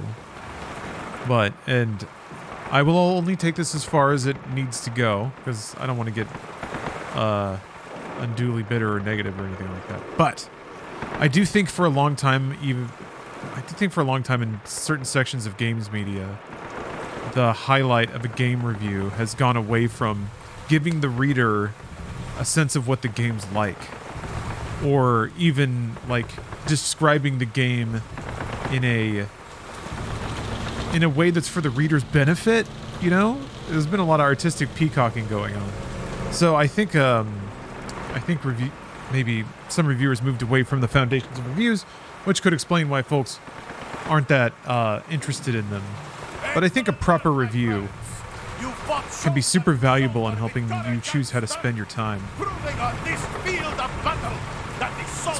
Should be way faster to read like a page-and-a-half review that can give you, if the writer has talent, can give you an idea of the soul and essence of a game.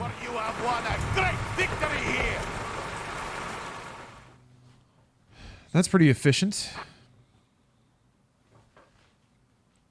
Everyone just jumps to the score. It sucks. Yeah, people are simple.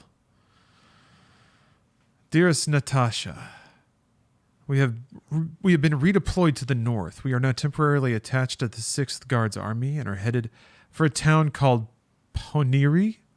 I hear the fighting has been fierce. They are calling it the Stalingrad of Kursk. The commissars seem to like shifting us around like cattle. Cattle being led to slaughter. I saw things at, Cherkaskoy, things that I would soon like to forget. It is now clear to me what has hardened Antonov's face to a permanent grimace. I can only pray that my luck holds up.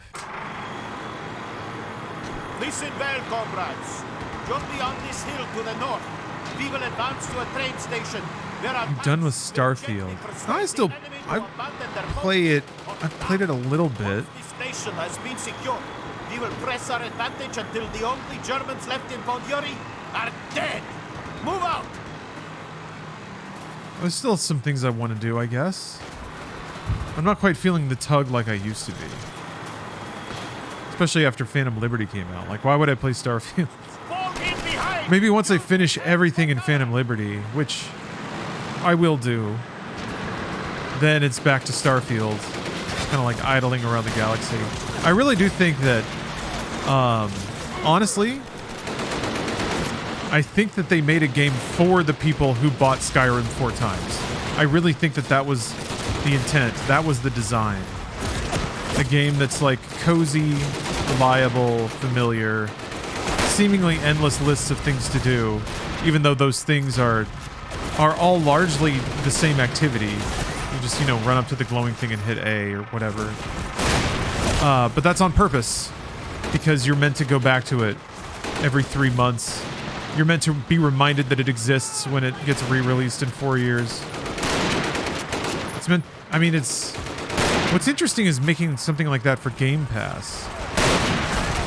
Because theoretically, like, that's the... I don't know how games like that work with Game Pass. Nobody does, I guess.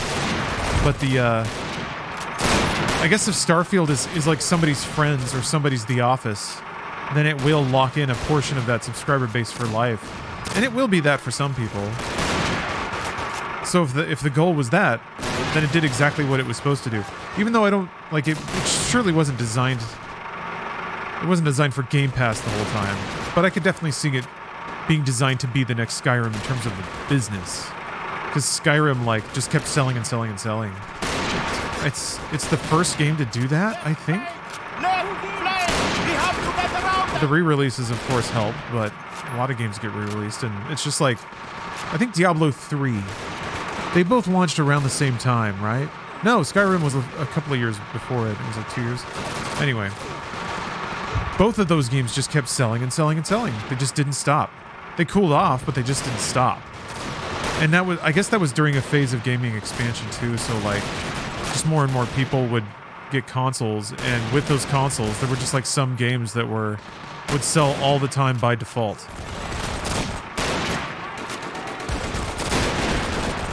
Witcher 3 ended up being one of those games.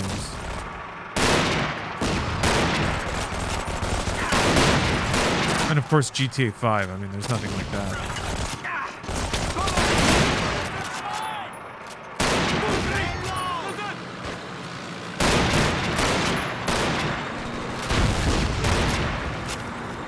A lot of people seem to forget that Starfield came out in September 2023, not December 2020, not 2016.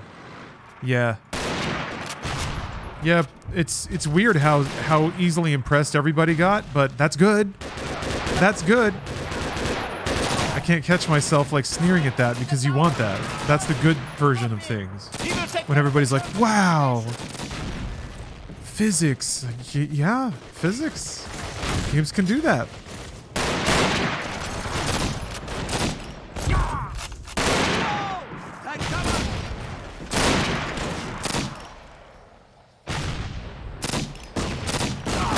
Starfield's retro space setting is a harder sell than Skyrim or Oblivion's high fantasy setting. Even if they both follow the same formula, making both games, Starfield just looks lonely and kind of depressing and isolated. Yeah, that might be why they tried to cut down on all the parts where you're alone as much as possible. I guess except scanning. Scanning and surveying might be the most miserable activity in all of Starfield because it is that. It's just you, like, literally kicking rocks for hours. And, like, a lot of the planets don't even look that good for how much they hyped up the atmospheric tech. Like, it's, I don't know, it's keeping pace with Creation Engine, which is to say it looks like 4 or 5 years old. But, you know, terrain. I hate it. I've only done a few planets. Yeah, I was hoping that at some point I would like develop a sense for it to cut down on a lot of the running around. Like I would just know where certain fauna are or how to attract them or something. But nope. After running around a bunch, it still seems pretty goddamn arbitrary. The one thing I noticed is that if you can find cave, if the game decides to randomly generate a cave for you, those tend to have like one of everything in it. They just have like one, at least one of every animal, unless they need air or water, like any terrestrial animal, I should say. So, but just one. I was hoping there would be skills or something that would reduce the number of scannables too, because what's the point in making you do 8 of everything all the time? Like, are you going to run out of things to scan? Do you think? Maybe they want to throttle how fast you can get money that way. Game loves to waste your time? Well, I mean, it doesn't. It doesn't. There's some downtime that it erases entirely, even though that would be the good downtime, theoretically. Being able to like, load to directly in front of your quest is pretty intense, even for Bethesda. There's a button that's just take me right there. Oh. Yeah, it's a good time waster, and I think that's what it was meant to be. It was made to be that. And that's how I'm going to play it. I think it's, well, I would say it's unfair to compare the game to something it's not trying to be. But Bethesda did that when they pitched it as like a sweeping, delicately crafted, blah, blah, blah, blah, blah. Maybe they thought that's what it was.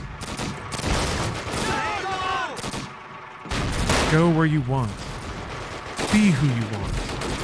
Let's sip this coffee. Oh, damn. I feel like that's sweeter than usual. Ah. Damn, that might be too much for me. Tragic. Tragic. Well, I can just make more of my own coffee then. Damn, I even, like, called the delivery person back because they forgot the coffee. I raised a stink about it and everything. I could have just let them enjoy my coffee.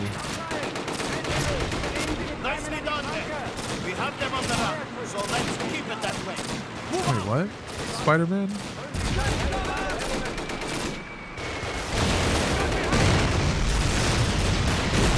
most delicately crafted game. Like all Bethesda games I play for 8 hours and then go, what was the point of that? Yeah, unless wacky things happen along the way. You really need those wacky moments.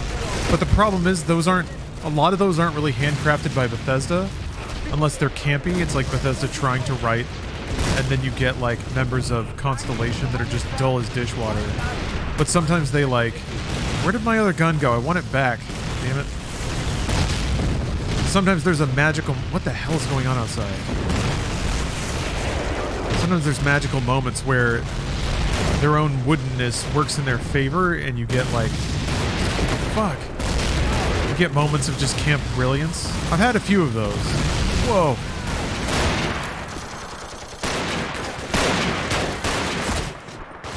But they're like, it's tough because those moments are like equally unearned and earned, you know?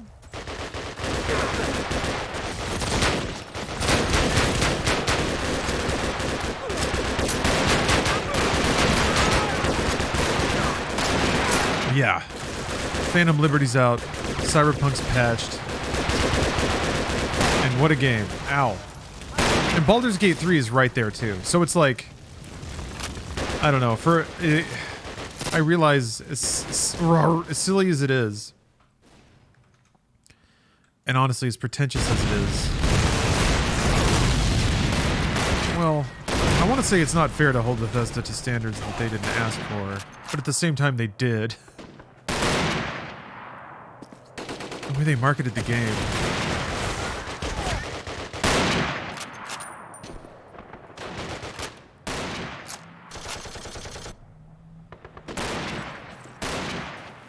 But whatever. I guess there's no harm, right? No harm, no foul. It doesn't, like, Bethesda didn't really dupe anyone with the marketing.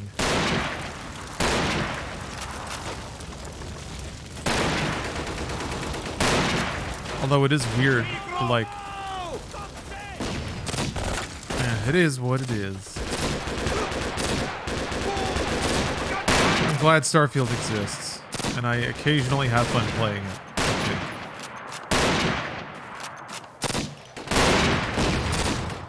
I'm a little scared because, like, I read a review and they mentioned some more fun story moments, and I'm like, yeah, I'm down with that.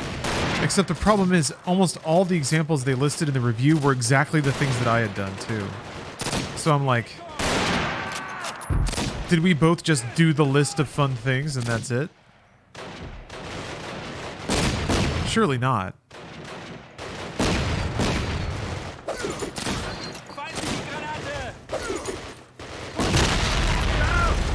Has anyone played ass loads of Starfield? Do you know, like, is it pretty easy to find a point where there's just no more side quests, really?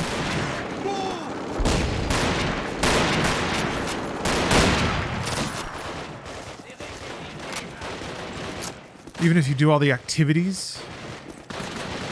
Did you do the quest with historical figures? I don't think so. I have almost 200 hours, and yeah, there was that bit. Oh.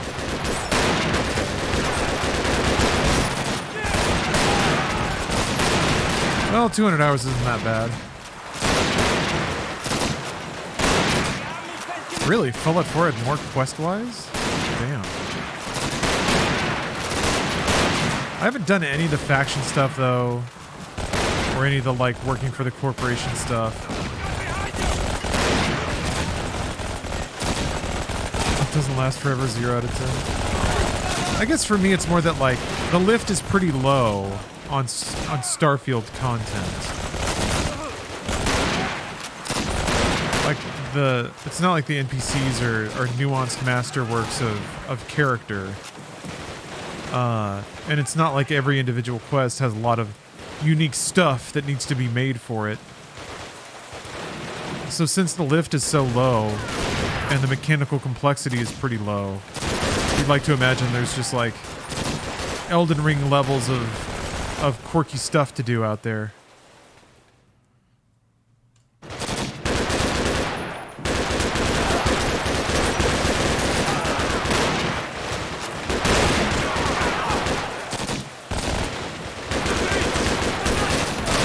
I like to wander in each quest, and it makes wandering feel less wandery. Yeah, I can see that. There's not a whole lot of like disrupting your plans or like tempting you away from your original intention. Oops. Damn, man. Once they get you in there, freaking injured.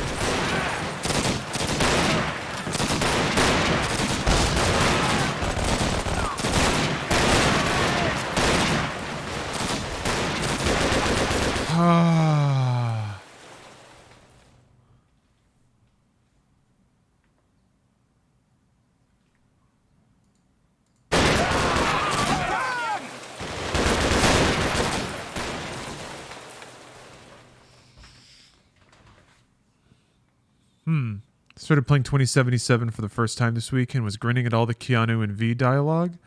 I don't think anything in Starfield made me feel anything close to that.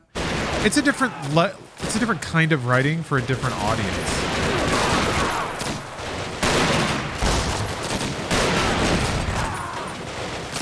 But yeah, it's not going for that.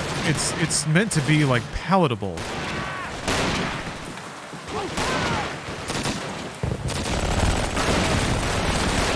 Pleasant. Somebody had an MP40 in here.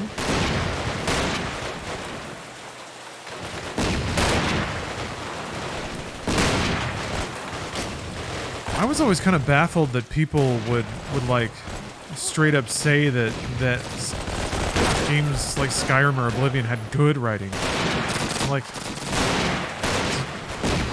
do you think?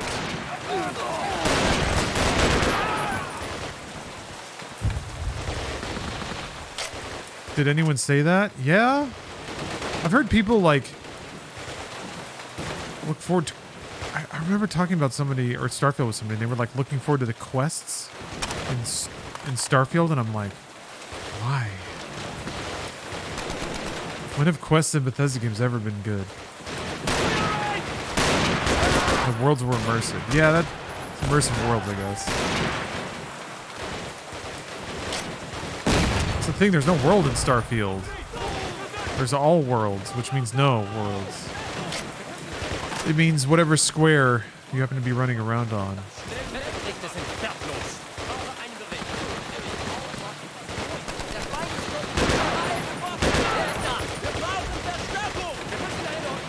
It's a game that, like, more than any other, and again, this is pretentious, but you can see how it's how it in conflict with itself it kind of is, where its stated intent is all about freedom and the wonder of space and the thrill of exploration, but in practice, in terms of what you do in the game, you do absolutely zero of those things.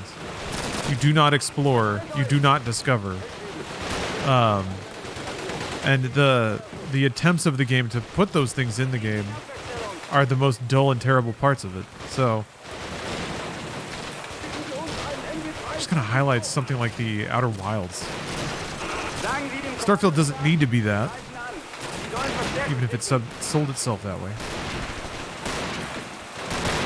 Let's see here. Regroup with your squad. Oh, okay.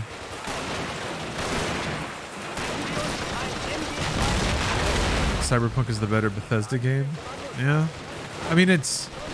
Hopefully now people will start seeing it as more of a modern New Vegas. I think with Phantom Liberty it might get closer to being that. There are good side quests in Starfield. Yeah, Bliff, I agree. Better than in usual Bethesda games. I was getting a little too negative there. Starfield is the only game that I've wanted to keep playing in hopes that I'll find like more interesting characters, because there have been a few. Genuinely pleased.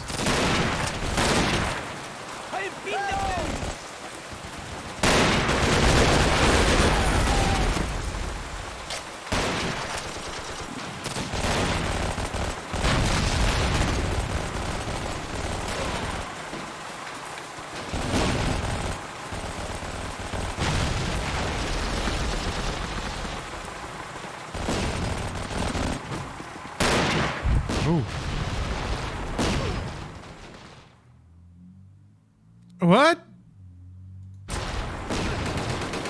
Protect Samashko? Is that what I need to do? Oh.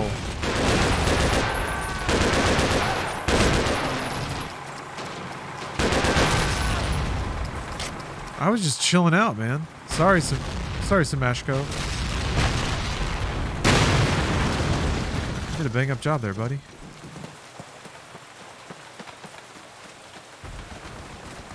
Yeah, even being able to escort an NPC that can actually do this. When are you gonna have them shots on? Oh, them shots on brought you this thing.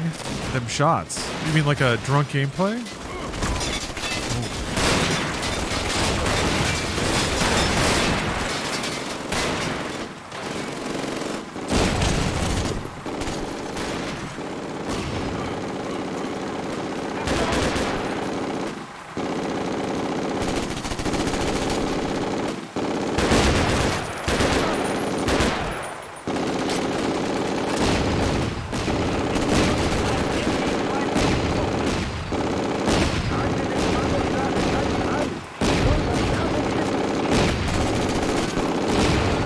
Oh, a drinking gameplay, a drunk gameplay?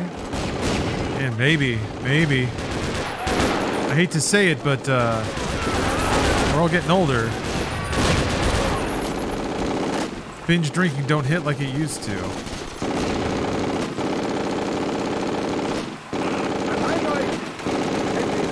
Also, I don't know.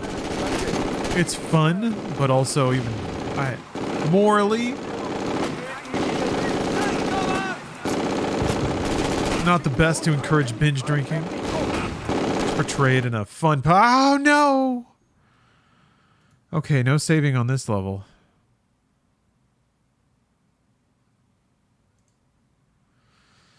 Why don't you call it a drinking gameplay, like as a term for the experience? I don't know. I don't really call it anything.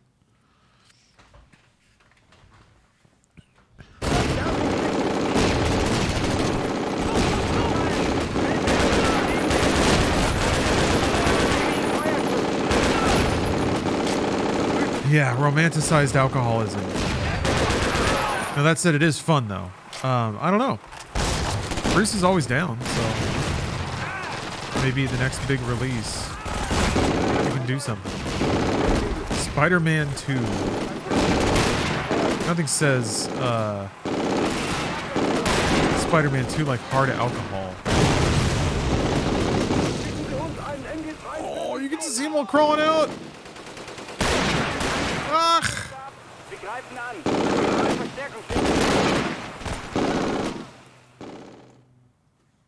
What?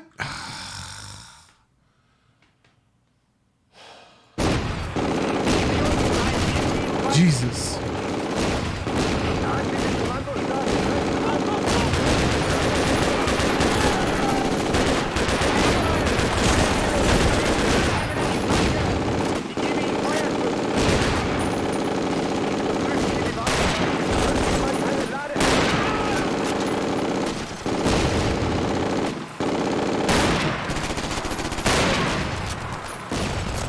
All right, we're getting there.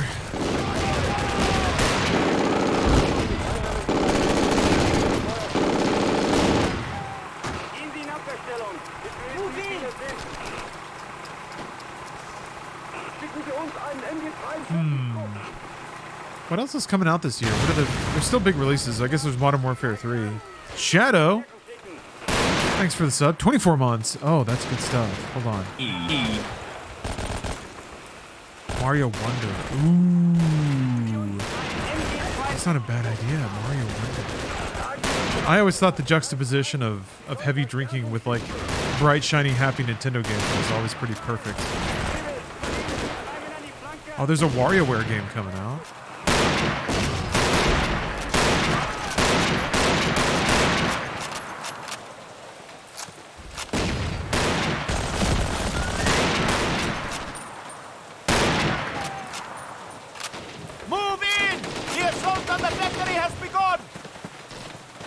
Assaulting a factory. All right.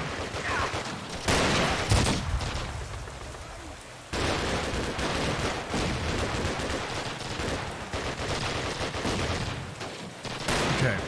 Let's see if this is watered down a little bit.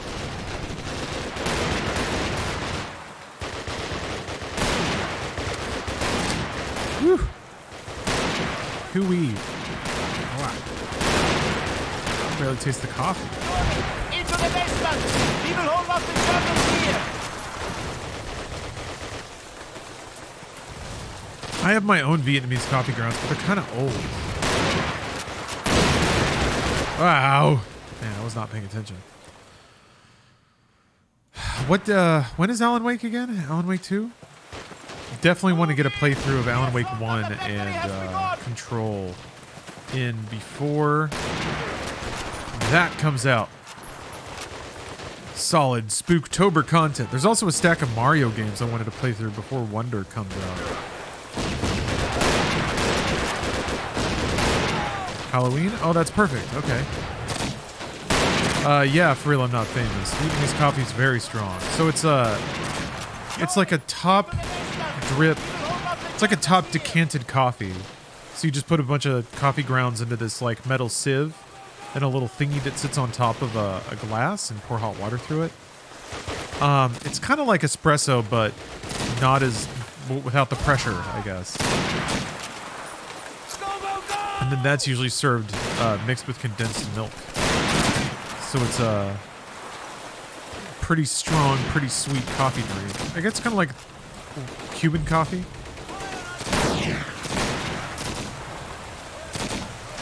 You think 2024 games will be just as good as 2023? Ooh. I don't think it's possible that there's going to be more better games. I don't know. There would have to be equivalent or better games than both Tears of the Kingdom and Baldur's Gate 3. And I don't know if that's possible. Damn.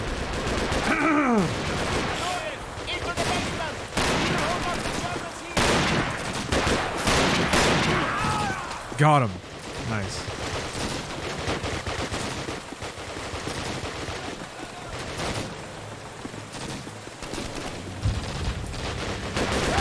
God damn it.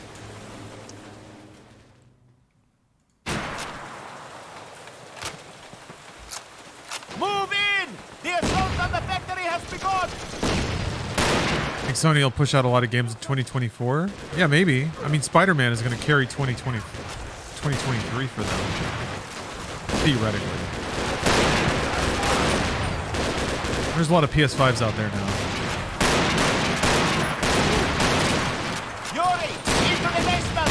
We will hold up the Germans here!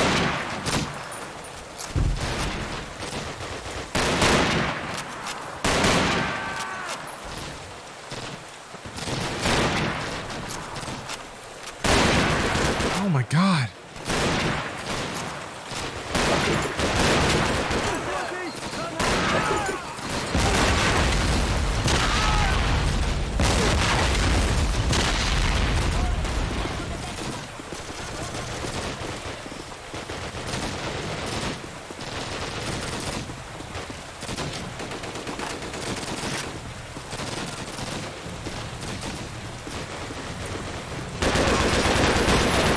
Jesus. I want to save so bad, but I know that it's a trap. Quickly, move! Move!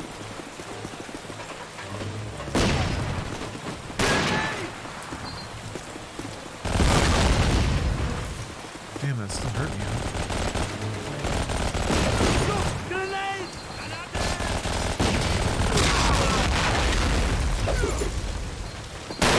Oops.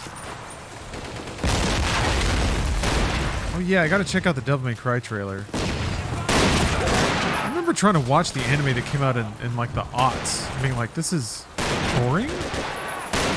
Why am I bored? So hopefully this go around will be better. I mean, it seems like lately so many like anime pop media fan projects have been getting the talent and the budgets to be good. Cowboy Bebop felt a little amateurish, but that's like, it's kind of one of the only ones in recent memory.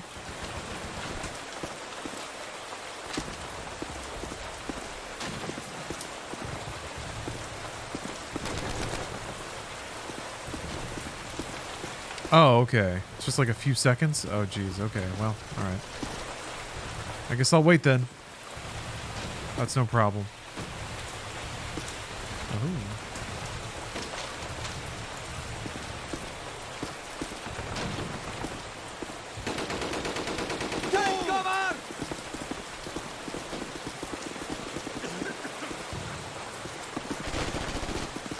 Man, this rain is really cozy. It's too quiet. We've taken. Is it too quiet?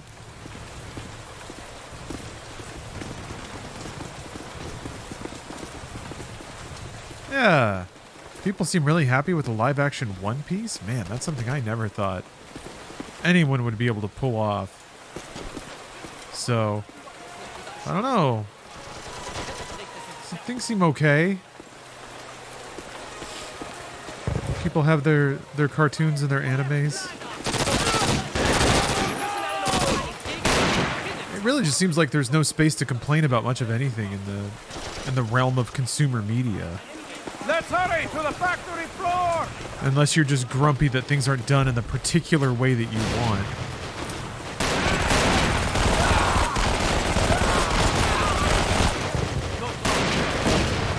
You could just scoot over a little. Yeah, I liked Callisto. I liked Immortals of Avium. I'm bummed about that. Ascendant Studios having to lay off so many people.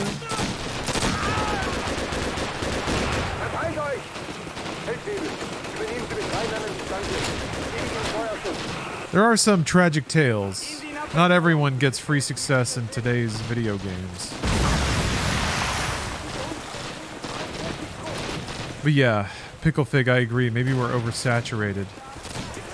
On a purely selfish level, honestly, like, a lot of media organizations picked a decent time to strike because there's just so much shit. I mean, I'm still, like, discovering old shit that I haven't even seen that's good.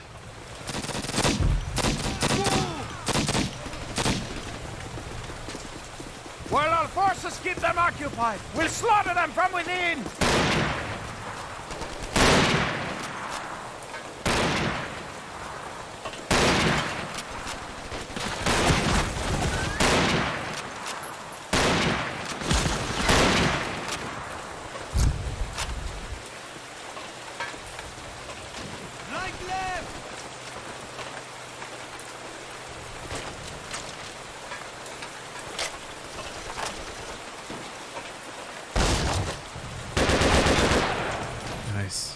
Oh! Getting baked after I pulled some homemade mac and cheese from the oven? Oh yeah.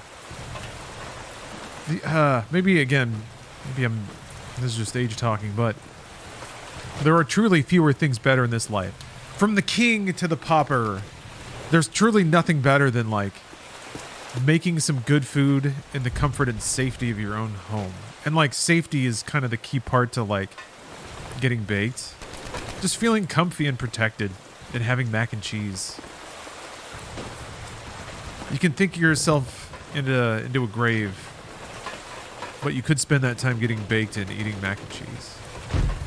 The world's philosophers agree. Holy shit, that was an amazing explosion.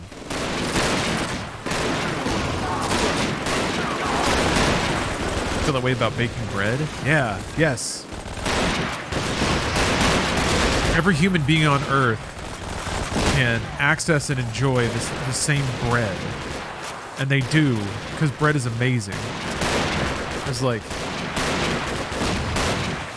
you have to be pretty goddamn rich for bread to not work anymore.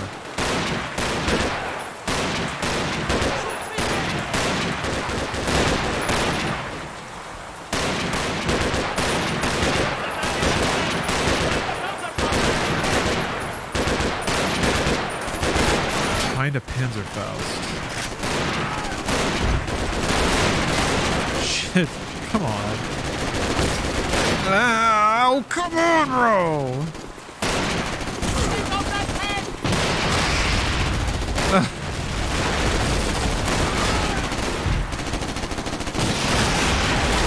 What?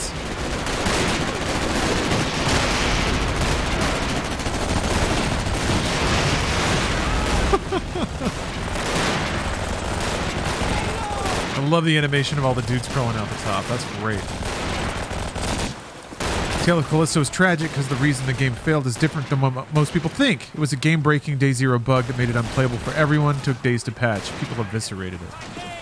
Yeah, I suppose. I don't know. I guess there's that, but honestly, how tough am I? I think that people just didn't want that kind of game. It, like, wasn't distinct enough. It had a pretty generic title. And we will not rest until the whole German army has been driven off Russian soil. And I think games of that, like, Gen 7 complexity, where they're honestly pretty straightforward and linear, I think those are, in general, are seen as not being worth full price of a game. People had other complaints too. No, I'm not saying that, like, I think that's the larger market force, to be honest. I think there are games that had those levels of issues but still sell way more, you know.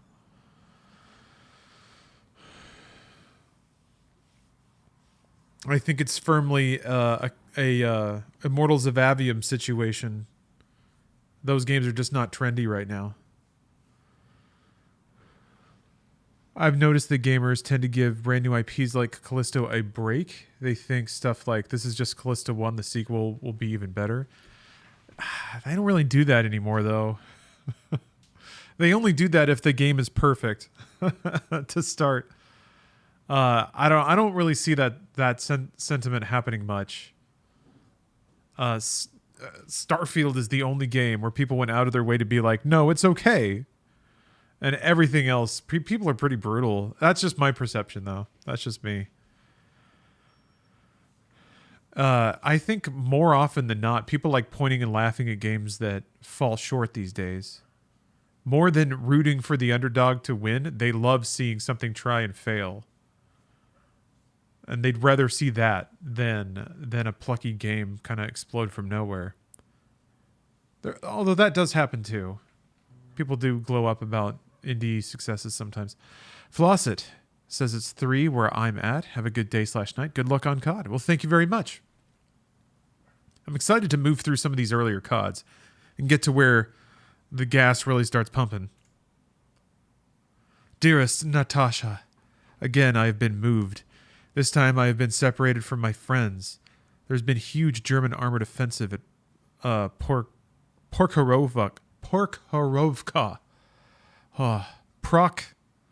Prokhorovka. Jesus. I thought I got it last time. Anyway, so far we have been able to blunt the attacks, but the enemy has bloodied our noses on more than one occasion.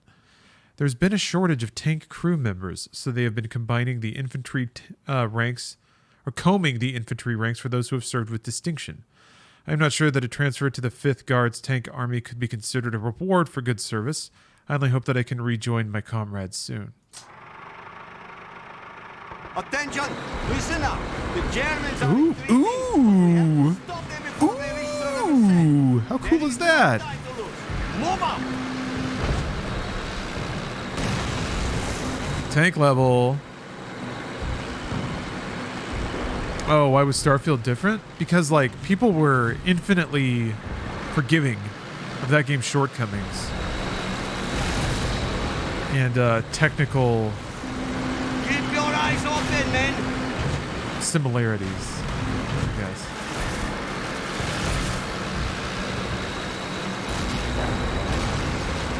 Although, you know, there were a fair amount of, like, lol Skyrim in space comments, I suppose.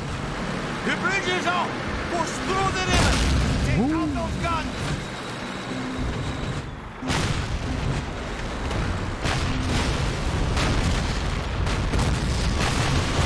What guns? Anti-tank infantry in the building!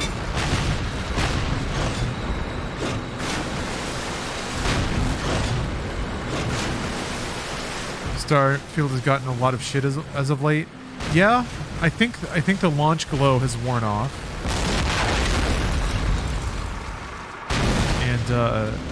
and at least in like enthusiast circles, people are moving on pretty quickly. Press on! So we'll see. We'll see.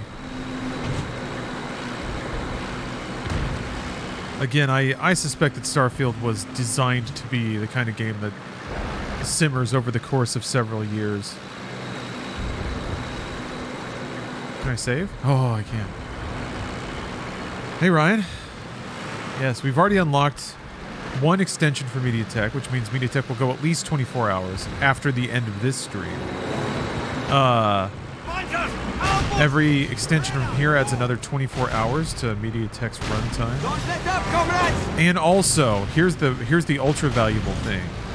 Unlocks a secret behind the scenes tell-all from Steph about her days in the games industry. She's gonna reveal it all.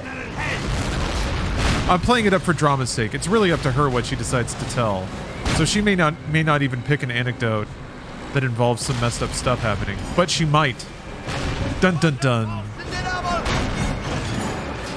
I've often thought that Steph is, for one, a great storyteller, but also, two, has seen a lot of angles of the games industry, and would much rather her tell everyone how things go down than me, because she's been there. I've just talked to a lot of people and have benefited from her expertise as well.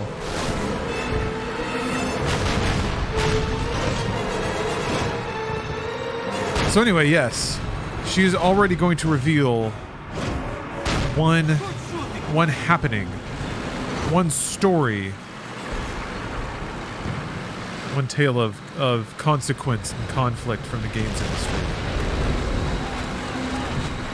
Rekka says some people just don't know the joys of Bethesda game modding. That is true. Thinking about it as a platform more than a game unto itself is pretty powerful.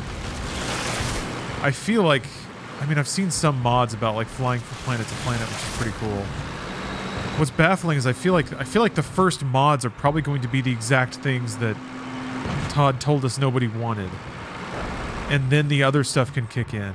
Because sure, there's a lot of space fantasies and space adventures people have that they would like to go on, and surely mod teams will jump into action excited to make those things real. But what's the point of even leaning into those space fantasies when you can't take off from a damn planet? When you can't fish?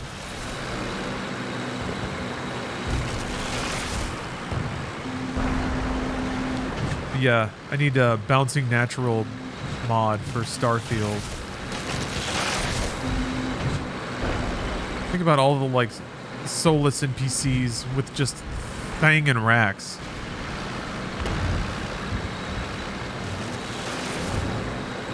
It looks like Fritz wants to fight. Let's not disappointed, comrades. I don't think they have mods like that yet, because the mod tools aren't out. Maybe they do. Watch out! Watch out! Watch out! Fascist bastards!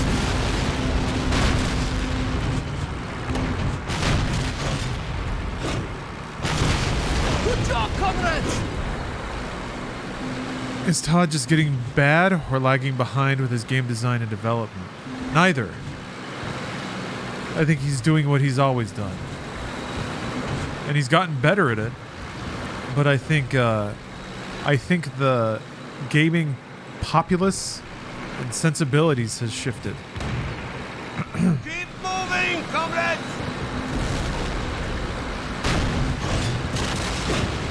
Fascist bastards!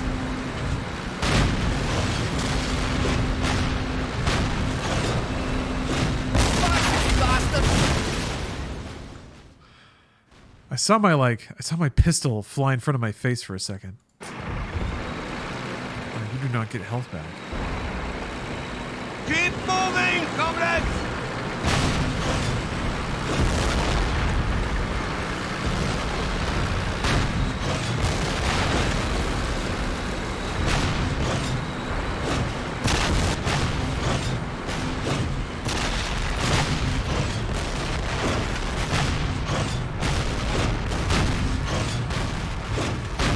Keep them coming!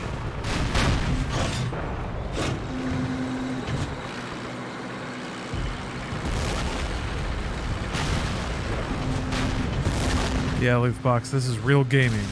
No health back at checkpoints. Luckily, we're on the PC, so I get quick saves. But I will lose that shortly. We move on to Call of Duty Finest Hour. A game after this. Hold on a minute. Yes. 2004 console exclusive.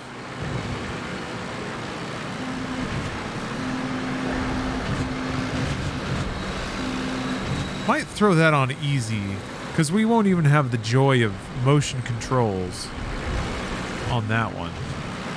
That's just a straight up console shooter. And I don't know, after Armored Core, I think I have my temporary fill. No? Tiberian Matt says no. Oh, what? What? It's got to be on gamer difficulty, or you can't get off? Is that it? You're gonna be sitting there crying, unable to go to sleep.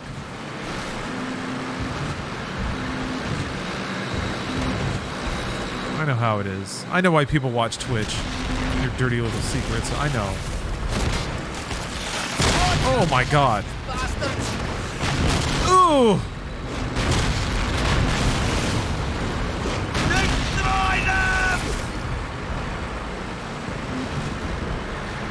Okay, well, I can't get shot anymore.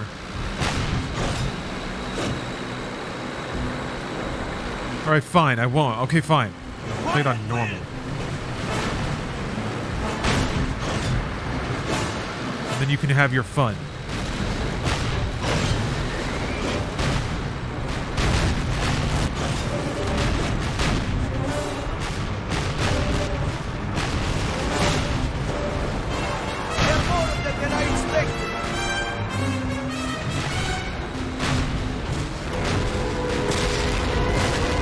Watch for the Sonic cameos. I've only seen one in the many years, though.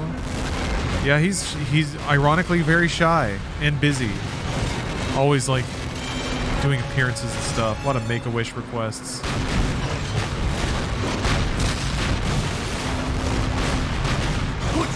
A lot of voice acting. Sonic the Hedgehog is busy.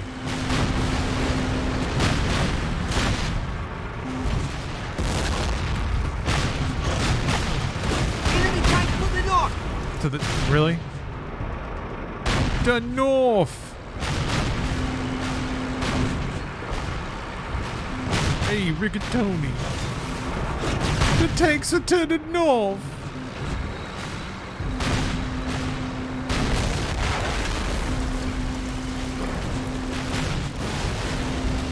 Enemy tanks to the west. Did Finest Hour not have auto aim? I don't know. We'll find out. Watch out!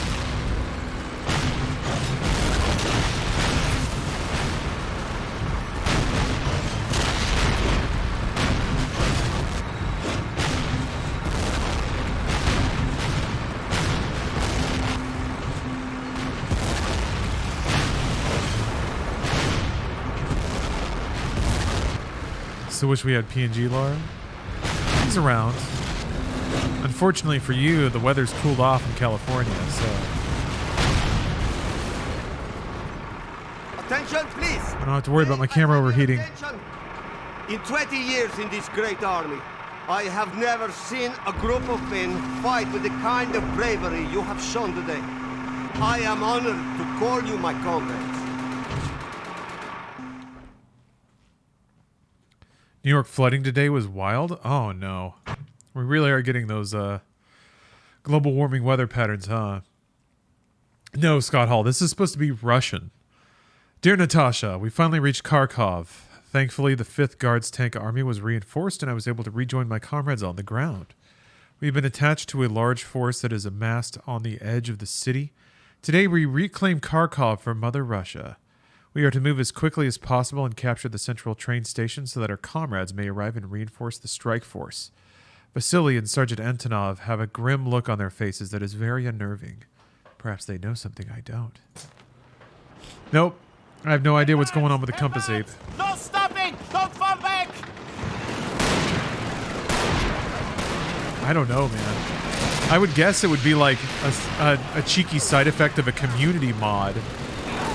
Like, that kind of thing seems like the sort of thing that happens when you just install like a widescreen fix, like an executable you get from some random forum. Like it goofs. They guess what? They put their clan mascot in partial opacity over your compass, but no. I just downloaded this from Steam and changed the FOV and the resolution in the INI file, and that was it. So yeah, still a mystery.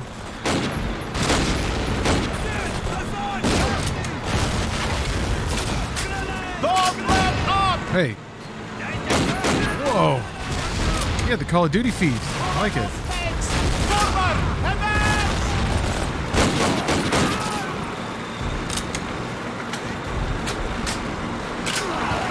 Yeah, I have an NFT in my compass, exactly.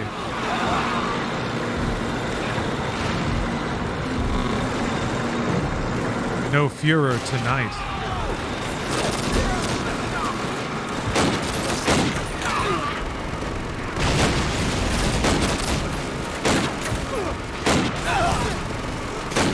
Anti-tank dogs! Yuri! Tisha! Over here! I've never played Squad. Get into this building and find a spot position where you can direct our counterfire. Right away, Comrade Sergeant! Oh, okay.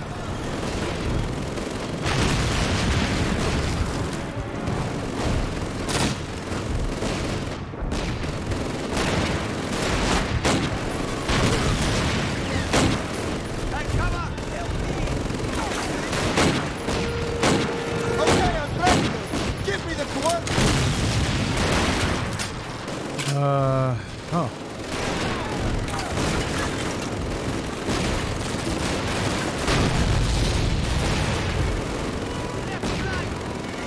What exactly?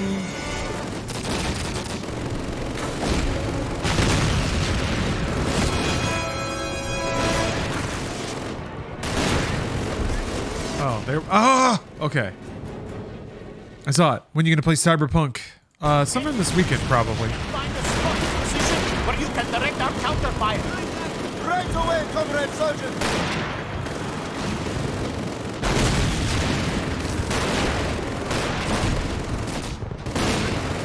He's not ready yet. Okay, I'm ready. Give me the coordinates. Say it, Mr. Man. Turn. 3, 5, 3, 5, 4, 6, 5. Over.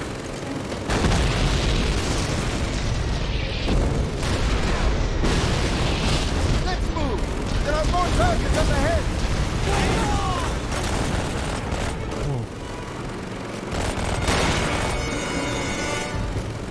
Oh, okay. The doors. Oh, there was a guy there. Oh my God. Okay. Where you can direct our counterfire. Right away, Comrade Sergeant!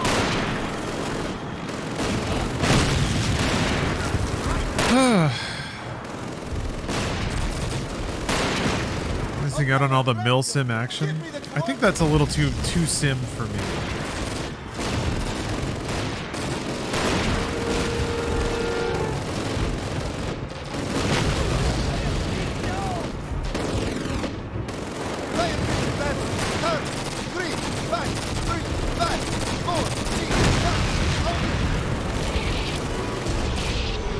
You have to treat this video game like it's a real war. I treat every day of my life like it's a real war. That's why I do all the crawling and screaming. Every day I wake up and open palm slam a VHS into the slot.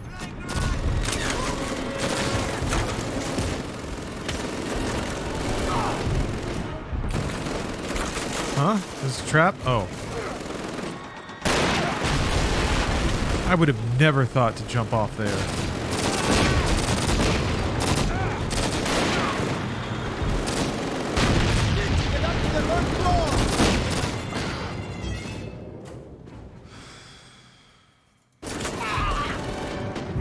Yeah, a war against being too good at gaming. Exactly. People would tell you that that's a thing that exists. And every day I prove that it's not. Digital melancholy. Jesus Christ. Thanks for gifting a sub. Blade versus Riddick? Man, that's tough. That's really tough. That would be a fight to end all ages. I think Riddick's probably got it.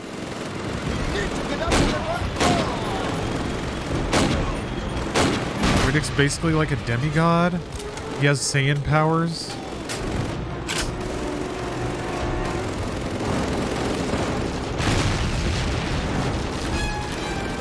He's got the blood of a Furian.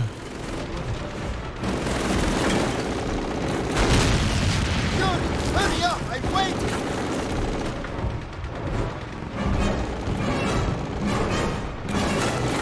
Sounds so Star Wars. 3, 5, 3, 7, 4. No, that's true. Riddick is the type of motherfucker to ice skate uphill. Oh, I missed the explosion. Good job, comrade. Forward position and continue spotting.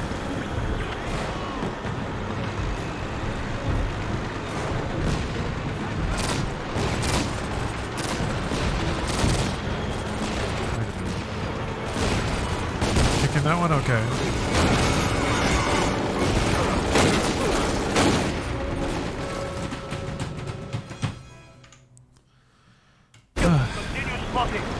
It's that Matrix soundtrack in early 2000s video games.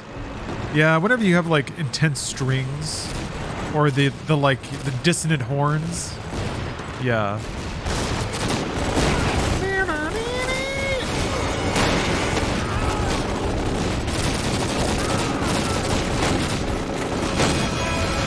It really was almost a new Star Wars for a minute there.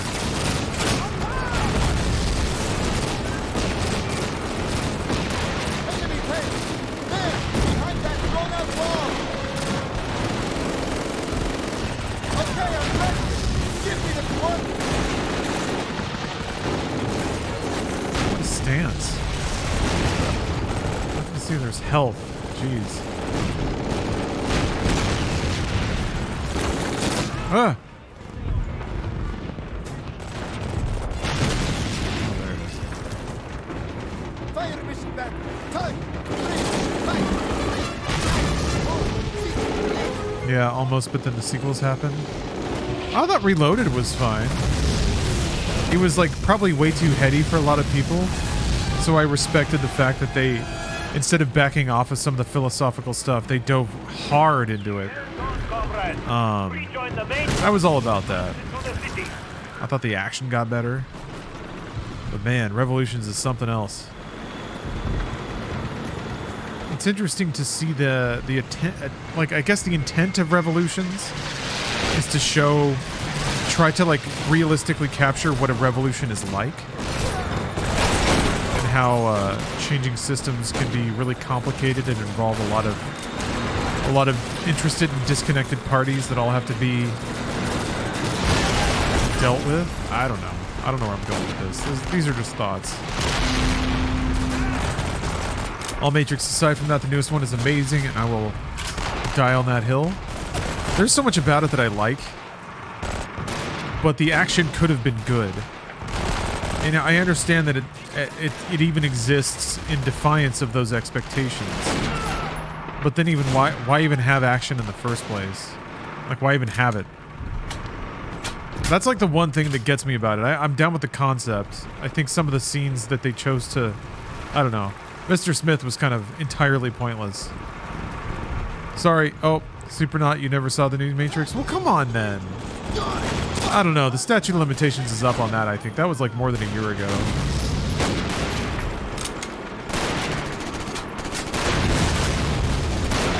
A bit too self-referential. Yeah. Yeah, I mean, it exists to comment on its own existence, basically. The more interesting parts of it were the creator sort of acknowledging the legacy of the Matrix through resurrections, but it was quaint, clever, and non-committal.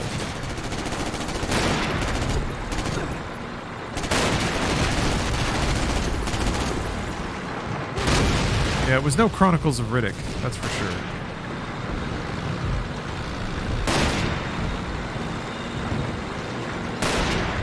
It insists upon itself. It kind of does, yeah. I don't know. There's just some real rough moments in there that you can't really explain away as much as I would like to. The ending is pretty awkward and somewhat self-defeating.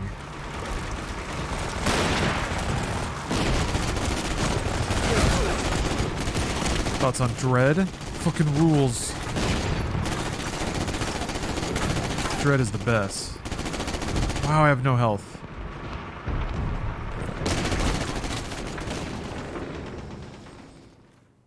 I want to watch Dread again. What a cool movie.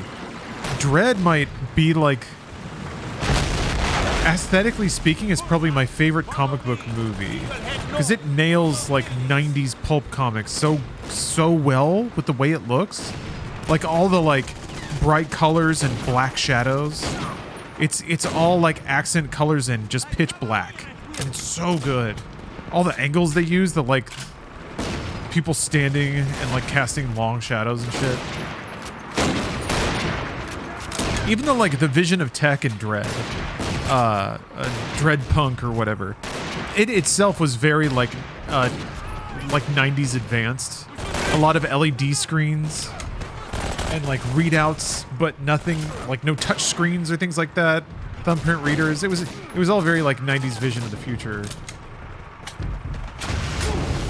I don't know. Dread was awesome. And the writing was like in there too. I guess that's the Alex Garland effect, but like wholesome moments that were pretty clever besides.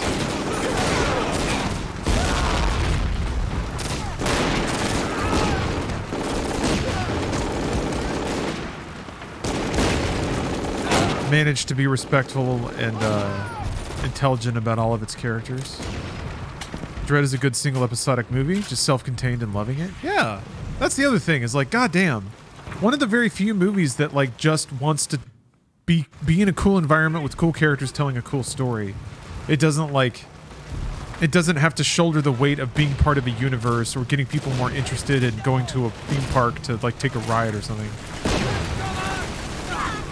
And I think the eliminating all of that fluff from a popcorn flick produces a remarkably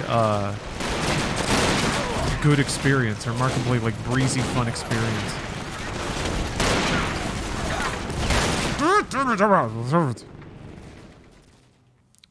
Dread is incredible, but it's just the raid. Not really. They're both in a building with angry dudes.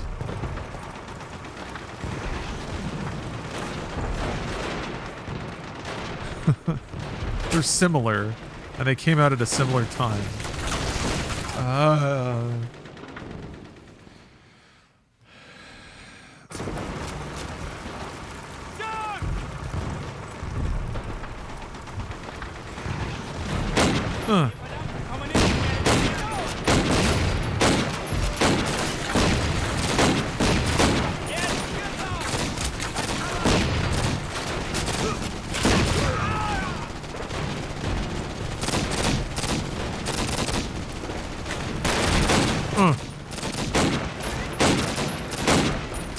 Oh yeah.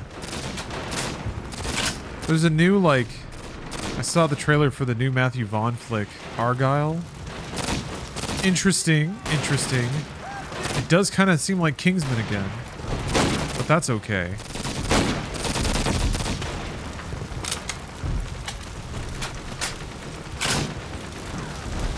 Hopefully it doesn't become a new series that turns to crap immediately.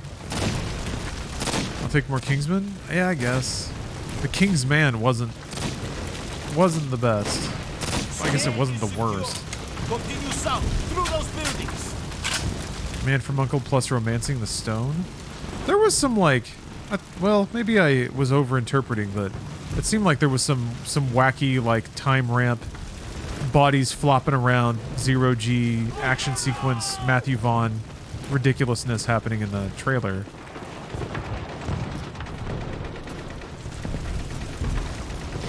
But yeah, with Henry Cavill and like 60s spy shit, you can't not see Man from U.N.C.L.E.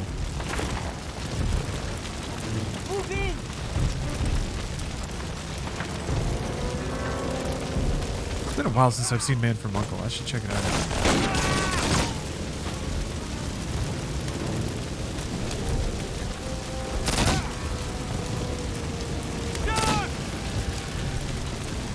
Been a Henry Cavill fan since the OG Man of Steel. He was really good in it.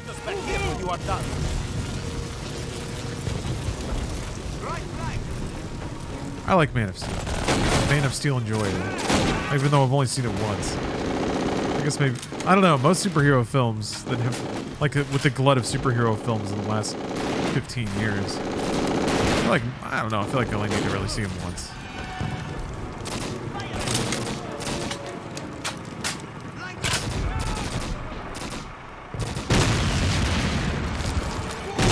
Got the face for 60s espionage. I appreciate the sentiment, but doesn't that mean that, like, wouldn't a face for 60s espionage be very, very like nondescript and forgettable? Unless I'm to seduce all the heiresses and make them tell me state secrets.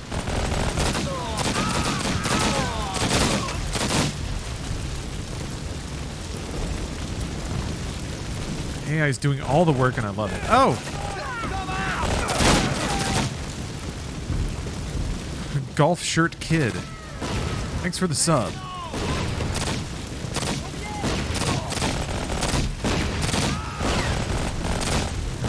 No health again. Easy come, easy go.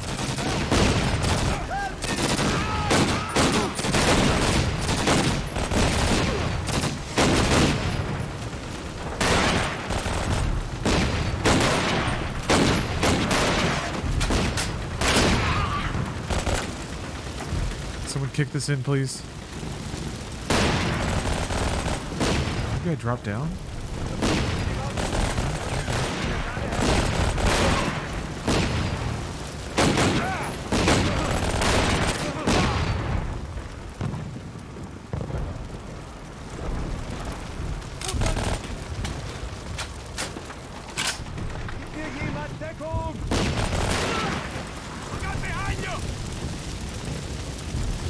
Back at some games. I was pumped for Anthem. Yeah, I feel bad about Anthem. Tragic. At that point, I had already given up on BioWare because I was kind of following the headlines and I saw that like the people leaving that poor studio. I've never spoken with somebody who worked at BioWare Edmonton. Stephanie worked at BioWare Austin. And maybe she'll share some stories about working there. I'm hoping for that because there's some business that went down at BioWare Austin. Anyway,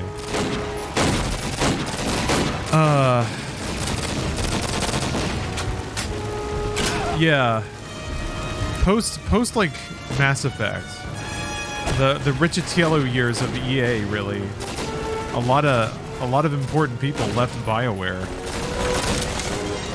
Being forced to like grind out games in a year and change, basically.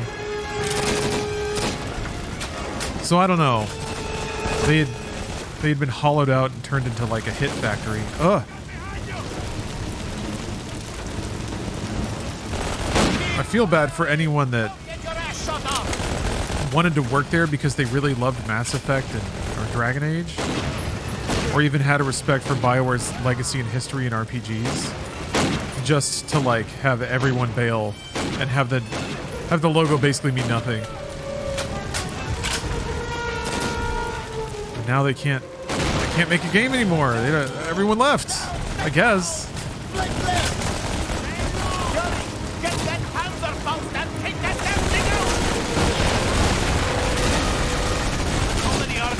I feel like it was BioWare and Blizzard The two companies that just forgot how to make games because everyone that did either left or just doesn't have to anymore or something. Then Blizzard released Diablo 4, so then again they got Rod the Hitman Ferguson on at Blizzard to get them shipping again. Man, I bet Rod could get the KOTOR remake shipped. Give Rod 4 years. It'll be out.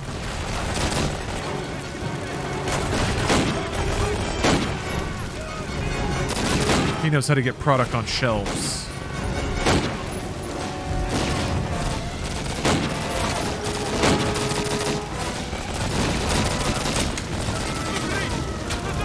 Hi, Jean Toast. Thanks for the sub. Thoughts on Metzen returning to Blizzard? None, really. With any luck, he was able to ask for a ridiculous salary, and then a company who wants to just rebuy some old school clout paid it. That's all I can hope for. I hope he's getting fat money.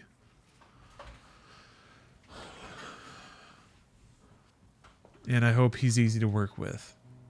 That would be the real shitter. If, like, let's say you worked for Blizzard and team's finally like forming up and you're making some cool stuff, and here comes this old school dude with like a seeming mandate to bring back the old magic. Here's my headcanon, and this is no commentary on Metzen. I've never met him. For all I know, he's a wonderful person. But I do like imagining that he rolls in and just like kicks his feet up on his, what is it, creative director desk or whatever, and then just cracks a beer and just like puts his sunglasses on. And people are like, Chris, what should we do? And he's like, I don't fucking care. He just like takes another swig. Or he's like, here's what we're going to do. Like, we're going to take Blizzard back to when it made all its money. We're going to do this 90s style. Bring in the dancers. And then, like, chicks in bikinis come in and just start dancing. Advance! Move forward! Take the step! Attack! Attack! I guess to me, the ultimate irony and often the likely truth is that if somebody's hired because of their like reputation or clout, they also know that, so they can kind of just get away with doing whatever they want. They can lean on that like assumed seniority, I guess. And what I really love, and this is where it gets entirely theoretical, is designers from the 90s that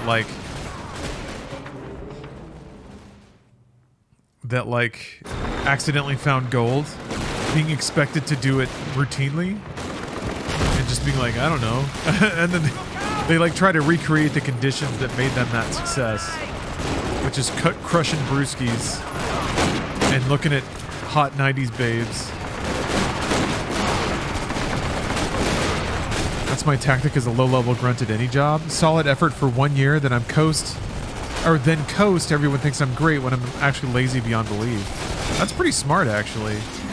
Establish a reputation, and then as long as it goes unquestioned, people's presumption of you doesn't change.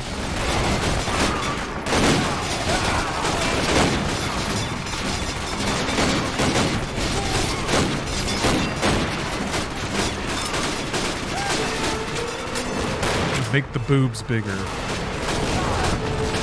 Luckily, Chris Metzen was Chris Metzen a tit man? Surely there's a Blizzard wiki out there that'll let us know.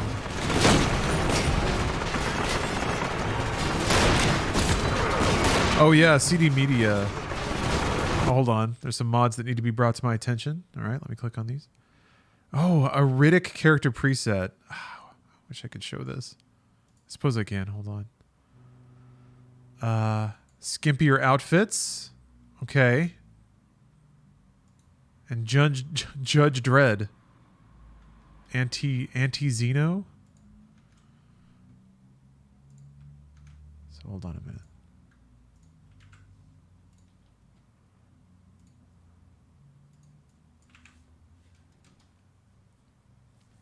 It's a bit aggravating how good this is.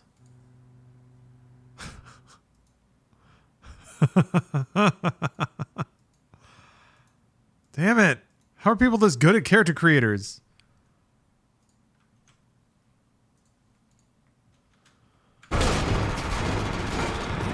Saw a Starfield mod last night that turns your flashlight into a projection of an asshole. Oh, like you just see the balloon knot?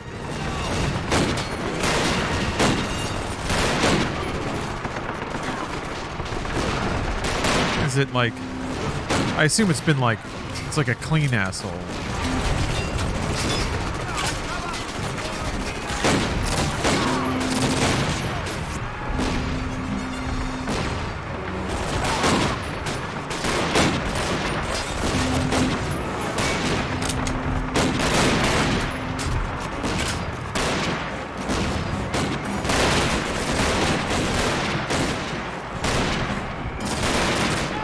Freshly bleached. That's nice.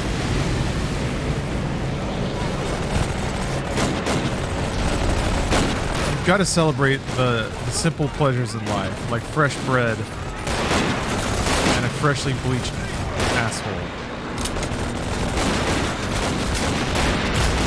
Perhaps lighting up a wall somewhere?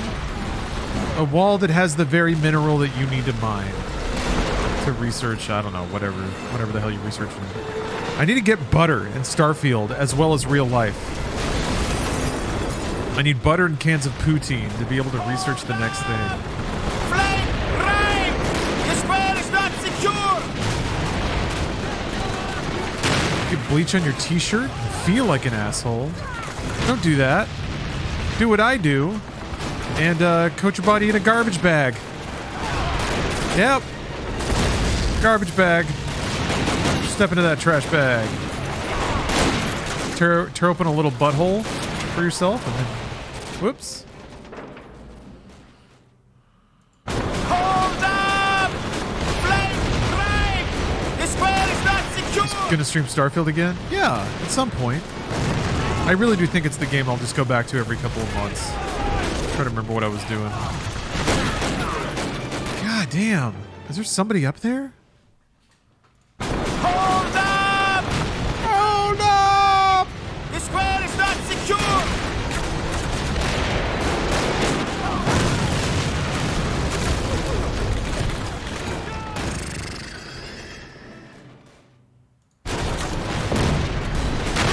I just have to keep running? Am I getting like gunned down because I'm not running forward enough?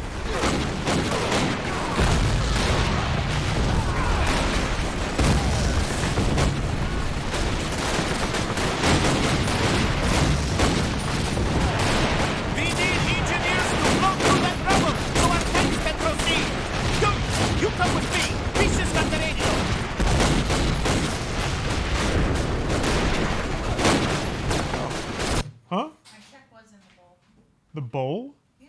Bowl? The bowl. The bowl by the door. Oh, I thought you meant the place where the mail gets delivered. Why would it... No, if it's in the bowl, then you already knew it was there. No, I just saw it right now. I told you that I wanted to make sure that... Oh, well then it must have come today. No, I wanted to make sure that it was there in that bowl because I wanted to... I'm going to have to redeposit it since they told me that they returned it. I guess the picture I used is the one without the signature. So they returned it and charged me $12. Yeah. Okay. It's pretty stupid, yeah. Well, I think I want to disincentivize you trying multiple times to do a check scam. Damn it. But it's like, here, we're gonna go ahead and this will organize. We need engineers to flow through that trouble so our tanks can proceed. You come with me. Pieces fascinating. How could you? I don't know. Your credit union likes to get spicy sometimes.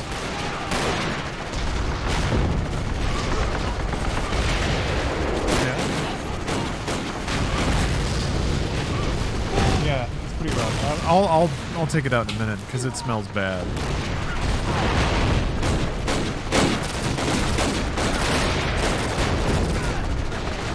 Hell, that's stinky. All right. Yeah, it wasn't that bad earlier. It's bad now, though. He's gone. Alright, so Steph wanted me to check on something.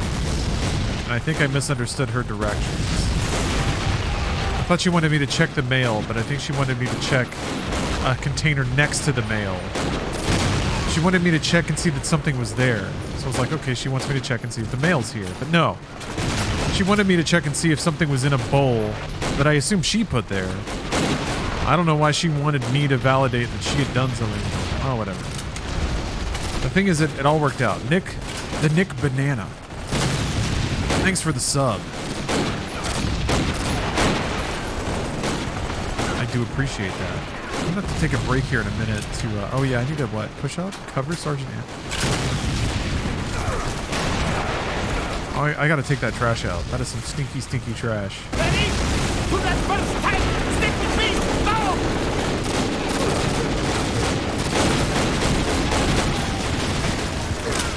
He's dead.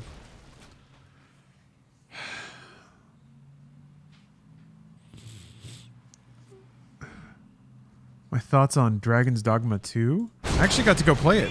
I got to go to the preview event. I have Dragon's Dogma footage that I wanted to go over with Bruce in the next Games Cast, which I'm hoping to record the next couple of days. But yeah, it looks cool. Here's the important thing. Yeah, the embargo's up on the previews. Oh my god, he's already dead. Here's the important thing. It has cooking.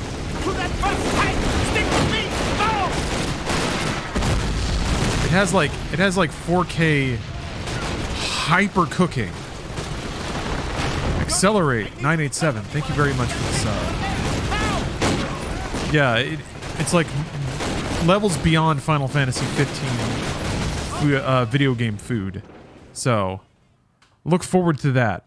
I have footage of a couple of different cooking sequences because I managed to get a couple of different ingredients. So, yeah, it's incredible. Okay, I'm going to throw out some stinky trash. I'll be right back. All right, everybody, I'm back. And I'm joined by somebody. A game developer who has worked on some of the most top-tier, world-smashing titles at some of the company's biggest and most prestigious game studios. Bottom butt titles. The titles with the fattest ass. Bottom butt. No. No, nobody says that. Nobody wants to take last place. Ready? You know, sometimes there's a lot of opportunity to be at the bottom. A lot of business to be scraped up at the bottom. Yeah. Would you say that you're an expert in bottom dealings? Dirty butt dealings? Oh. You failed. I did. Yeah, that's going to happen a lot. I'm supposed to cover this guy. Ready? Oh. Yeah. He doesn't want to die in this World War II. Well, I came on the mic because Lawrence had informed me that I have to share a tale of game development. Yes. A shocking, tawdry tale. Behind the scenes, dirt they don't want you to know. People have to, like, that's the thing. I can tell, like, normal office stories, and some of them are weird. Dirty. But I save the Neversoft Christmas stories. Somebody would have to pay a lot for me to admit the shit that happened at Neversoft Christmas parties. Because if people, I'm gonna let you know, those Neversoft used to fly the entire studio to Las Vegas for their Christmas parties. And like, it could be real rough. And it was always because Joel, the president of Neversoft, he was really like a cowboy. Like, he had a house in Montana. I think that's where it was. And he used to make sure that we would have our Neversoft Christmas parties during the weekend of the National Rodeo competition in Vegas. Oh, well, first of all, Steph, sorry to interrupt, but you said that you wouldn't be telling these stories. No, well, Are you I'm just giving telling. context? Well, I'm just letting people know so that they understand like what's at stake here. Okay. You would have to. There would have to be a lot of contributions in order to hear a Neversoft Christmas party tale. But the reason why it wasn't like it was at a fucking restaurant and boring. I mean, I see. we had our asses flown to Vegas, and they were some of the Neversoft was probably the hardest drinking I've ever done in my life. Like the entire time I worked at that studio, like really rough, like kind of crazy. But yes, like Joel used to go home to like Montana on the weekends and shit like that. So he was an interesting character. But well, somebody was asking what era of Neversoft this was. So the era of Neversoft, I started there during Guitar Hero. I worked on World Tour, Metallica, Van Halen,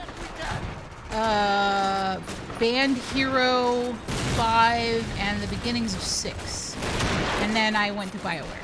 So that was it. But also I was a part of the gigantic Activision layoffs that occurred there. Like, I don't know, maybe. Oh, see, there are tales. There are so many tales. Yeah, I did work on GH Metallica, and I did a lot of the like game with the dev stuff, and like would set up. I used to set up band parties on like Xbox Live with like developers at my house, and I would turn it into like an event where people would come over and then we would play with like people for, you know, Xbox Live used to do all of those little like events where you could like play with the dev. So I would have to create individual fucking Xbox Live accounts so that nobody would have to use their personal account. So I had like a spreadsheet that had like GH dev with like a number attached to it. I had to create like 150 of those. You imagine creating 150 Xbox Live accounts as your job. It was boring as shit. Anyway, okay, so I am looking in the chat. I am credited in Guitar Hero games. I wasn't credited in World Tour because I came like right at launch, so I helped support launch, but I wasn't like in credits. And then Neversoft was they had never actually listed what everybody did in the studio. Because they were too worried about poaching, so they would do it would just be a list of names of everyone that worked on the game. But I am credited with those games, and I worked on a lot of them and was in a lot of meetings to hear about things. Again, other stories that people have to donate in order to hear. But I guess what I will share is my start in the game industry, because I tell people that one, I realize that I am so old. I'm becoming like decrepit. Almost 21. I wish, yeah. almost legally able to drink, finally. I could buy my own alcohol. Like last night, you know, Lawrence and I went to go see Underworld. Oh, yeah. And Lawrence had to bring something so important for me. He brought me a tiny little baggie that Party had favors and acid in it. I'm not joking. I was like, could you please bring? I was having a bad day with that, and I ate something that really had upset my stomach, and so I was like, can you bring that? So he I get to the show and he pulls out a little baggie, and by the way, the baggie was like, who I know there was a Star Wars baggie, yeah. It was like a Force Rey. Awakens. Yeah, it was like a Force Awakens era Rey holding up her little lightsaber. It had fucking antacid in it, and I was like, I might be the oldest fucking person here. I'm like, these are not drugs. It's just antacid. Look, I got a little bit of acid reflux going here. Just give me a break, okay? But yes, it was not drugs, but I thought it was really funny. I couldn't stop laughing about it, though. I thought, my God, I'm so old. Okay, so I started in the industry. I have now worked for 2 places that no longer exist. One of them being Neversoft, of course. The second, I worked for THQ. That was actually my very very first job. Oh man. I was QA, and I worked on my very first game was a Scooby-Doo game.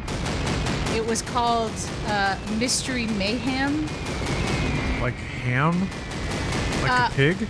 No, Mayhem. Oh, excuse me. Okay. I thought there Not was a pun going on. like mayhem? Question mark. My bad. It was not a great game. It was not good.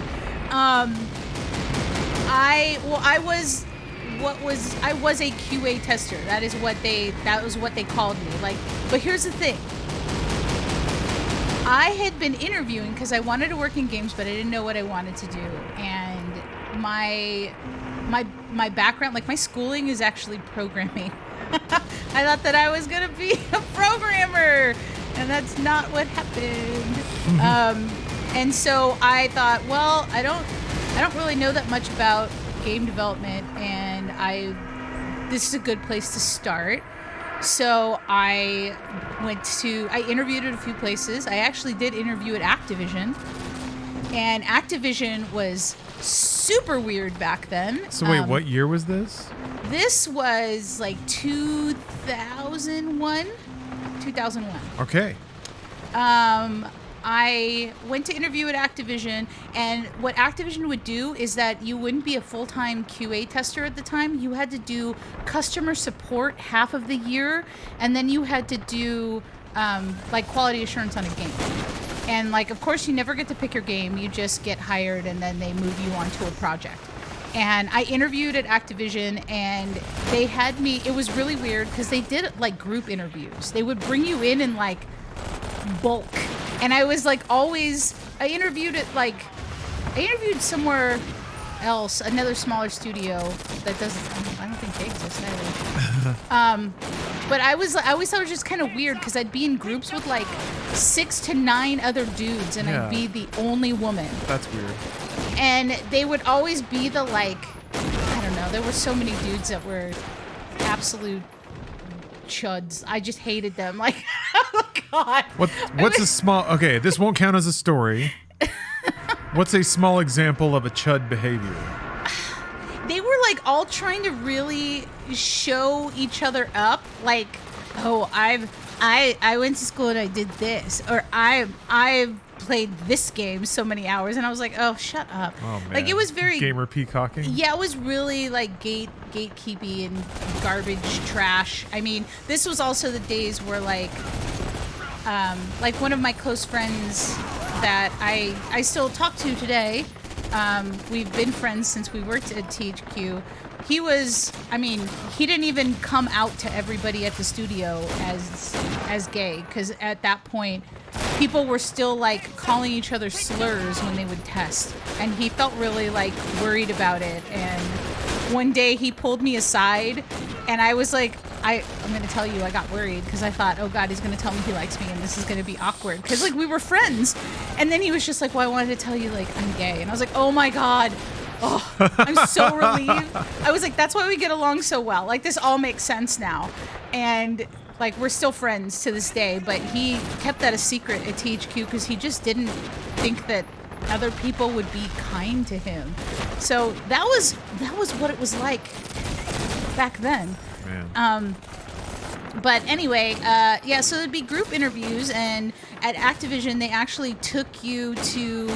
Like, it was a group interview because you all came at the same time, but you interviewed with different people singularly. So I had to interview with a Nintendo lead, a Sony lead, an Xbox lead, and then I had to do my interview for customer support, which also involved, like, basically being told, like, being shown a motherboard and being asked to name parts on it. And what does, like, DirectX do?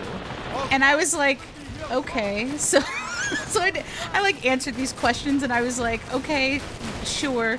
Now, I want you to think about this. This was for a $9 an hour job. $9 an hour. That's what this was for. So that was my Activision interview. I did the interview, and then I didn't hear back. And I got a call from THQ THQ said, hey, like, we'd like for you to come in and interview. So I did like one kind of in person, and then they said, well, the way that we do our, that dude just like fell over. Yeah. He was really like waddling too. So they called me in for THQ interview, and then they said, well, we don't just, they were like, we like you, so we want to bring you in for the other round. And I was like, well, what's the other round? The other round was basically working for an entire week, learning about QA and learning about the TCRs and TRCs and all the other shit that goes along with like the rules for submitting games to platform holders like Sony.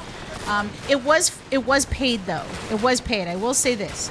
You did get paid for that week, but at the end of the week you would find out whether you had a job or not.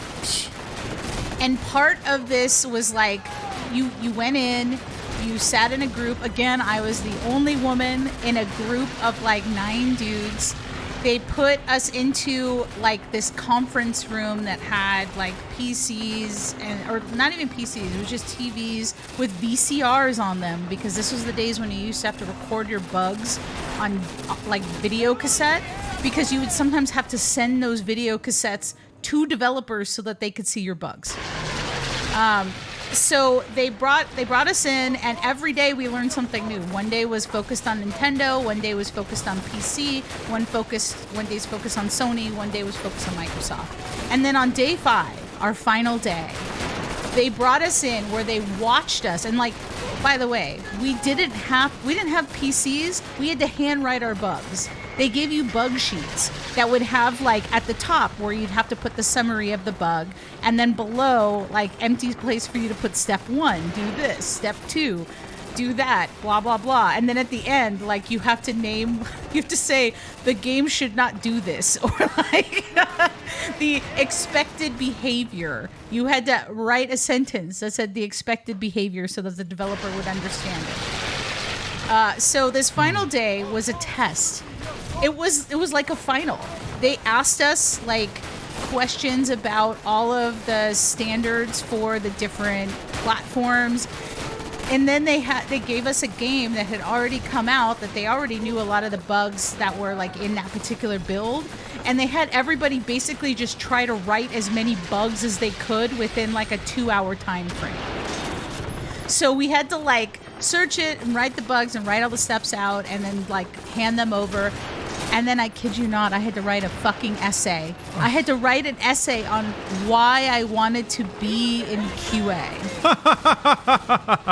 And I was like, okay. So I wrote an essay, a 1-page essay, and I turned it in. And let me remind you, this was for a higher paying job than Activision. $9.50 an hour. That extra 50, man. That's why they're out of business now. See, if they had just saved that 50 cents, we would still have THQ today. Right all along. Right? They needed to pay people less. So I finished my submissions, I did all my stuff, and then you just sat in the room waiting.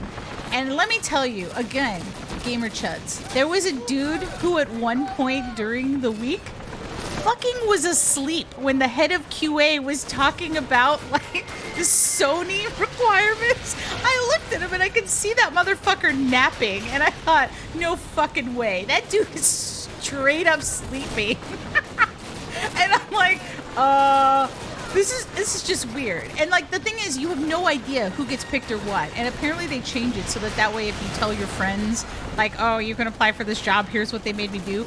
So they would switch it out. So basically what they did was at a certain point, and granted, also I should point out, this was not for a job at THQ proper. This is for the contracting agency to work at THQ. So I wasn't going to be a full-time THQ employee with health benefits or anything else. This was just for me to work for a contract agency to work in QA at THQ. So the contract agency was called Acro, and we would refer to the representative of the agency as Acro Man. And he had this giant mustache. like this real, like super porn stash, like giant, just full stash. And we drew photos of him. This is why I will never forget the giant porn stash. And the Acro Man would come in, and he would terrify you because he would have a stack of checks, and you would know that people were getting fired. Like, he would just come in with the stack, and you would be like, oh, fuck, the Acro Man's here. Like, everybody would tell each other, fuck, Acro Man on site. And, like, if somebody saw him, because then they knew that, like, people were going to get fucking let go, and they would get their last check.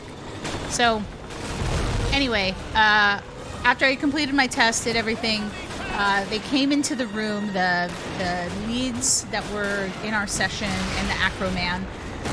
They were like, the following names go wait out in the hallway. And so they said my name. And I was like, okay. So I went out into the hallway and I waited. And one of the dudes, who I think is still a producer at Activision now, that we were both in the same class together, he was like, fuck yeah, we got a job. And I was like, why do you say that? And he's like, because you're out here. And everybody kept talking about how neat your handwriting was. And he's like, if we're with you, then we have a job. And I was like, I felt a little defeat. Like, it just felt weird. Like, I was like, okay, all right, sure. Well, it turned out that they took us over to a kitchen. And then they said, okay, you guys were hired. Come back on Monday and we'll tell you what team you're going to be on. And then that was it. So I did get the job. So the other dudes in the room, including the dude who was asleep, got their checks from the Acro Man and were sent on their way. So they didn't get a job. And then after my first day of employment at THQ, I got a call back from Activision offering me the QA role. And I said no, because I took the $9.50 an hour job instead of the $9 an hour job. So I ended up getting put on Scooby-Doo, and I was the GameCube person. And I will tell you that GameCubes, when you tested on them back then, they actually used cartridges. Huh. So I would have to have cartridges made that they would put into the GameCube. What? Uh-huh. Where would they go? They had like this little like slot on the top, and it was like a tape thing almost that they like put into it. So my builds always took longer than everybody else's because they would burn like just, discs for Xbox and PlayStation, but I would have to get like a cartridge and like have to put it into the machine. So I had to play, I worked overtime for like 4 months on that game, and it was a journey because they fucking broke that build in so many ways that I never could anticipate software to be broken. Wow.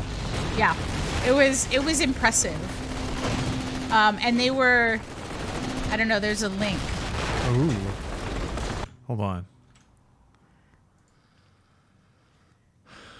No, so it didn't look like that. What it looked like was a normal GameCube, but it had like a slot that was on the top of it. Normally where you would hit the button and the little top would open so you could put a disc in. It had a slot on top that I would have to put a cartridge, and the cartridge would stick out like way far, and it actually had a handle, which I used to like joke that I wanted to take it and like whack someone across the face. Did the cartridges look like this? They were bigger than that. They were bigger than this. They were bigger than that, and they had a handle, like a legitimate handle on the top. I only tested on GameCube for that game. I did work on a couple wrestling titles where I did like overtime because they needed like so many people testing all of the like online functionality.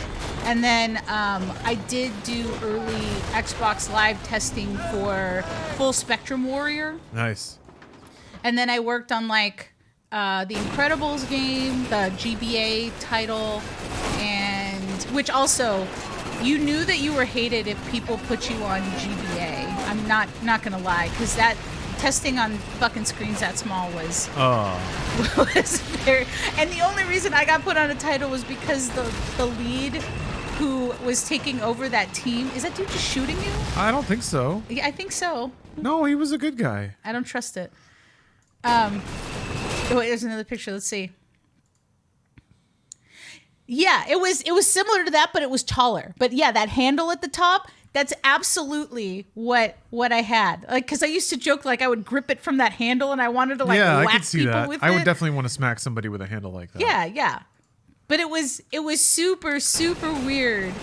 But I got put onto GBA stuff because the lead who was leading the Incredibles team, she wanted me on her team because she liked me. Because like there weren't a lot of ladies. I think I was one of 5 women in QA. And I feel like I say like girls like because it feels like it was so long ago. I was like a baby. Yeah. I was like a tiny dumb baby, and then it was very weird. It was just a lot of dudes. Bros. It was a lot of bros, and then yeah. Back when games were good.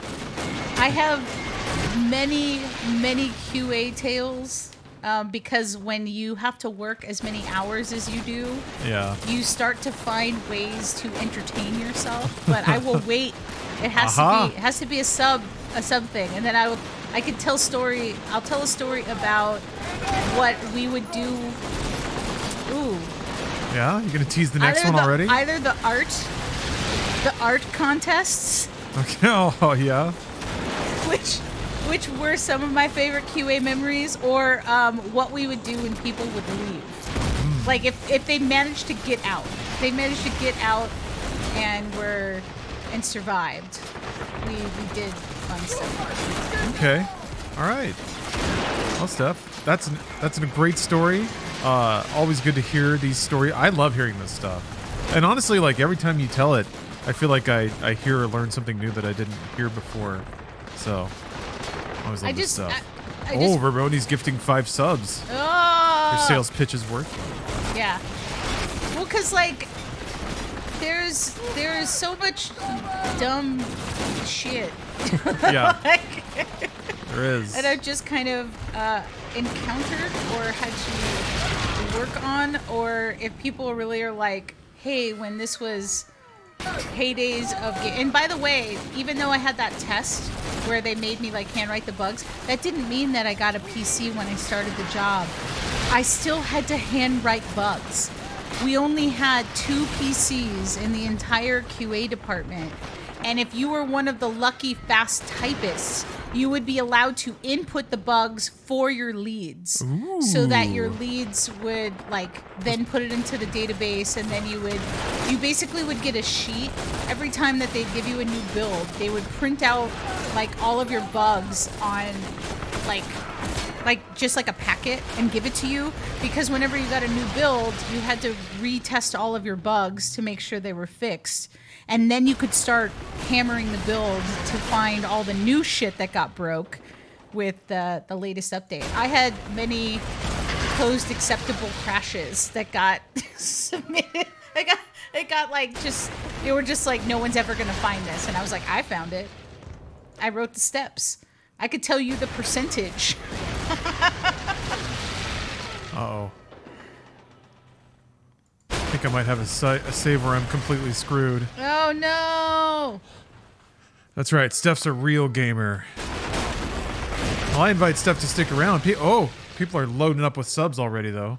I can't even see where we're at. Oh, we're like halfway there. Oh.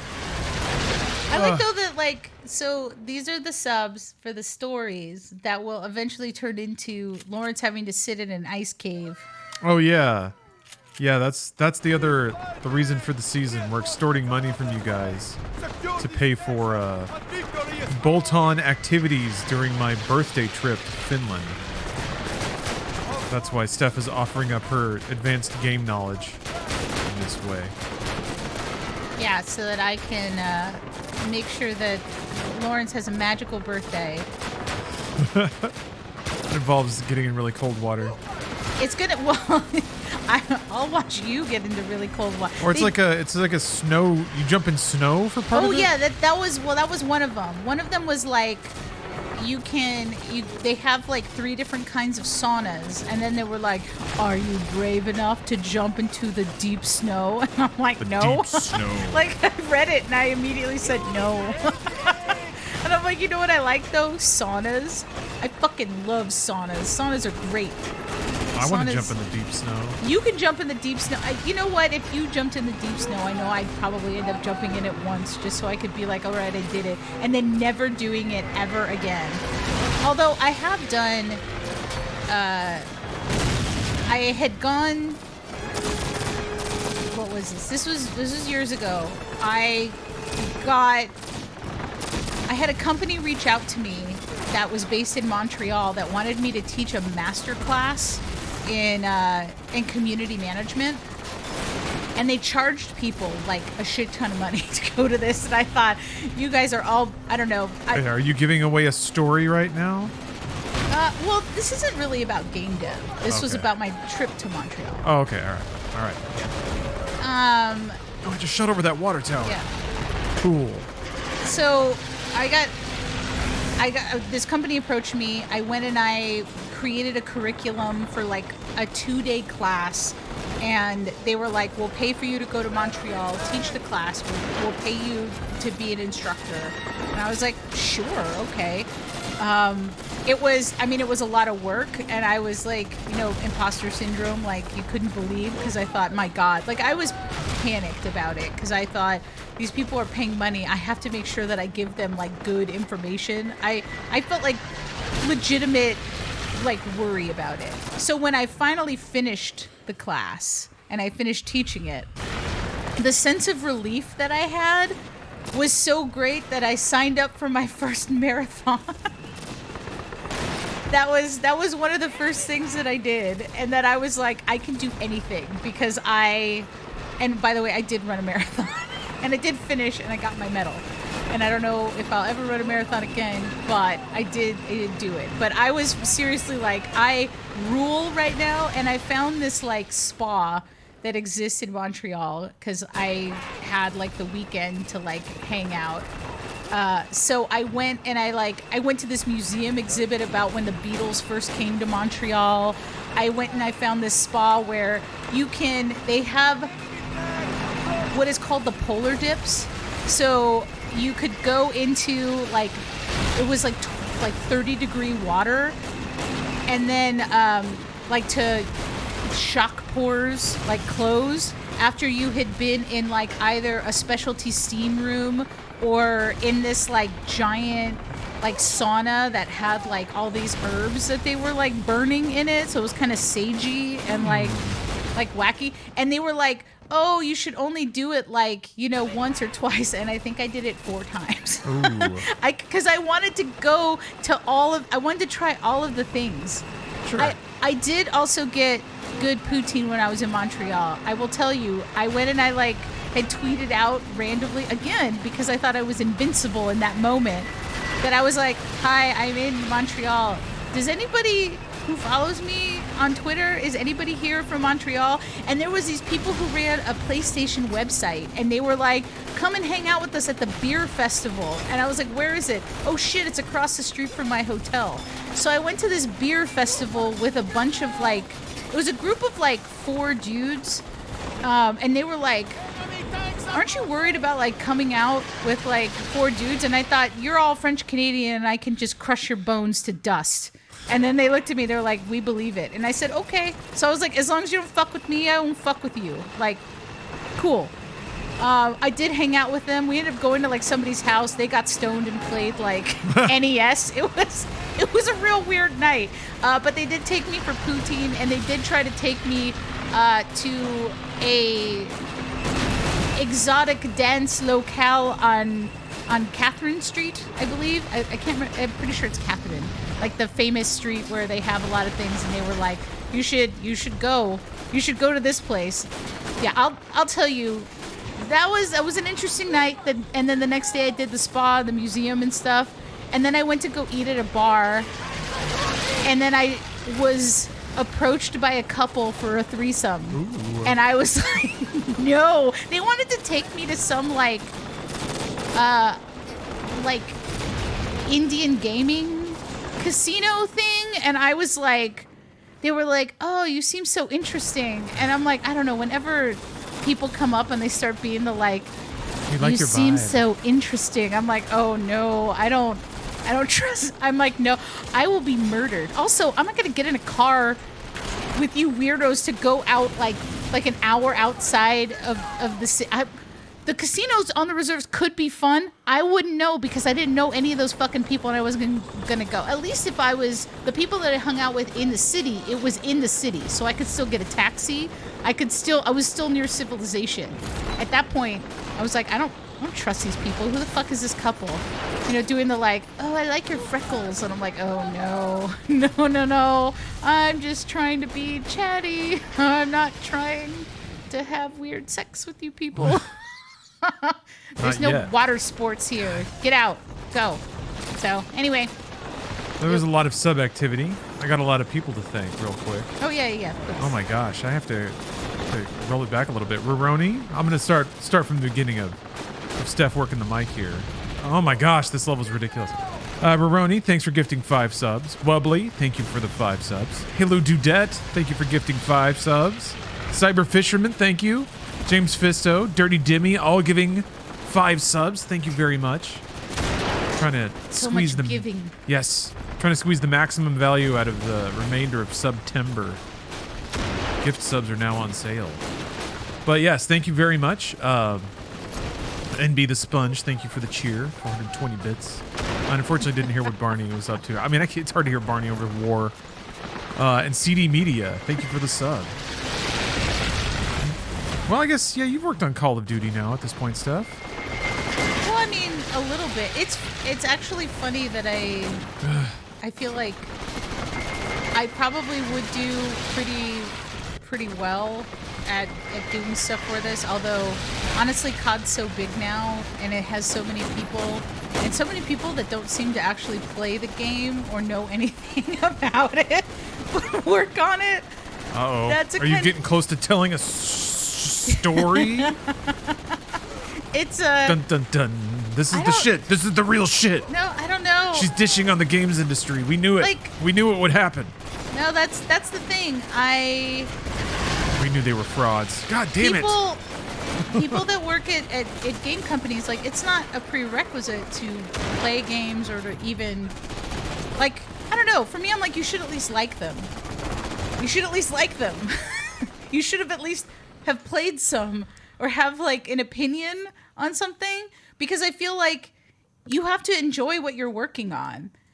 Like, if I'm not enjoying what I'm working on, I don't want to fucking do it. So I would think that you would want to consume some of the media that you work on.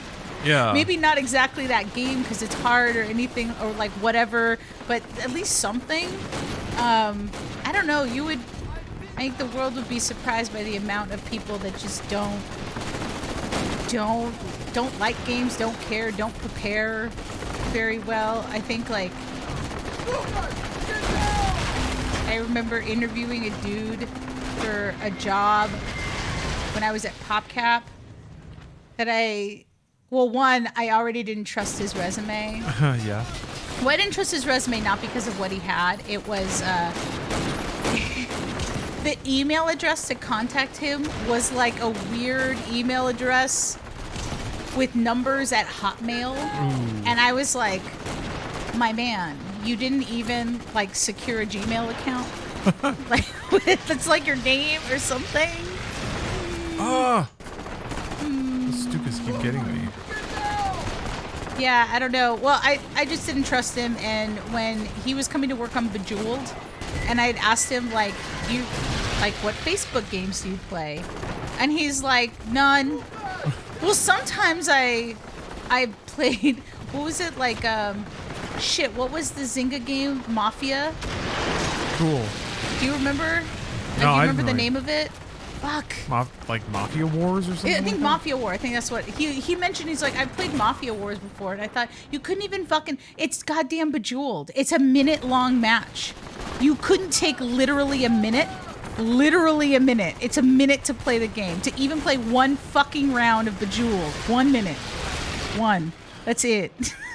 He couldn't do that and had to bring up like fucking Mafia Wars or whatever, and I was something like, from a competitor. Get the fuck out. I was just like, I stopped asking him questions like that were about the job and was just like, I'm just gonna chit chat with you, bro, because there's no way I would give you the thumbs up to move on to the we're this isn't gonna go anywhere. I don't think this is the job for you. Sorry, I'm going back to chat so I can see. God. The tank is right there. Okay. Well, it's like there's a lot of people that, okay, when I was in QA, I did get annoyed at games. I was just like, I don't want to play anything when I get home. I don't want to see anything. I don't want to pick up a controller since I'm doing that all day. Although we are talking about, like, there would be exceptions because that was about the time, God, which Silent Hill? Was it 2? I'm trying to remember what year. This is like 2001 and 2002. Was it original? Oh yeah, Silent that Hill? must have been 2. I think original was 99. I think 2 was 01 or 02. Yeah, because I remember playing, specifically taking the time to play that because I was like, absolutely. But like a lot of games, I was like, I can't.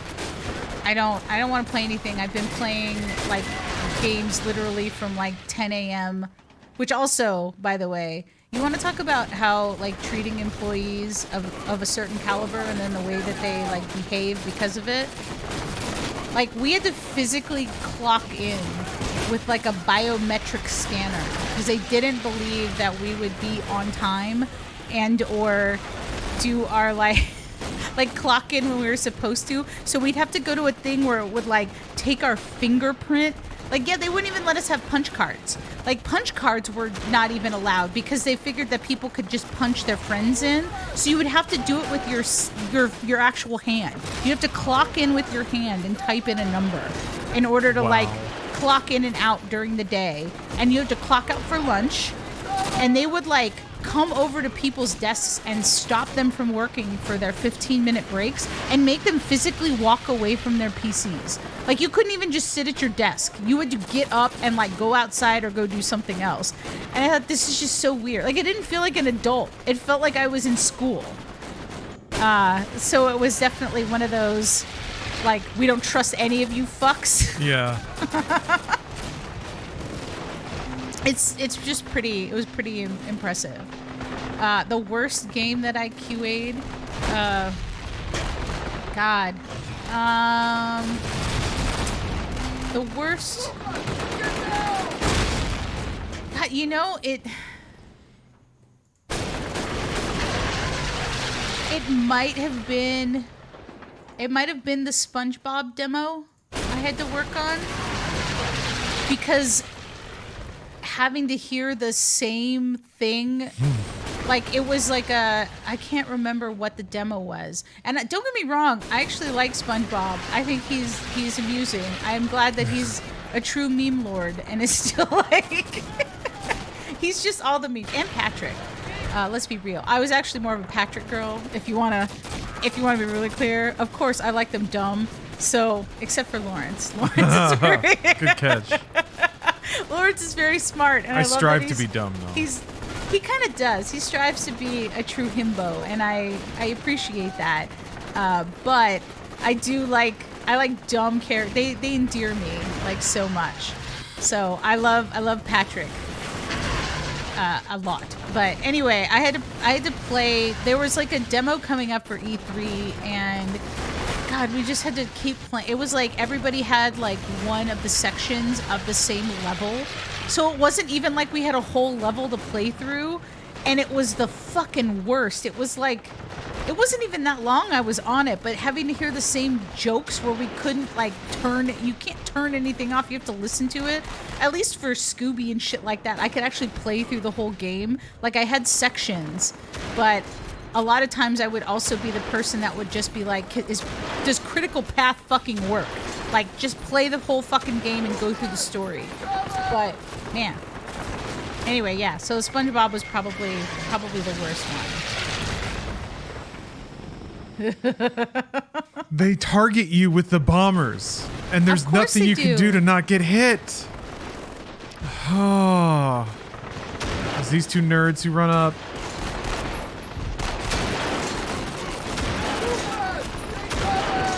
Okay. At CD Projekt Red, I was the head of North America communications. So basically dealing with all of North America influencers, media, like kind of special project press, celebrities, whatever they needed to out of the North America office, since I was like North America time zone. So that was what my role was. And no, I am no longer at CDPR. I was actually laid off in 2022 because they moved all the PR back to Poland.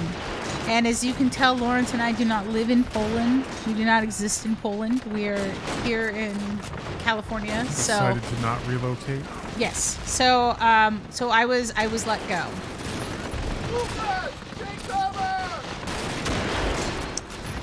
I think there's like 2 Polish swear words that I learned, but I'm not going to say it. Yeah, well, because it's still just I can't do it. But no, it was more that they knew that they were going to change over to like have North America PR just be out of like home office. Like one of the problems with having a team based in Poland and they needed like and not having like a true North America office. Is that there's a fucking 8 and when there's a time change, 9-hour time difference. And, you know, I'm trying to get people or get questions asked in the middle of the afternoon in Los Angeles. And a lot of times that would be difficult. Whereas at least they could say, we're not online at this time and we'll answer you like morning our time. So I was just like, okay, like, they're gonna move it all back to Poland. That's totally fine. I knew that they knew that wasn't a thing. I'd already told them like years that wasn't ever gonna be a thing for me to like relocate.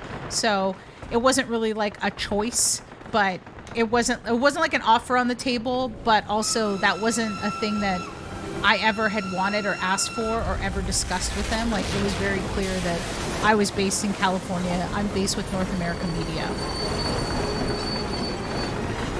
Like everything's so cheap in Poland. That's the thing. It was like it felt like Monopoly money. Like when I'd go there and all the like I'd see like the zloty and then I'd just be like, I'd be like, look, it's like nothing. Like I'd see something that would be like 50 zloty and I'd be like, I don't know what that is, and then it'd ring up to be like $12 and I'm like, yeah. I feel like I'm getting deals all the time. There's well, just in general, I feel like in Europe, it's so baffling to see like reasonable prices for things. There's like this American revulsion at like European wages because they're so much lower.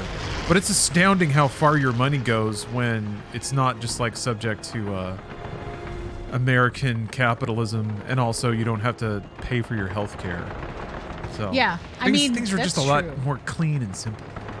Did we do it? Did we unlock freedom? But I don't know what. I mean, it's been now, like what? I guess it's 2 years officially. Since the last time we were in Poland. Oh yeah, it's been a while. So I haven't really looked at anything that's kind of going on. I used to try to like track some of the, either like government or news stories that were happening in Poland, just so that I would be aware, because I didn't want like to be caught off guard by anything in terms of like questions or stuff like that. So I used to follow more information and news on current status of Poland, but now I don't, because it's not primary anymore in my life. I'm in the EU, up at 5 in the morning, feeling pretty free right now. Well, only because you're watching this stream, of course. There's a lot of freedom in this stream. Like, I would think that if somebody, like if an eagle turned into this, they would turn into a super eagle. That's right. And they would have 110% more freedom. Oh, yeah. More free than free. First squad, follow me! I guess, is this a recap of all of it, or am I going back to being the Americans? Are you... We liked you so much, soldier, that we're sending you back out into the battlefield. It's time to keep freedom free. How many countries has the European Union liberated? Huh? What's the scorecard there? Pretty sad, I think. Yeah, they're kind of just like showing you all the levels again. Cool. Remember when you played this?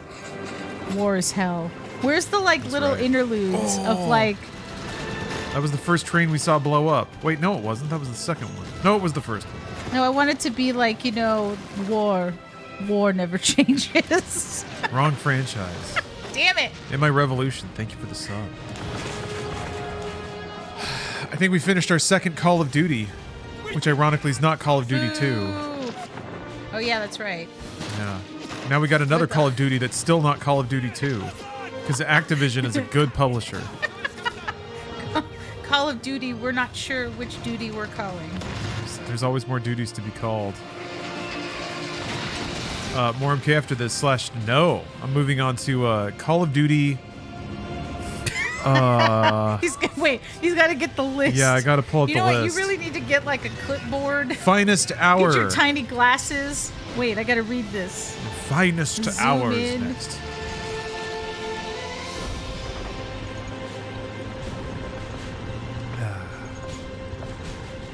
What's There the line extension for so duty again? Many cards. There so are. Many. That's not even all. So many. I didn't list all the zombies modes separately. I'm gonna have to God. figure out how we can play those together. I'm gonna be so terrified. No, you're not. Yeah, They're when not I don't. scary. It's not that it's scary. It stresses me out. Okay. It's so fucking stressful, especially if you're trying to get like any of the stupid goddamn bullshit that they had. Like, you gotta hop around on one foot and then you've gotta kill almost all the zombies except for one to leave them crawling so that you can go and like put money into a vending machine and hope that you get the right thing. And if you don't, then you've got to restart it and do it again. We don't have to do any of that though. I just want to play zombies. But that is what I associate with zombies, and then it freaks me out. That was a fun era. The long shot achievements that were fun to get, like doing the Iron Bladder and Rock Band or something. Oh my god, those were fun. Oh, yeah. Do you think that achievements have become less difficult, or like have like less difficult things behind them? I think there's been some conventions in achievements that have been positive, largely, honestly, related to accessibility. Difficulty-related achievements are Mark cool. Lamia, he just left. What's up? But he was at Activision for like almost the whole time. Wow. Okay. Oh yeah, you might see some familiar names in here. I don't know if there are any Infinity Ward folks that have been there the whole time. I'm sorry, I just completely interrupted you though. No, that's okay. No, there aren't many difficulty-based achievements anymore. What's up? Oh, the drive. Yeah, this is what COD is. This is the greatest generation here. Yeah, I'm a fan of achievements tied to difficulty, but there's that. There's also like achievements that are based on random chance. Slight random chance don't happen so much anymore. The early days of achievements were pretty wild. And I think also like multiplayer achievements that are about like either specific difficult to... Oh, that's cool. Steve Bloom. Oh, Robin Atkins is in there. So like the Spartan laser shit in Halo 3, just like achievements that encourage people to Quentin Flynn, that encourage people to like act in a way that could ruin other people's multiplayer experience. Those don't happen so much anymore either. Michael Giacchino. Hey, James Fisto. Thanks for gifting a sub. Can't even hear my alerts anymore. Graw had that B number 1 on the leaderboard achievement. Yeah, those are not great.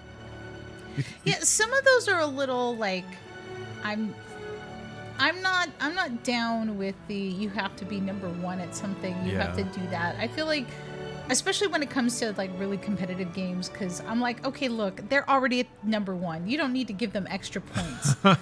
This already is depressing. Like, let's just stop.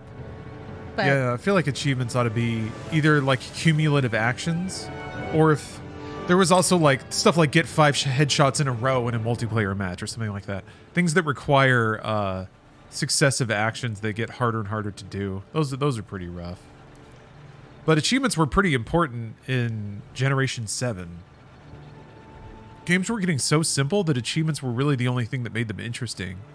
I thought Halo Combat Evolved actually had really good achievements.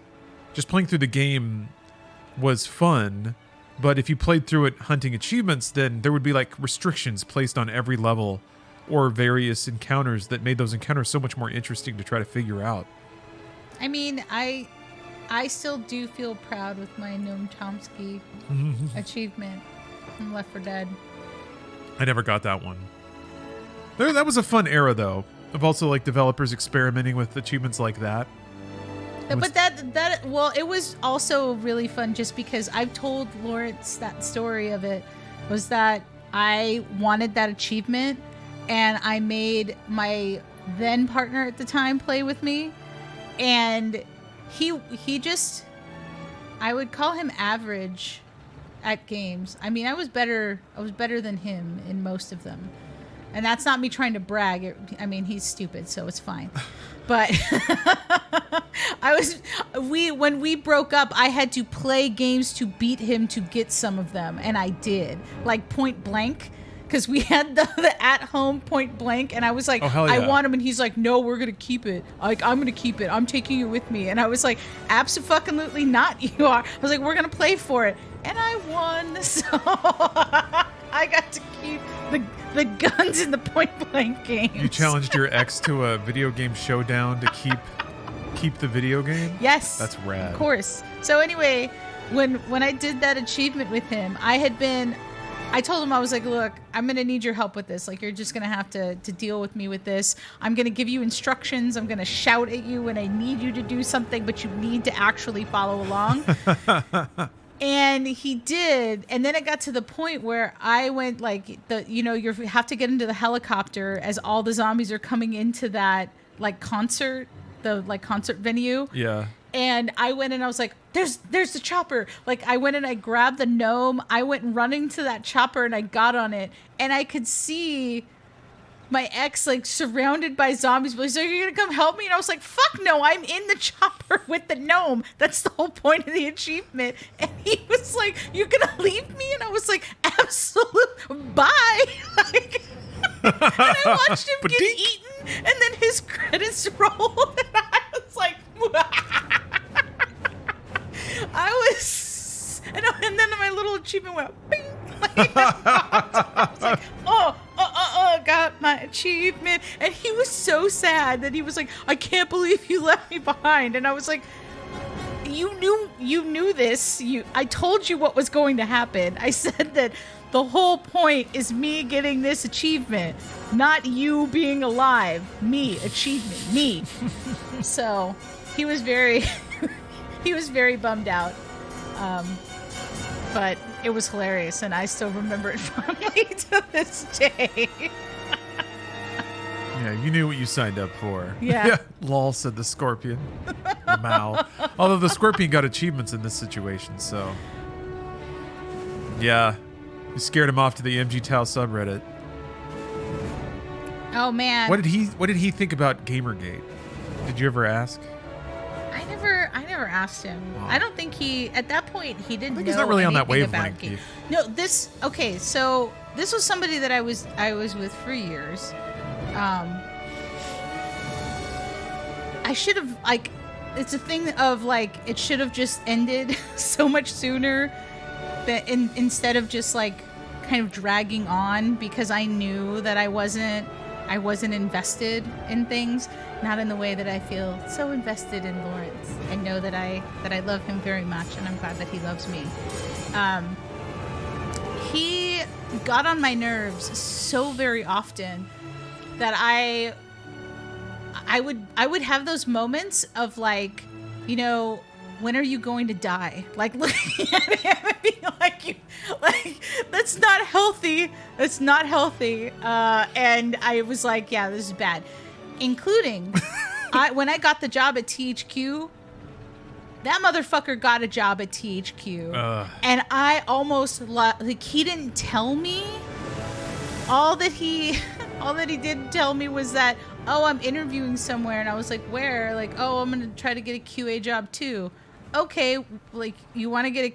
I've never heard you talk about games or, like, anything like that. Like, that was always... It was, again, my thing. And he's like, oh, at THQ. And I thought, are you fucking for real? I was like, are you joking with me? He's like, well, yeah, I have an interview. And I'm like, God fucking... And he did. He got hired. And the thing is, we lived together. And he didn't even tell me that. Like, he just went and he applied and he got an interview and everything else. And I'm like, I don't want to work with you. I already see you at home. I don't want to see you in my workplace. So I had told him, when we leave the car, because we have to carpool together, I don't know you. You don't know me. I want to be very clear. You are not to have lunch with me. You are not to come over and hang out with me. Like, I need to have separation from you. You have to give me a break. And I was very clear that I'm like, unless there is an emergency, you do not come and speak to me. You don't talk to my friends. You don't come into my side of the building, because I don't want it. I need to have space. As you can tell, once again, it was a very healthy relationship. Yeah. I that's what I mean. We shouldn't have been together for as long as we were, but we just were, and it wasn't great. All right, well, I'm going to cut in a bit because we've wrapped up Call of Duty United Offensive Expansion Pack. Yes. Impressive moment. Amazing moment. Clap. Lots of claps. Yeah, it's time to move on to the third COD. The first console exclusive, Call of Duty Finest Hour, which I have ready on a PlayStation 2 emulator. But first, I got to update my Call of Duty graphic. Oh. Come on. Are these the hit markers? Are those supposed to be bullet holes? Yeah. Why are they red? They're hit markers. Oh, yeah, I guess so. I put the hit markers on the. I thought it was like bullet holes, the games not that I beat. Hit markers, but that makes more sense. Gotta move them around a bit. Oh, not like that. They're so small. God. Ugh, there's so many. Yeah, there's a lot of games, huh? Why are there so many? Money to be made. World at War Final Front, Modern Warfare 2, Modern Warfare Mobilize, yeah. Black Ops. There's 3 different Modern Warfares, I think. All right, there we go. Now let's export this bad boy. Oh wait, I have a keyboard shortcut set up specifically for that. It's here, save, yes. There we go. Behold, United Offensive. Headshot. All right. I'm going to step away from stream for a minute so that I can prepare the stream layout for a 4x3 game, because we're stepping back into the past. So, be back in a bit. Thanks for watching. And what is it? 39 more subs for another hard-hitting, behind-the-scenes, dank and dark tale from Steph's game development past. All right, see you in a bit.